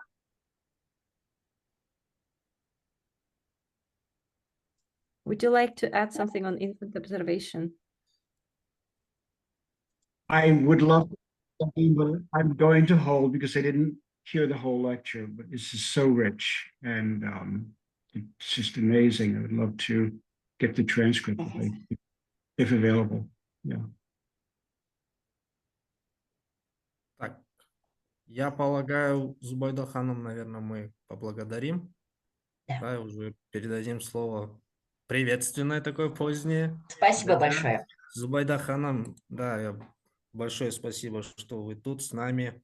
Очень приятно было с вами и в прошлый раз встретиться. Взаимно.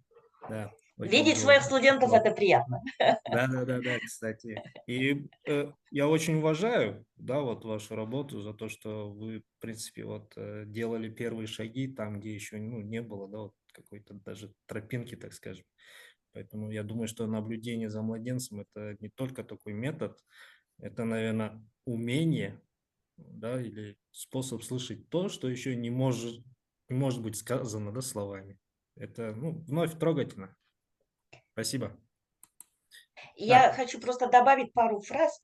Вы знаете, я в действительности только вот спустя 13 лет я пришла к тому, что я могу об этом говорить. До этого я не знала, то есть я думала, что я ничего этого не знаю, и я нулевой, я не имею права про это вообще говорить.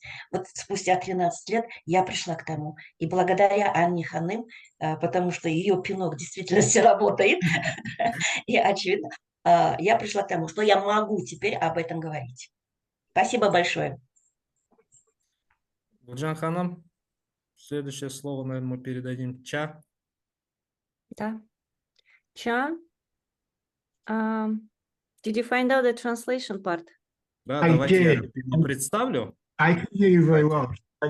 Should I translation off while I speak, or should I keep it on? Oh, you just be in a English part. That's all. So Бахаджан will Да. give you floor. Okay, Да, я Бахаджан. хочу прочитать, Okay. да, кто такой. Okay. Чарльз Банерва – это основатель и президент Transcultural Psychotherapy Services, президент Counseling Psychotherapy of Throat Neck, сертифицированный психоаналитик, лицензированный социальный работник. Наш частый, почетный, да, глубоко уважаемый, любимый учитель. Chab, please.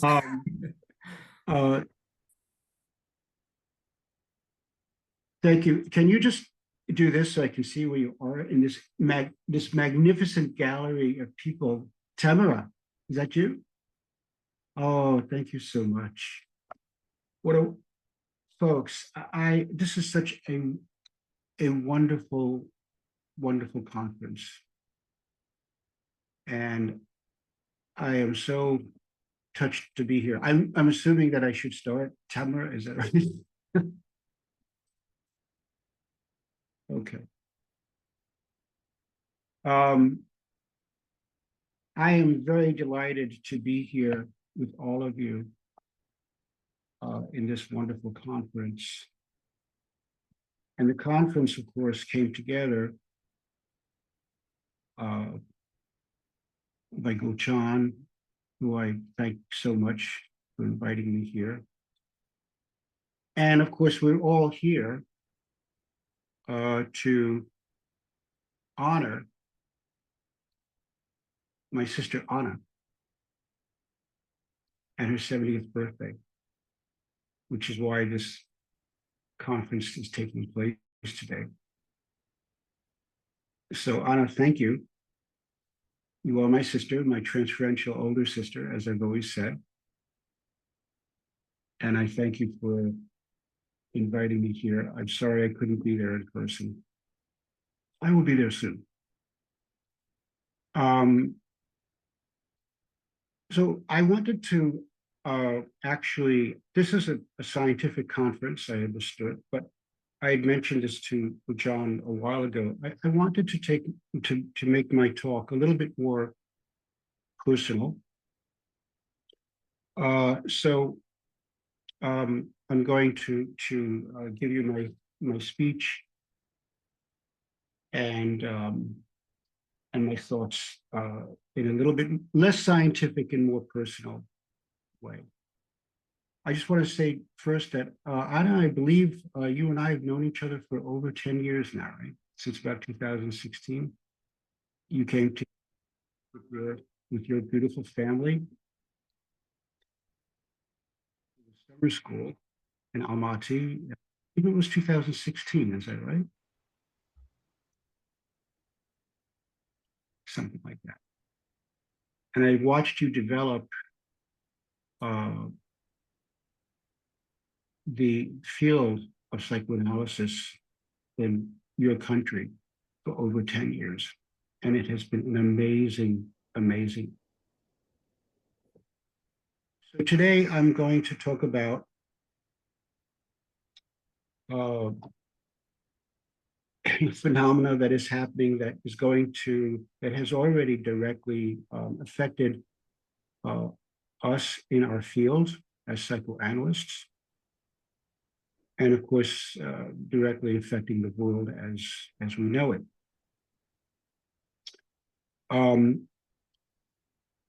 The name of my speech, the title of my speech is this: Personal Reflections on my sister Anna's birthday and a rapidly changing psychoanalytic environment. The subtitle, What Artificial Intelligence Does Not Contribute to the Future of Practicing Psychoanalysis, but what Anna does contribute to the practicing of psychoanalysis.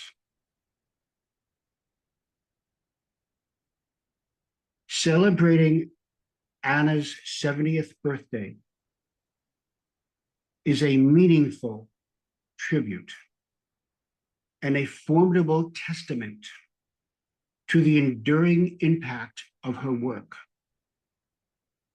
exercising her powerful life instincts. She creates a legacy as a beacon of hope, reminding us that compassion and humanity will neither fade nor become extinct.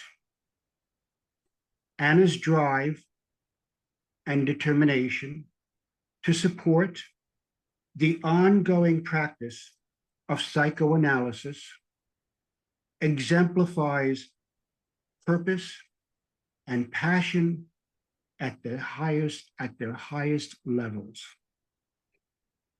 Her unwavering commitment to the principles of psychoanalytic truth honors everyone involved in liberating the mind's potential from Freud to the present. There is nothing artificial or unintelligent about her efforts. With the dawn of artificial connections, and you all know this is going on today, Anna's intelligence, her real, not artificial intelligence, her real intelligence and instincts stand as beacons of genuine, heartfelt relationships, starkly contrasting to the superficial and artificial connections of artificial intelligence. You can see where I'm going with this. I have a lot of concerns about AI. Her ability to form deep, meaningful connections within and beyond the field of psychoanalysis serves as a deeply moving reminder of the richness and complexity of human interaction, a depth that AI can never replicate. This contrast reinforces the undeniable value of genuine human relationships. And for those of you who don't know, maybe those of you in Almaty know, but honest, her love of humanity comes through as she set up her training cafes in Almaty. And these cafes that I visited are set up to work with people who are mentally challenged.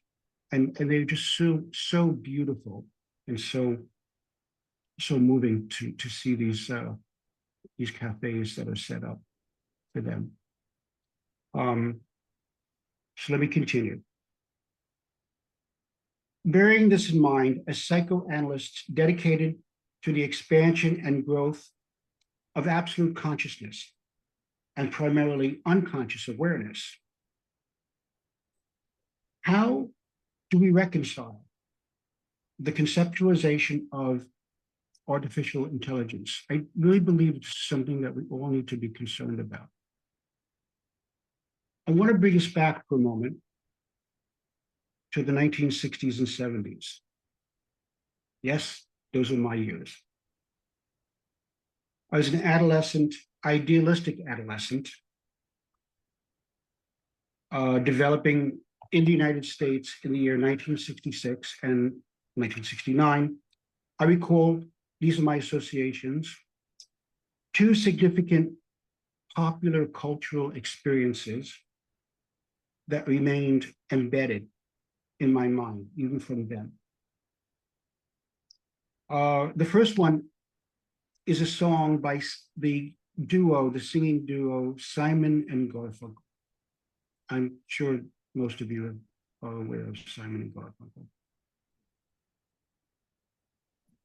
The song, of course, is called Sound of Silence. The other iconic cultural experience that I will share a little bit with you about was a film that I saw. I think I was about 14 years old. The name of it was 2001, A Space Odyssey. It was directed by Stanley Kubrick. Keep in mind the year 2001.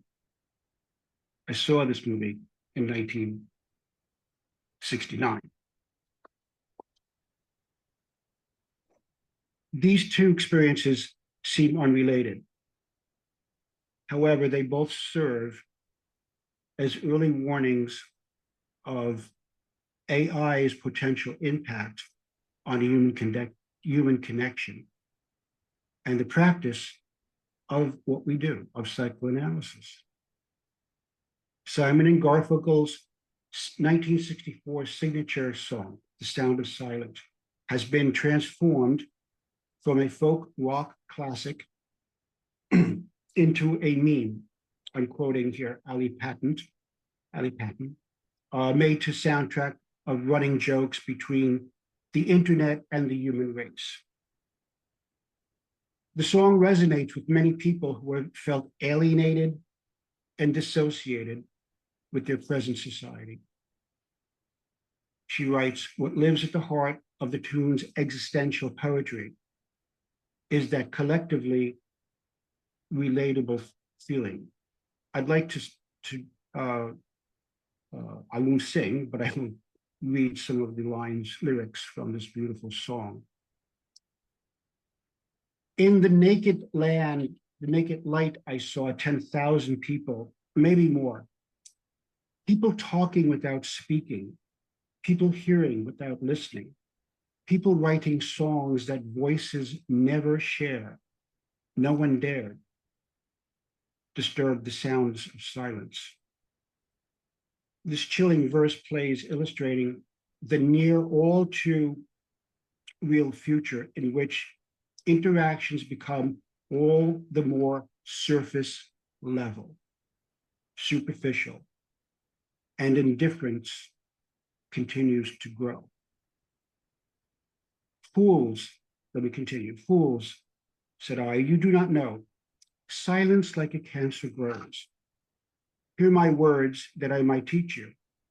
Take my arms that I might reach you. The duo sings a wake-up call to no avail. No one listens. It goes on. My words, like silent raindrops, fell in echoes in the wells of silence. The Sounds of Silence song comes to a close with a warning, pointedly calling out the all-consuming consumerism and using those already lost to it as an example of what's to come if we continue to find solace in the silence. And I'm suggesting that actually in silence, there also is isolation. We have to think about that.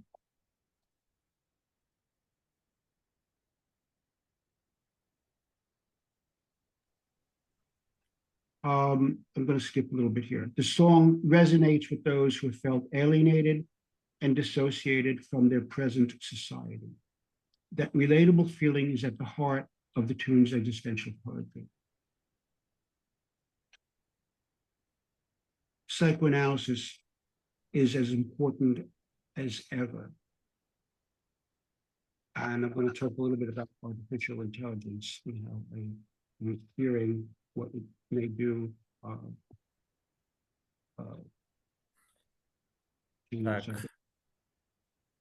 Ча Мырза, я вынужден остановить вас. Maybe final thoughts, может быть, последние, да, какие-то ремарки и завершить. У нас уже время. Отча? Да. Oh my. I'm sorry. Okay. All right. Maybe we will, может быть, 5 минут, как остальные. Если кому-то нужно идти, я думаю, вы имеете право выйти из чата, из конференции. Ну, давайте 5 минут все-таки. 5 more minutes. Please chat. Well, I'm not quite sure where to continue.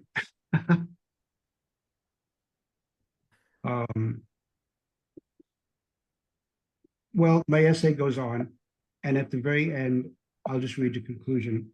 I did not intend to present myself as a Luddite or someone who is against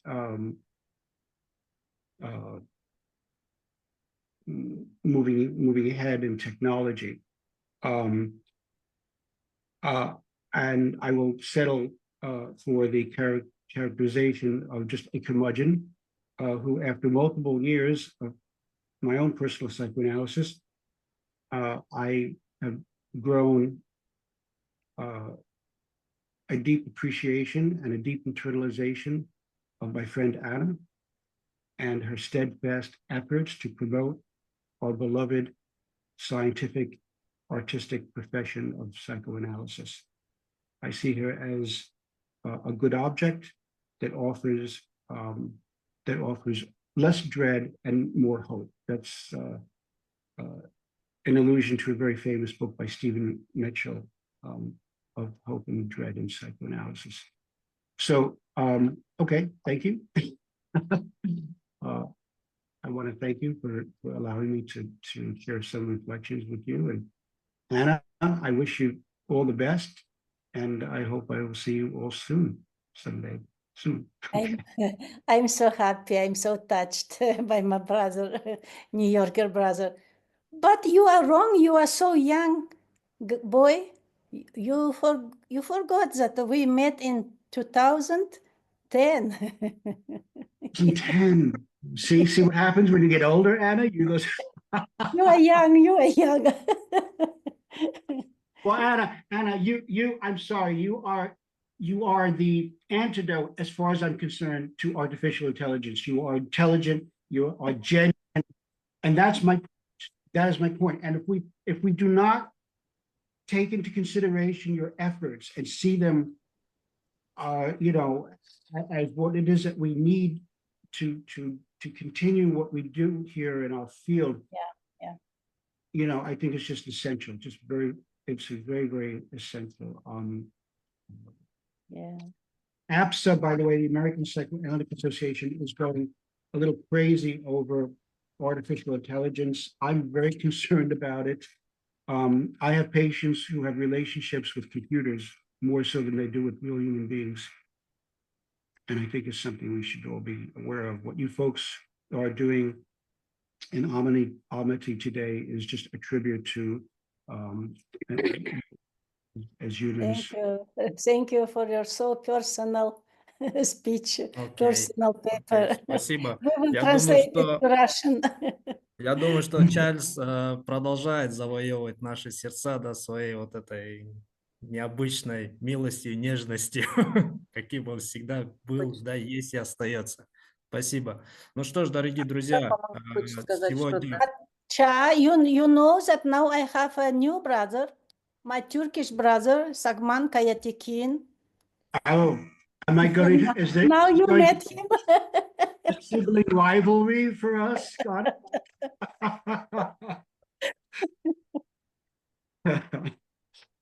Okay, thank you. So next year in Kazakhstan.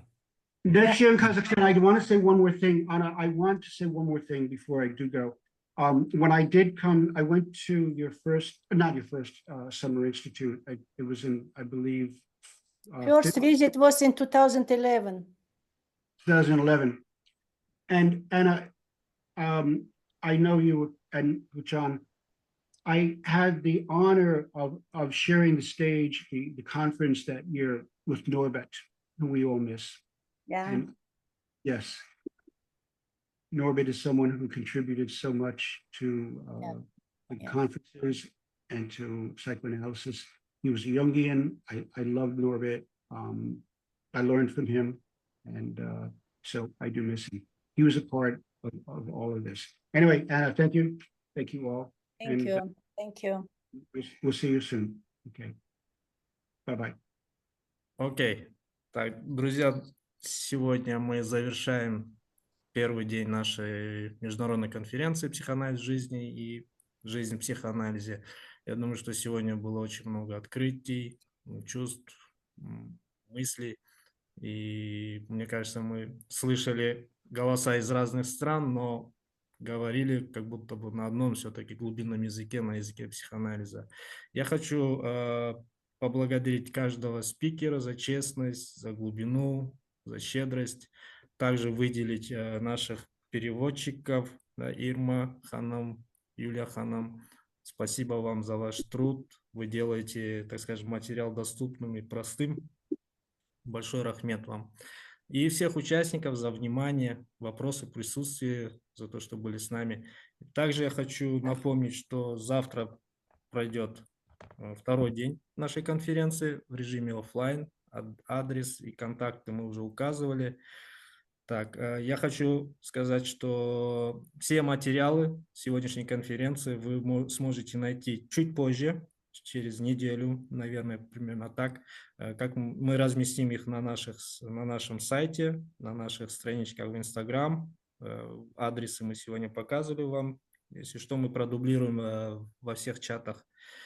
Также сегодняшняя видеозапись, как вы понимаете, она потребует обработки определенной. И где-то, наверное, к 1 июня мы разместим ее на нашем телеканале, на YouTube телеканале.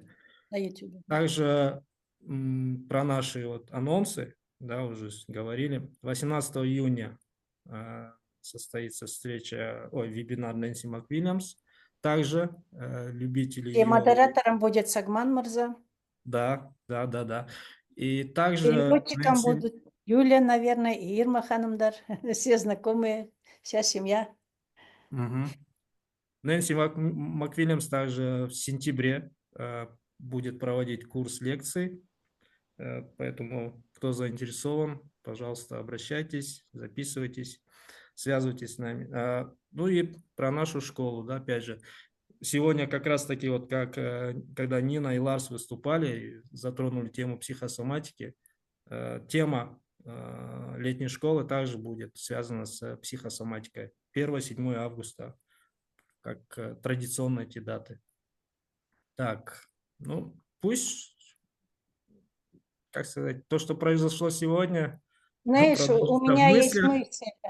Если у нас сейчас вот уже последние магикане, я так понимаю, самые мотивированные остались до конца, может быть, одно слово. Есть у нас кто-нибудь, кто не с Казахстана, кто вообще нас не знает, впервые видит меня, впервые слышит про Сагмана, что он у нас вице-президент, ну и все другие имена. Есть кто-нибудь из Украины, из России, из Якутии, не знаю, откуда еще, из какой-то другой страны? Если у вас есть желание, мы вам минутку дадим. Нам просто интересно увидеть новых друзей, новых коллег, новых единомышленников, узнать. Или уже ушли? Уже все свои остались, да? Все свои, мы завтра чай попьем. Окей, давайте завершать. До новых встреч в работе, в размышлениях. И снова, надеюсь, увидеться в совместных Ну пространствах. все, вообще-то Спасибо все вам. есть в WhatsApp, если что, там напишут. Всем Окей. участникам спасибо за поздравления, за теплые слова. Всем спасибо. До свидания всем. Thank you, Сагман, Мырза. До свидания.